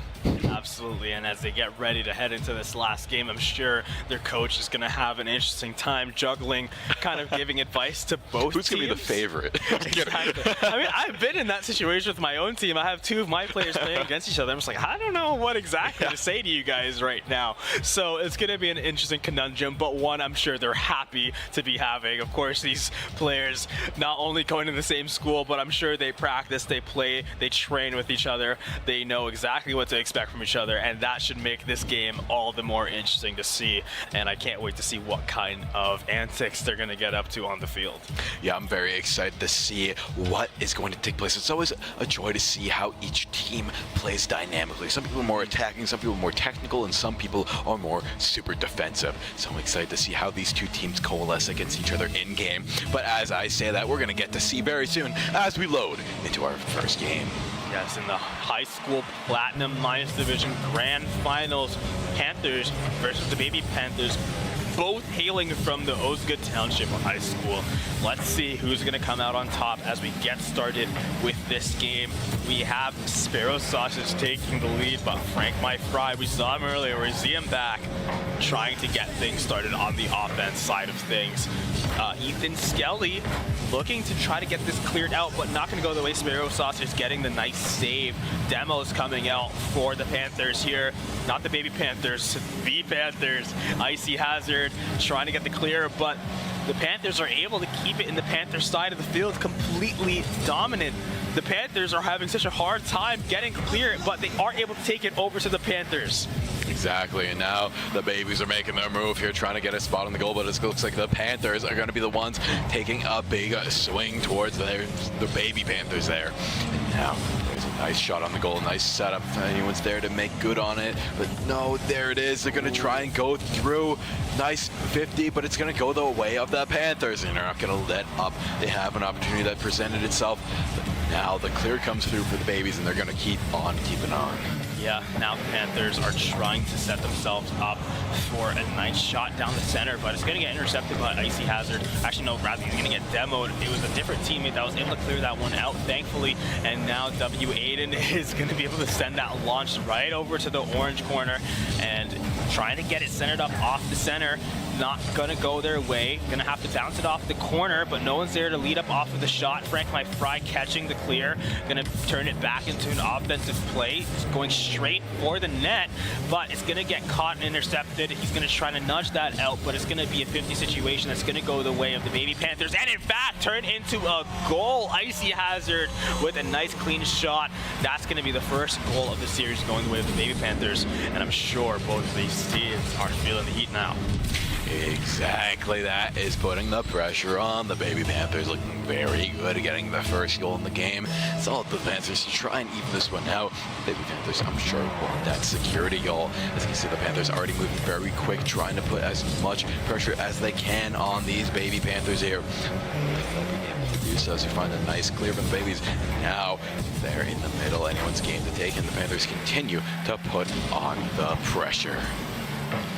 pressure is starting to become beneficial over here for the Panthers. I can start seeing some cracks showing in the Baby Panthers defense, but ultimately it is going to culminate in a nice clear, which is going to lead to the pressure going now on the side of the Baby Panthers way. It's going to go right back over. The Panthers are able to clear and get a demo, in fact, to alleviate some of that pressure. That was a very well played and strategic execution there to kind of stop the offensive play coming out from the Panthers. But now Baby Panthers, they are kind of rallying back and forth, almost looking like ping pong at this point with their brother team here. But ultimately going back over to blue side, and that's another shot, and it's also going to go in. Icy Hazard in the perfect position in the center to get that shot going towards the net, and it's going to get cleaned up to be a second goal for the Baby Panthers. Yeah, beautiful second goal for the Baby Panthers. And now with only 2 minutes remaining left on the clock, they are looking to make a name for themselves, saying they may be babies, but they're just as fierce as the adults here. And as we see, they're making another round towards the Panthers' goal. The Panthers are going to have to try and clear this one out, and they do. Making a blitz to their own towards the Baby's goal. Now with the demo in sight, they're going to go for a nice tactical play, but it doesn't quite work out as the Baby Panthers managed to clear the ball in time. Along with a demo, it's going to put a squash in that Baby's plan. And now it's up in the air. Who's going to be going to claim it? It looks like it's going to be Icy Hazard taking it all the way there. Gets saved by Chewies there. And now another goal is about to be hit once again. That's a very good coordinated effort coming out from the Baby Panthers, and it's going to be a nice play as well coming out from the adult ones. It just seems that these teams are so evenly matched, which again is hard. It's not hard to believe. Again, hailing from the same school, and both of them doing so well in the series so far, and all of them being very familiar with each other. It's inevitable that they'd be such a close competition for each other. Only 2 goals going off so far, whereas most of the games we've seen so far would at least be on like maybe the 4th or 5th. The defense is tight from both of these teams, which today we haven't seen that much of offense pressure for sure, but defense usually was lacking for a lot of teams. Here, that's definitely not the case, as W. Aiden and Frank My Fry rather, are trying to get this one cleared out, and they are able to succeed in that fact. But Sparrow Sausage trying to get that save, but ultimately for Chewies able to take that one back and get the shot on. That's the Panthers getting one on the board against the Baby Panthers. Yeah, now the Panthers maybe making a comeback here. It's 30 seconds, but it's not an impossible task to do.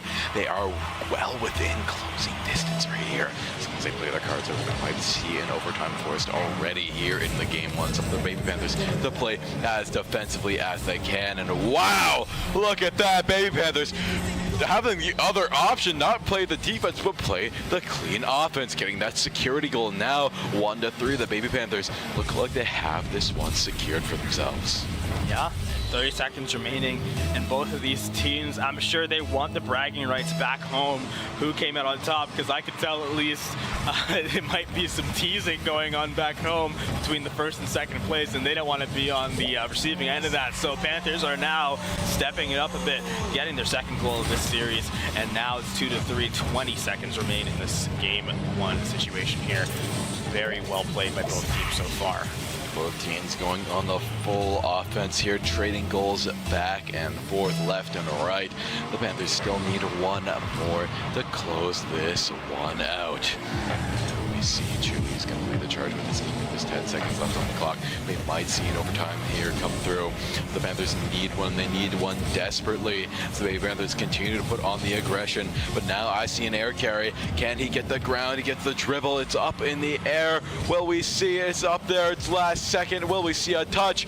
We might see a goal from the Panthers. But no, it gets cleared by the Baby Panthers. And they continue on taking game one. Baby Panthers taking game one, at least based off of the name. I'd assume that they might have been the underdogs or undercats in this series. But you know what? The way I'm seeing it now is, you know, Panthers versus Baby Panthers. An adult Panther might be better suited for hunting elk and moose. But when it comes to Rocket League, I'd assume that a Panther and a Baby Panther are on equal footing. So no assumptions in skill on my part anymore. Exactly. I had that assumption too. I was like, maybe, you know, these are two groups from the same school. Maybe the Baby Panthers, you know, not as strong as an adult Panther, but we were sufficiently proven wrong. They were just as quick and as agile and lethal as a full-grown Panther. Good one. Good one there, but as we're getting ready to head into game 2, in fact, not much longer we need to wait. Both of these teams are eager to get home. Maybe they have a long drive, but they want to just get their games through. They're excited to put on a show for everybody and excited to figure out who's going to come out on top, who gets to get the cooler medal than the other ones, right? They want to know who's going to come out on top, and they're going to do their best to find out fast. We're getting into game 2 right away, 20 seconds on the clock. We already see Baby Panthers leading. Strong defense against the Panthers' assault. Initially, at least, Frank Mike Fry is doing his best to maintain control over here, but Ethan Skelly is off on the side, waiting for the ball to get over to him. W8 going for a shot, but Ethan Skelly, like I said, patience is a virtue, able to recover and find the save off of that long distance shot, was waiting and ready to recover from that one. 4 minutes, 10 seconds remaining, and both of these teams are looking to still keep a strong composure and not let anything slip by them. Amazing gameplay all around there. It's W8 trying to get a big save there, and he gets it now. Baby Panthers both playing very defensively. They know they can't give up a goal as the Panthers are looking. They're on the prowl to try and find an early goal. Skelly almost finds an opening there, but decides against it as he knows the defense is there. He needs to go on the defense for his team. Once again, it's up here who will catch it. It's going to be Icy Hazard carrying it all the way to the other end of the field. He has a teammate. They're going to go for a pass. But the Beauty going to find it also as well. 50 wins out for the Panthers, and now it's on the Baby side. They're going to get the clear in the corner. It's still going to be mounting pressure for themselves. They get a nice clear. Will someone be able to save it? And no, that is going to be a score for the Baby Panthers. They're really feeling the energy now. A very nice, coordinated, almost feeling effortless shot coming out from Baby Panthers as a squad together there. And I'm sure they're making some memories, enjoying being on camera at every point possible. You got to make the most of these moments, make the most of these days, and I'm glad to see that these teams are doing just that. But more importantly, you got to walk away with the win, so you can't get too ahead of yourself. Of course, Baby Panthers establishing a strong lead from game 1 and now carrying it over into game 2. It's onto the Panthers to answer. W8 trying to keep chase, trying to make sure that the Baby Panthers can't outmaneuver them. And Chewy is also ready to do the same, taking it over to orange corner, taking that shot now, but it's going to make its way to the opposite side. Now trying to get the rebound. They find it. In fact, that turns into a shot, but nice and clean save coming up from Icy Hazard. Ethan Skelly is now looking to get that cleared out, but it's gonna be a little bit more harder than that. Frank My Fry chasing as well, taking it up into the air and now sending it flying down. Sparrow Sausage and the rest of the Baby Panthers are kind of cooped up together here. I think they definitely want to split up, find an opportunity to get cleared out and open, or else the shots are just gonna keep on coming, and one just like that from V4 Chewies could just take the goal, and that's exactly what happens here. The Panthers are now tied up with the Baby Panthers. Yeah, relentless aggression from the Panthers manages to pull it off for themselves. Now it's 1-1, 2 minutes remaining. We're about halfway through this, or a little over halfway. These teams have a horse in this race, but I think Baby Panthers want to be on that game-winning point. If they can get the 3-0, that would be beautiful for them, and they are on track to do so. Doing so very well indeed. There's just completely flexing on them so far in this series, 2-1. They are making sure that everybody knows who's on top here, but I don't think the Panthers want to have any of that. No, they can't get showed up on here. They are doing their best to try to take control back, and in all fairness, I think they're doing a great job at it. The way they're able to find answers to the common situations that the Panthers are throwing them through. You can only do the same thing so many times before your opponents are figuring it out, and I feel like the Baby Panthers kind of strategy here has been pretty comfortably solved by the Panthers in this series, and I think we're going to start seeing a lot more aggressive play come out from the Panthers, and they're going to be able to start finding their own goals a lot more consistently. I might have spoken too soon as they left their net open once again, which I thought was the problem that they had, and I thought they had solved it, but it was just barely patched up in the nick of time before it turned into a goal once again for the Baby Panthers. But hopefully now they've kind of got it under control. The post is there. there to assist them with the save, and it's going to get cleared out, taken over to orange side, and now W8 looking to take the shot. He finds it, and it just barely escapes the goal. So close, but now Frank My Fry going up and chasing the ball down. Icy Hazard trying to make something work here, anything to go down, but W8 taking the shot as well and following it through just to tip it even more, but a great save once again. But that follow-up shot, the rebound from V4 Shoes is going to find it in, and it's going to take it. An excellent shot indeed. Excellent shot indeed. 49 seconds remaining, and now we might have an overtime on our hands. Of course, we have 1 more minute on the clock, but you never know what's going to happen. This could be a Stanley, or this could go very quickly. Baby Panthers have always proved us wrong, and that's a big opening, and he might as well. Icy Hazard bringing this to 2-3, putting them in the lead with 41 seconds remaining. A very close shot indeed, but like you said just a second ago, there's still plenty of time in this game for more and more surprises. They just need 1 goal on the side of the Panthers to tie things up, and just 2, in fact, to take the lead, which is all very doable in the allotted time left. V4 Chewies looking to see if he can find an opportunity to take this out of their side, but not quite. It's not going to be that easy. The Baby Panthers are relentless in their assault, relentless in their pursuit. If they can just get that shot in, that would cement the victory, but not quite. They're not going to find it. V4 Chewies getting that one popped out over to orange corner. Follow-up pop as well, but it seems Sparrow Sausage is going to go look for a breakaway.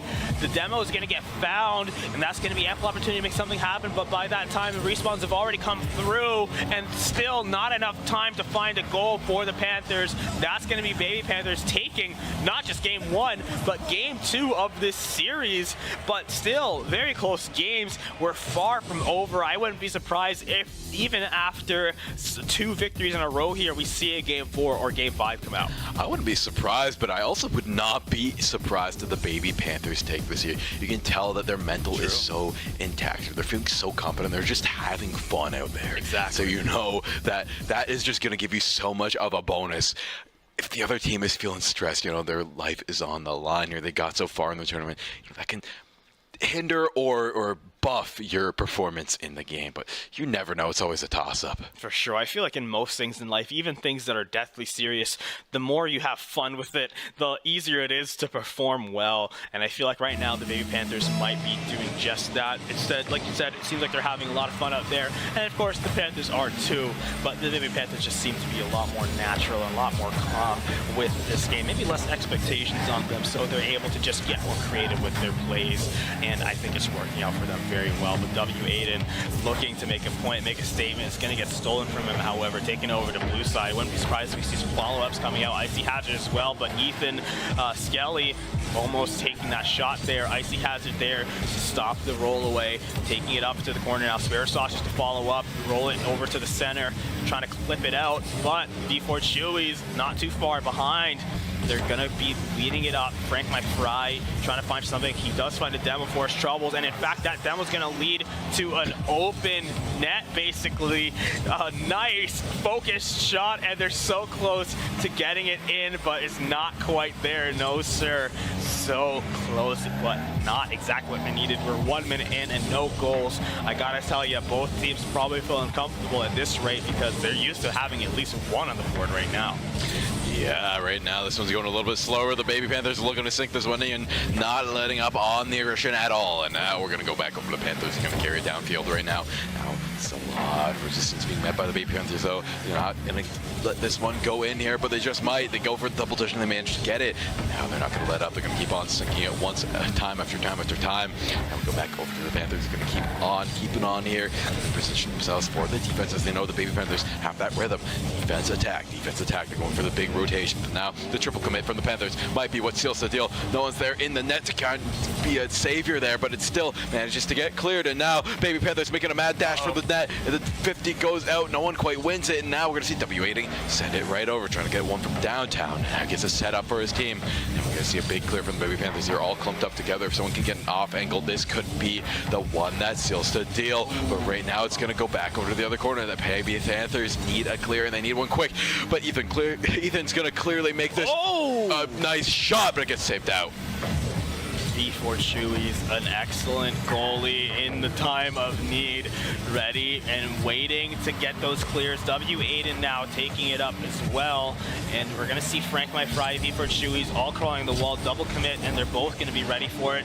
Not even gonna need the second follow-up because that 50 is gonna go their way. W. Aiden taking it over to the corner now, and that's gonna be an aggressive play that's gonna be afforded over to to the regular Panthers rather. Frank My Fry intercepting that clear once again. W. Aiden going for the pass, but it's going to get intercepted. It's going to get launched up and take it back over to blue. Sparrow Sausage, Icy Hazard taking the shot, but no one's there to get that save. Ethan Skelly getting a goal, and that's going to put us on the first goal of this game with 2 minutes, 12 seconds remaining. This is still anyone's game. Still anyone's game. We're about a little over halfway through. I'm sure we're going to see more goals fly closer to the end of this, but Baby Panthers now on track to potentially win the game 3. It's all up to the Panthers try and bring this one back. Now they're look at that aggression. They want to tie this one up as soon. You want to catch your opponent while their guard is down. As soon as that goal is off, the Panthers want to strike. They don't want to leave any time left for dilly-dallying. Now, coming back over, Baby Panthers trying to regain control of the ball. Panthers in a good position to take a shot, but now net's wide open. Ethan trying to carry that one. It gets cleared out once again. Gonna get some boost here and try and go for this aerial touch. It's risky. It's gonna be Sparrow Sausage gonna be the one to do it. Gonna have to play the defense. A nice save from W. Aiden. A nice goal from W. Aiden. Now, look at that. The Panthers tie it up 1-1. Tying it up, you can feel the pressure kind of falling off their shoulders here. A minute 30 remaining, and now they're tied. That's a lot less scary than being down 1 against a fierce team such as the Baby Panthers. Now it's just a matter of playing conservatively and waiting for an opening. You don't have to try too hard to find anything. Just make sure you definitely don't lose anything.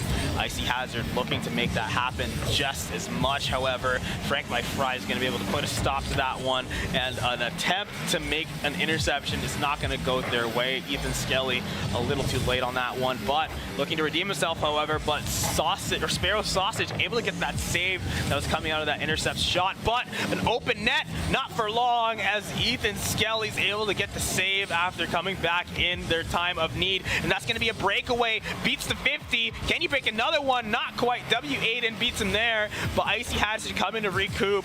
Ball's going to hit the ground towards the center. That's an open net, an open shot, open clean. Is anyone going to be there? No, but it's not going to hit the goal. Just barely missed it off angle a little bit, but Ethan Skelly going for a second one. Not going to be able to find it. Icy Hazard there to prevent it from going back over to orange side with 30 seconds remaining. Going for the shot. This is the 50 of your dreams. He's going to lose, unfortunately. V4 Chewy's breathing a sigh of relief, but now the offense is just getting started. If they can get this clear at least, or the rebound rather, they find it. Ethan Skelly there to kind of make it easier for Icy Hazard. All you need is find the shot, but W. Aiden beats him out, kind of crosses him out, fakes him over.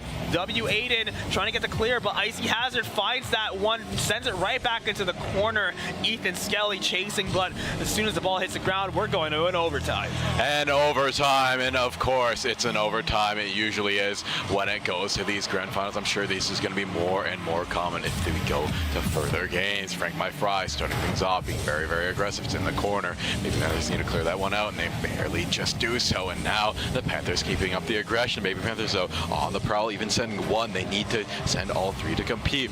Now the triple commit is coming up for the Baby Panthers. We haven't seen this from them very much. They like to play a little bit cautiously. They still have one in the midfield playing the defense. And send a few back.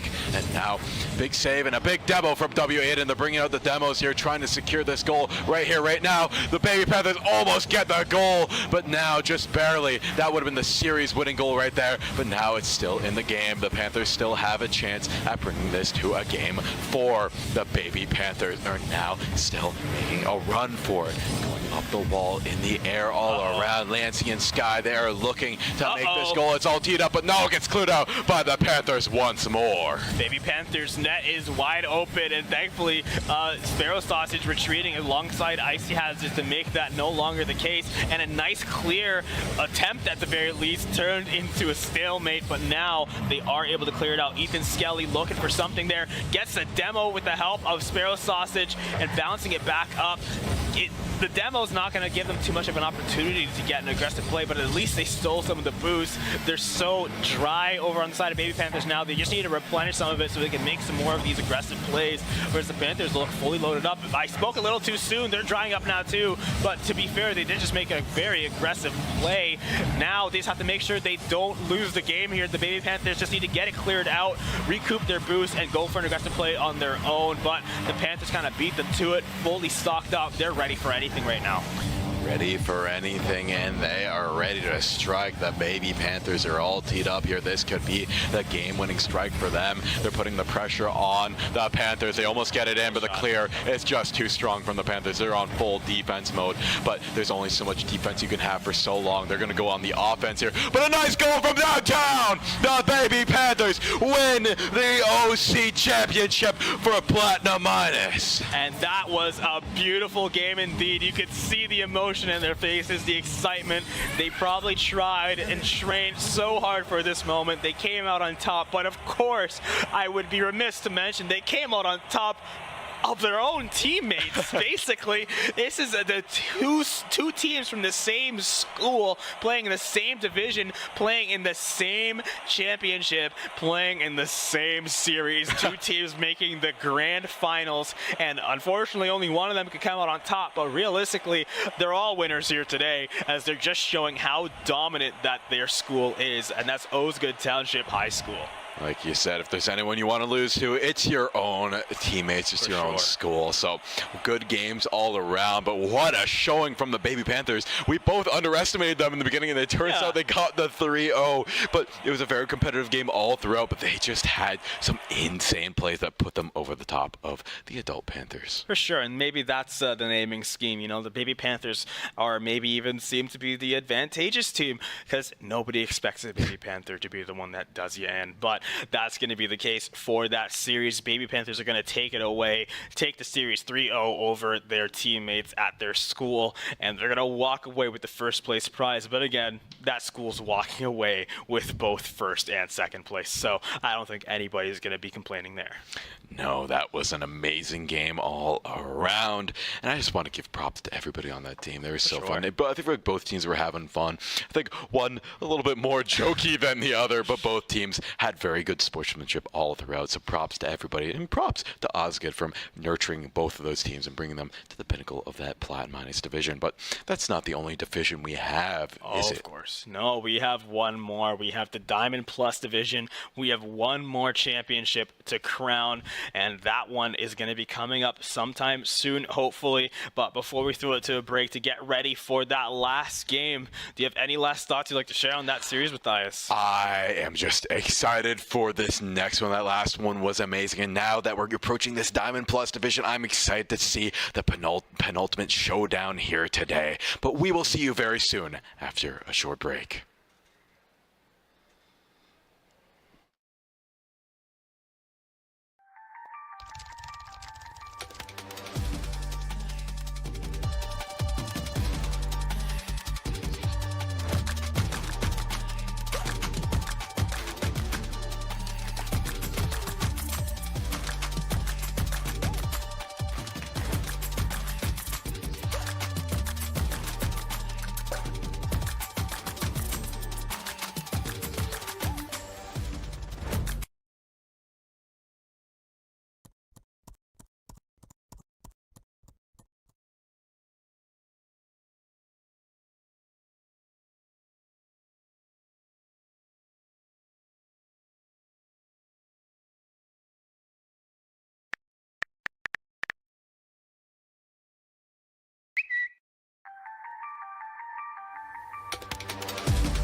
keep winning, winning.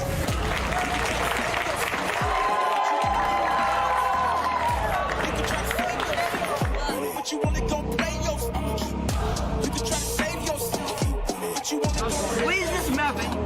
You can try to save yourself, but you wanna go play yourself. Yeah, you gon' need 100 men, 100 scopes, 100 cans just for you to watch what I'm doing under the sun again. God-given gift, MCs doing the running man. If you want me to get it poppin', may cost 100 pence. Yeah, what I supply is hustle. The throne is mine, take that. Yeah, 105 got the upper hand.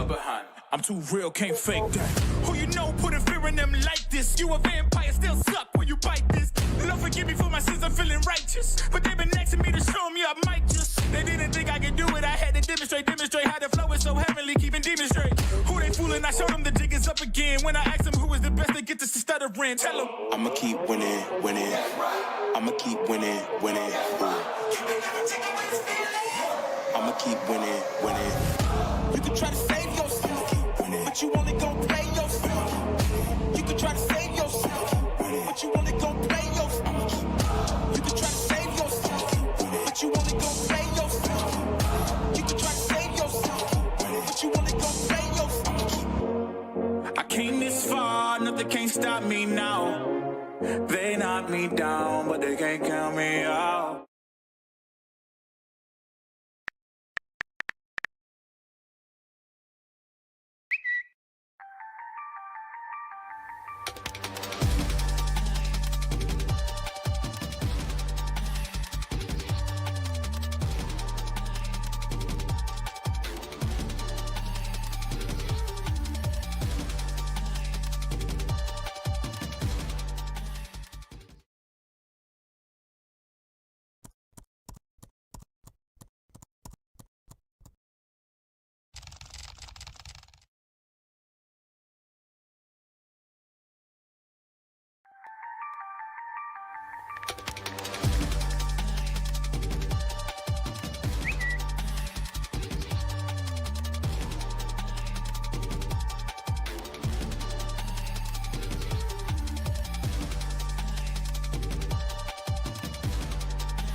Ladies and gentlemen, welcome back. We are here for the grand finals of the Diamond Plus division. We have the Christ the King Secondary School. I believe these are the Spear Goblins on the stage here against the Bay Ridge Blazers, and they are back in the grand finals, ready to show us what they're made of. Yeah, and now the Bay Ridge Blazers are going to have to defeat another team from Christ the King Secondary School. They have to do it once more, but this time here in the grand finals. And that was a very hard-fought victory for the Bay Ridge Blazers there. They had to go for the reverse sweep situation, and I think they're going to try and avoid that altogether here. But you never know. Things might have to come to that once again.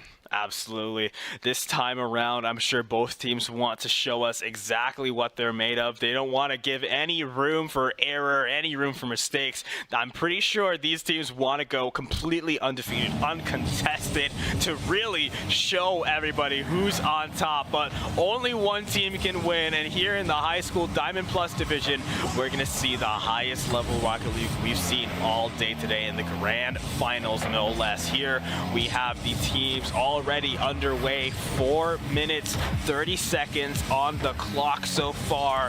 30 seconds of non-stop action have already gone through, and we already have just so much going on. Another shot on the net coming out from Grant. It's not going to quite hit the mark, but the rest of the team is ready to try to capitalize off of it. It's going to get taken over to blue corner, but Happy Cappy almost ready to capitalize, playing patiently, however, not leaving their zone of influence, not gonna let themselves get too impatient so they don't get caught out. Grant's gonna get demoed by Godly, and it's gonna be an opportunity for the Bay Ridge Blazers to look for something here. But a return demo is gonna try to neutralize things, and these teams are showing that they're not here to play around. Wow, what a save there as we flip over here to the other side. The Spear Goblins are putting up a lot of pressure for the Bay Ridge Blazers.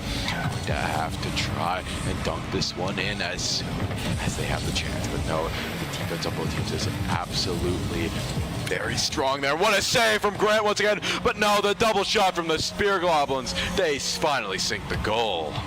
What an excellent shot, and you can tell that the teams are excited. Of course, why wouldn't you be? You're here playing for all the marbles on the Saints stage. There are very few things that are as exciting as that.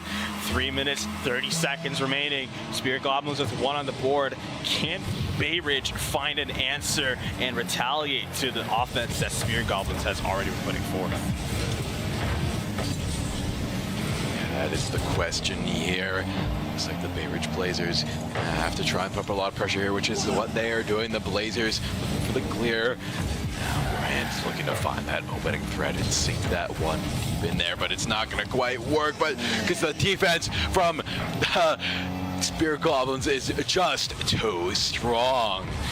Now Prong's looking around for the opening, and wow, a goal from the Bay Ridge Blazers evens the scoreline already. The last game we saw from the Bay Ridge Blazers, rather the last series, was a comeback situation, but they're not even waiting for the first game to already start the comeback. They're retaliating with the Spear Goblins, getting the first goal with a goal of their own, and we're tied up now with almost just halfway through this game. We're 250 in, or 250 remaining, and both of these teams are not letting up in the slightest, and nor should they. They want to make sure they're going at 100% at all times, or else you really have no chance to win this. It seems now Grant is just waiting to intercept, and his patience is rewarded. Going to be able to stop that one right in his tracks, but it's going to get popped up once more. This ball is just completely hovering around center side, but finally gets tossed over to Orange. We're now over halfway through this first game, and we're tied up still. One team has to do something to try to break this stalemate, but right now it's still stuck in blue, but the pressure from Bay Ridge is looking to be effective right now as the Spear Goblins seem to be letting up. It seems to be letting up here, but right now the Bay Ridge Blazers doing a good job at keeping things slow and steady. And of course, won't win the race, but this isn't a race, this is Rocket League. So the Spear Goblins gonna have to make a big dunk right there. The defense from Bay Ridge Blazers is just so strong. And now The Spear Goblins making a play once again. They have to play the defense here. They have to try their darndest. That's a nice goal from the Blazers. That's a nice shot on the goal by the Goblins. And once again, it's just going back and forth here. Going back and forth indeed. It's really hard to even keep full track of all the different plays going on around the field. But what can I say here besides another goal for the Spear Goblins? Waving us hello. He knows what he's done, and he's done something really good for his team. Getting another goal, taking this one 2-1 over Bay Ridge Blazers. I feel like of all the games today, this one might be the most electric when you consider all the things that are at stake, as well as the nature of these two teams. Bay Ridge showed that they are a very scrappy and fight-heavy team, ready and willing to get down and dirty in the field. But another shot from the Spear Goblins is gonna secure themselves another goal, and that's gonna be even harder for the Bay Ridge Blazers to come back from. But if any team can, it would be this one. An absolutely brilliant goal by the Spear Goblins, and now with a minute 14 left, it's all on the Bay Ridge Blazers to try and tie things up. I mean, look at that. They're already going for another goal on the Spear Goblins. They're not letting up. They are being completely unrelenting in terms of goals. It's up. The Bay Ridge Blazers trying to get the clear, but they cannot get control of the ball that's just in the Goblins' hands right now. And now they have a little bit of momentum heading towards that goal, and that might be a goal heading for the Blazers, but a huge save from G2 is going to keep the Spear Goblins in this one. It's a moment like this, it's a situation like this where I really feel like you just got to go all in on the side of the Bay Ridge Blazers. Realistically, you don't have a lot to lose here over on your defensive side of things. You might as well throw caution to the wind, triple commit, double commit, do whatever you can do, get demos, and just go down swinging at the very least, and they're continuing that pressure.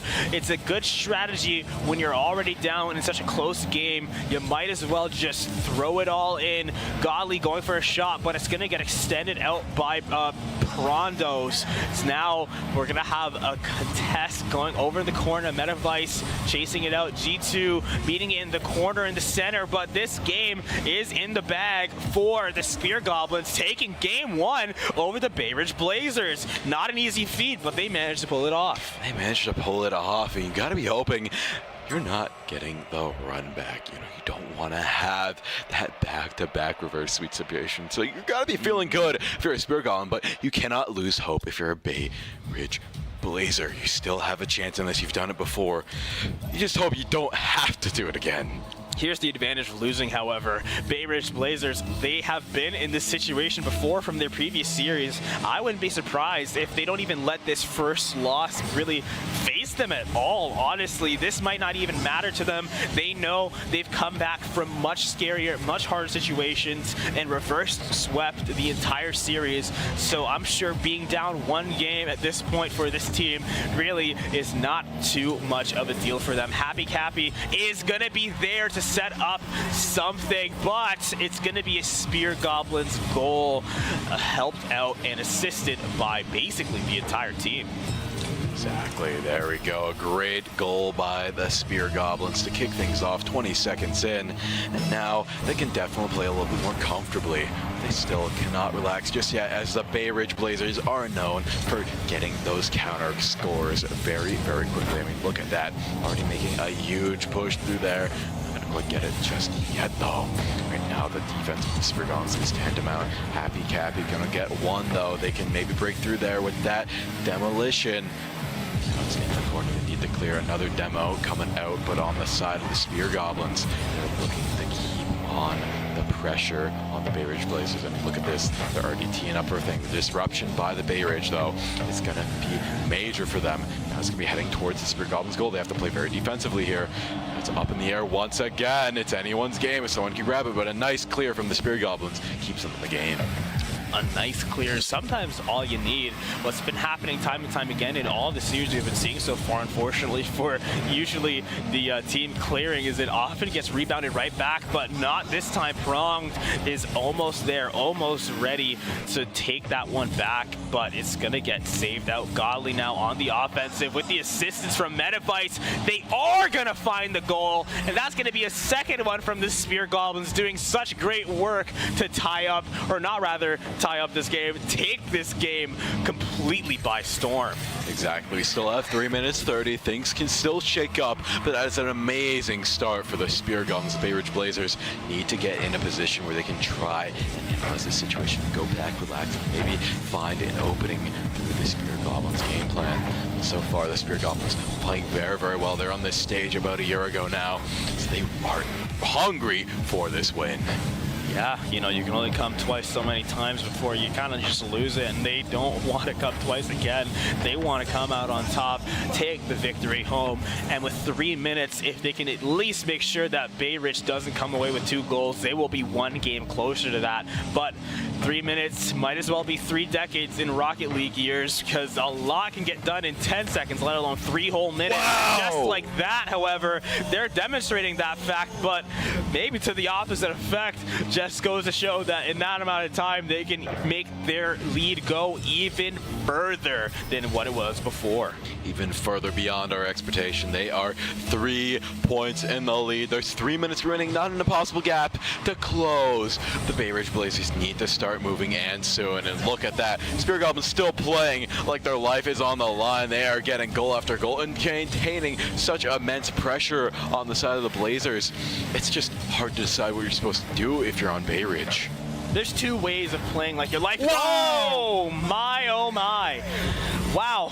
Spear Goblins showing me how to play Rocket League, and I'd even have to give them like a tuition. I'm getting a free masterclass in Rocket Leagueology. It's quite the blessing indeed. But one thing I just want to comment on, like you said, the Spear Goblins playing like their life is on the line. And I feel like there's 2 ways to play like your life is on the line in anything. That's to play either too aggressively or too passively. But it feels like Spear Goblins have found a nice middle ground, but Bay Ridge seems to be playing a little bit passively for their own good. Bay Ridge with an insane save from Godly and a nice other save follow-up from Metavice, and just like that, G2 with the clear. This team is working in perfect harmony. Their back may be against the wall, but at least they're still back-to-back with each other, making sure they're all playing, covering each other's bases. This is the kind of team coordination you need if you want to make a comeback in this series, and this team is showing me that they're capable of it. I would not be surprised at all if, even though they lose this game, they show us that they are more than capable of making the comeback through the rest of the series, but they still have a long mountain to climb. They still have this game, in fact. If they can at least get 1 goal, they'd be a lot more comfortable, but no. Spear Goblins, they're going to be the ones to take it. G2 is taking that one, and Bay Ridge Blazers is not feeling great after that one. We've seen some crazy comebacks from the Bay Ridge Blazers, but this would have to be the comeback of all time here. A 5-goal gap to close. It's going to be a very tough job with only 1 minute 30 left. They have to outdo the Spear Goblins by a factor of, I can't do the math right now as there's so much action going on right now, but then right now the defense is tandem out for the Bay Ridge Blazers. Going to get a clear out, while the Spear Goblins still hammering in on that goal. They want to get as many goals as they can in here while they can. Well, they have this mojo. They're in the flow right now. Metavice still prowling his eyes on that ball. He is tracking it like a Spear Goblin tracks its prey, and now he bounces it towards the Blazers, and wow, what a bank shot there. It's a good setup for the teammate, but it gets cleared out by Bay Ridge Blazers once again, getting the boost. Make sure to stay in this. You can't forget the boost. It's a paramount resource here going forward. There it is. It's going to go back down to the ground. Bay Ridge Blazers gearing up for a goal. They just might have it right here. You want to try and get one near the end to try and give yourself some momentum here, but it looks like the Spear Goblins are going to continue to lay on the attack. They don't want to let this go down without a fight. They want to see how high they can fly and how much they can perform here. And they're performing a very good show indeed. It feels like I'm at Cirque du Soleil right now with all the acrobatics going through the air. Look at that, a pirouette in the sky and a nice ballet dance on the grass, trying to circle around and send this one into the goal. They're flying through the air, trying to catch the ball. They're finally going to find that to get the clear, but with 10 seconds remaining, this is all but a done deal. Spear Goblins taking game 2 with a 5-0 lead. Bay Ridge Blazers, if you ever had to activate your clutch gene, now would definitely be the time. But what's important to remember and what's scary to remember if you're on the Spear Goblins is they definitely do have that clutch gene. They do, and wow, now it's all on the line for Bay Ridge Blazers. They have to go for the second reverse sweep in a row that we have seen, and this is going to be a very tough job, especially against a team as sufficient as the Spear Goblins. They have been as perfect as I could say a team could be so far. Absolutely. I definitely feel like we've seen some pretty one-sided matches all throughout the day so far. But while I wouldn't say this one's been one-sided, this feels like probably the most sophisticated Rocket League we've seen today. And I would not be surprised if either of these teams is still able to walk away with the series. Obviously, I'd be less surprised if the Spear Goblins take it. Slightly more surprised if Bay Ridge is able to take it. But all the same, this team, Bay Ridge, they have shown us time and time again that they're able to surpass their limits that they've set for themselves and go even further beyond. But now they really have to ascend to a new form if they want to have a chance to take this game home. 4 minutes and 50 seconds, well 40 now on the clock, as Spear Goblins versus Bay Ridge Blazers just entered potentially its last game in this grand finals. The Diamond Plus division, the pinnacle of the action we're seeing today. Who's going to take home all the glory? There's going to be a demolition taken home here. Looks like Spear Goblins already upping the aggression here to the max. It's going to be up to the Blazers to try and get the first goal. They want to have the momentum swing their way, at least first time for this series. And now we're seeing pressure set in. 1 minute, no goals. How the pressure starting up, we'll get H in for this goal. We're going to see people get a little bit more aggressive. Metavice is going to lead a charge, getting a 50, sending it over to the side. We see an air carry there. It almost gets the hit midair. Cannot quite get it though. And now Blazers putting on a very aggressive show here.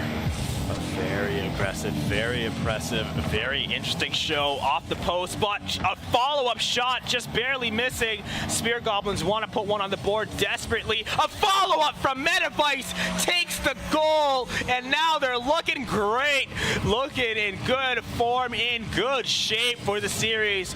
3 minutes and nearly 30 seconds remaining on the clock. Bay Ridge Blazers got to find an answer to the problem that Spear Goblins has put forth. But unlike your homework, this problem doesn't come with an answer key. No, sir. This is an open-ended question. This is an essay you have to write here. Damn. This is going to be very difficult, but wow, an answer right back from the Bay Ridge Blazers, tying this game up 1-1. Maybe this is the first step of the journey of 1,000 miles to lead them to the reverse sweep. It's all up to the Spear Goblins to maintain their composure and try and get themselves back in this. The best part of open-ended questions is you can get really creative with your answers, and I feel like Bay Ridge definitely did with that goal. Kind of caught everybody by surprise there, but it hit the criteria, so you get full marks. But can you find another one? Spear Goblins trying to get for the goal, but Bay Ridge able to get the clear. Grant and Pronged working in tandem like a metronome swinging on a table. It's just tick-tock, tick-tock. The rhythm is incredible between these two, but G2 looking to disrupt the flow, but not going to be allowed. Pronged flying through the sky to say absolutely not. Pronged now chasing it through, trying to get the center, but it's going to get cleared out by Godly. Chasing it up now too, saving one. Metavice waiting in the net while his two teammates keep chasing forward. Pronged still giving chase, leading the charge for Bay Ridge Blazers so far. You can tell that they're still comfortable despite being in a scary situation. This team has been in this situation before, reverse swept it. They're not letting it get to their head. They're still playing their game, still playing their plan, and they've been putting so much work into adapting. I know they're capable of it, but can they find the shot here? So close, but an excellent save coming up from the Spear Goblins. Grant's shot not there to find the dream for them, not yet. Bay Ridge Blazers still has a lot of work cut out for them in this series. 2 minutes remaining. Both of these teams are fighting very hard, but Spear Goblins fighting just a little bit harder there, almost getting another goal and another shot to follow. Godley now looking to set things straight, but Grant is fighting in the air with one of his teammates. Metavice taking the shot. Prog saying absolutely not. Getting the save. Godley making a clear, setting it up, going for the shot. G2 finds it. That's the second goal for the Spear Goblins. 2-1 against Bay Ridge Blazers. Can you find the answer?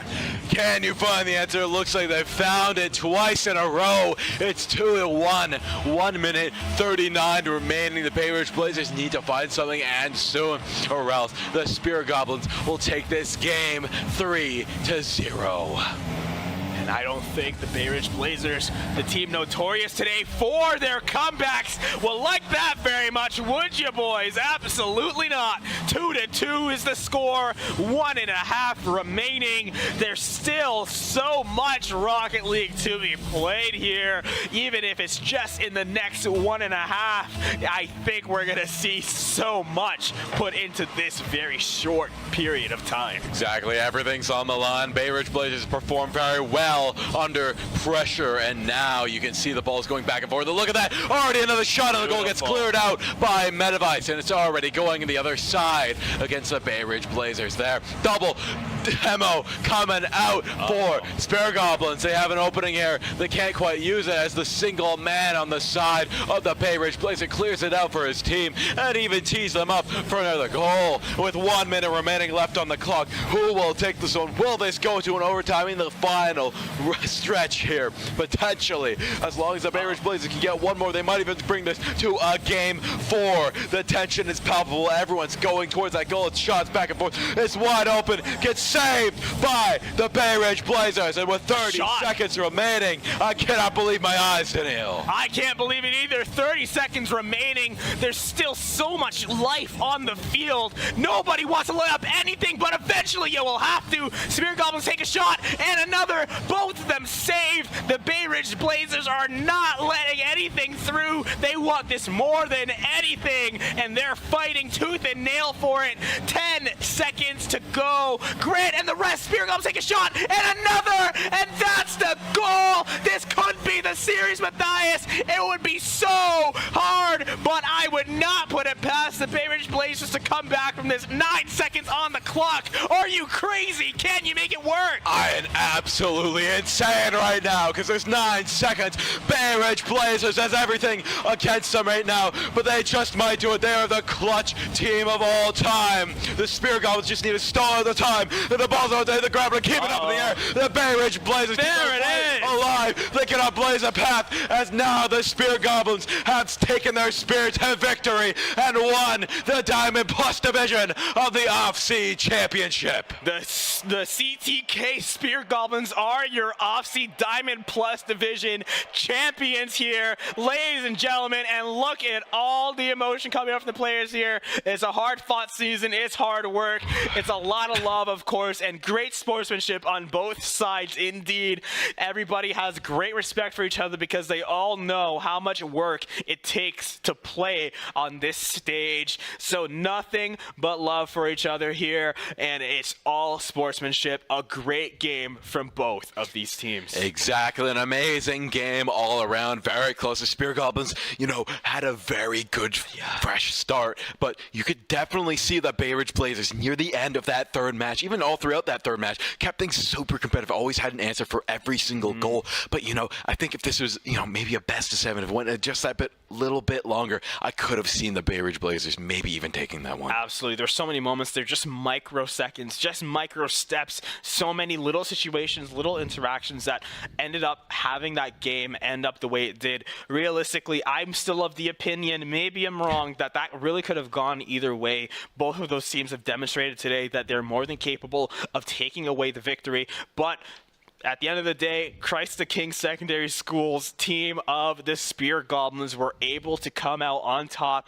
in this series 3-0. All of the finals games have been 3-0 today. Interesting, because most of the other games have been pretty close, at least in the scoreline. I really feel like, though, even though they were all 3-0, the championship games are definitely the closest of the games we've seen today. Yeah, definitely. You said the scoreline doesn't paint the whole picture, of course. So those games, while they were competitive, they were all 3-0s, but they were so competitive. They're so hard fought, so much technique, so much passion behind every single game. You have to give props to these kids. You know, they trained so much, and I know they're going to go very far. Absolutely. Like I said, I couldn't imagine anything like this when I was in high school, let alone elementary school. So to see these players coming out here, playing at this level, playing at this caliber, showing this level of sportsmanship, professionalism, and competition, it really is inspiring, and I'm very proud of all of these players doing everything they've done today, showing so much promise, not even just to players, but even some of like the marketing team, the photographers, everybody out here putting in so much work to represent their schools, represent each other, and show the positive side of competition. It's incredible. Oh, yeah, it is incredible. Thank you to OSEA for organizing this whole event. Thank you to St. Clair for letting us host the whole thing here. Yeah, thank you. But yeah, thank you to everybody who showed up. Thank you to the players. We wouldn't have anything without them either. They trained so hard to be here. With all that being said, do you have anything else to say before we close this one out? Just thank you once again to OSEA. Thank you very much to all the players. Thank you to all the schools for giving your players a chance to compete. I know esports is definitely still a burgeoning, opportunity, it's a burgeoning scene, but all the schools who have given their teams a chance, given their teams the resources to compete, to train, to come out here, thank you very much. And we hope you continue to support your teams, because this is truly the spice of life. And I can't wait to see more of this in the future. These teams, these players, all of these kids, these students have so much left in them and so much to do in their future. So cannot wait to see more of it. But I think that might be it from us today, Matthias. That wraps up our action. And once again, thank you to OSEA. Thank you to the Saints. Thank you to you. Thank you to Dan. And thank you to Amanda, who are helping us out in the back. And do you have anything else you'd like to add? Oh, that's about it. We'll see you very soon, everybody. And thank you very much for watching.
Good. Check, check. Okay. We'll redo this. Congratulations to our high school Diamond Plus Division finalists, to the Bay Ridge Blazers. An extremely hard-fought match. I know you guys have had it out a few times over the season. Really awesome to see. Congratulations, and we will present you with your finalist medals. Wrong. Here you go. Congratulations, buddy. Congratulations. Congratulations. We're going to see a few of you guys back next year, right? Thank you. Yeah. Congratulations, boys. Thank you so much. Thank you so much for participating over the last few years. And your coach. Give your medal to your coach as well.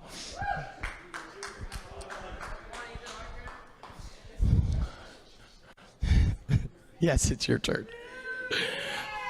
And to your Diamond Plus Division champions from Christ the King, the Spear Goblins.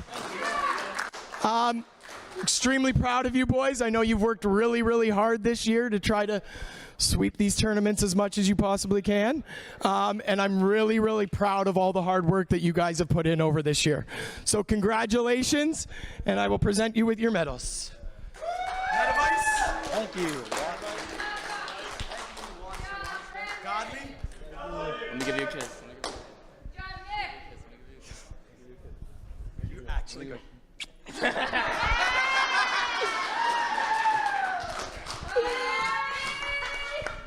And last but not least, boys, your banner.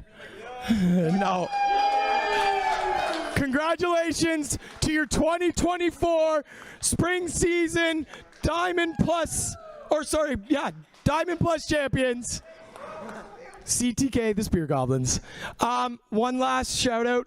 We would love to say thank you so much to St. Clair College for everything that you've done for us over the past 24 hours and everything that I know you'll continue to do for us in our organization going forward.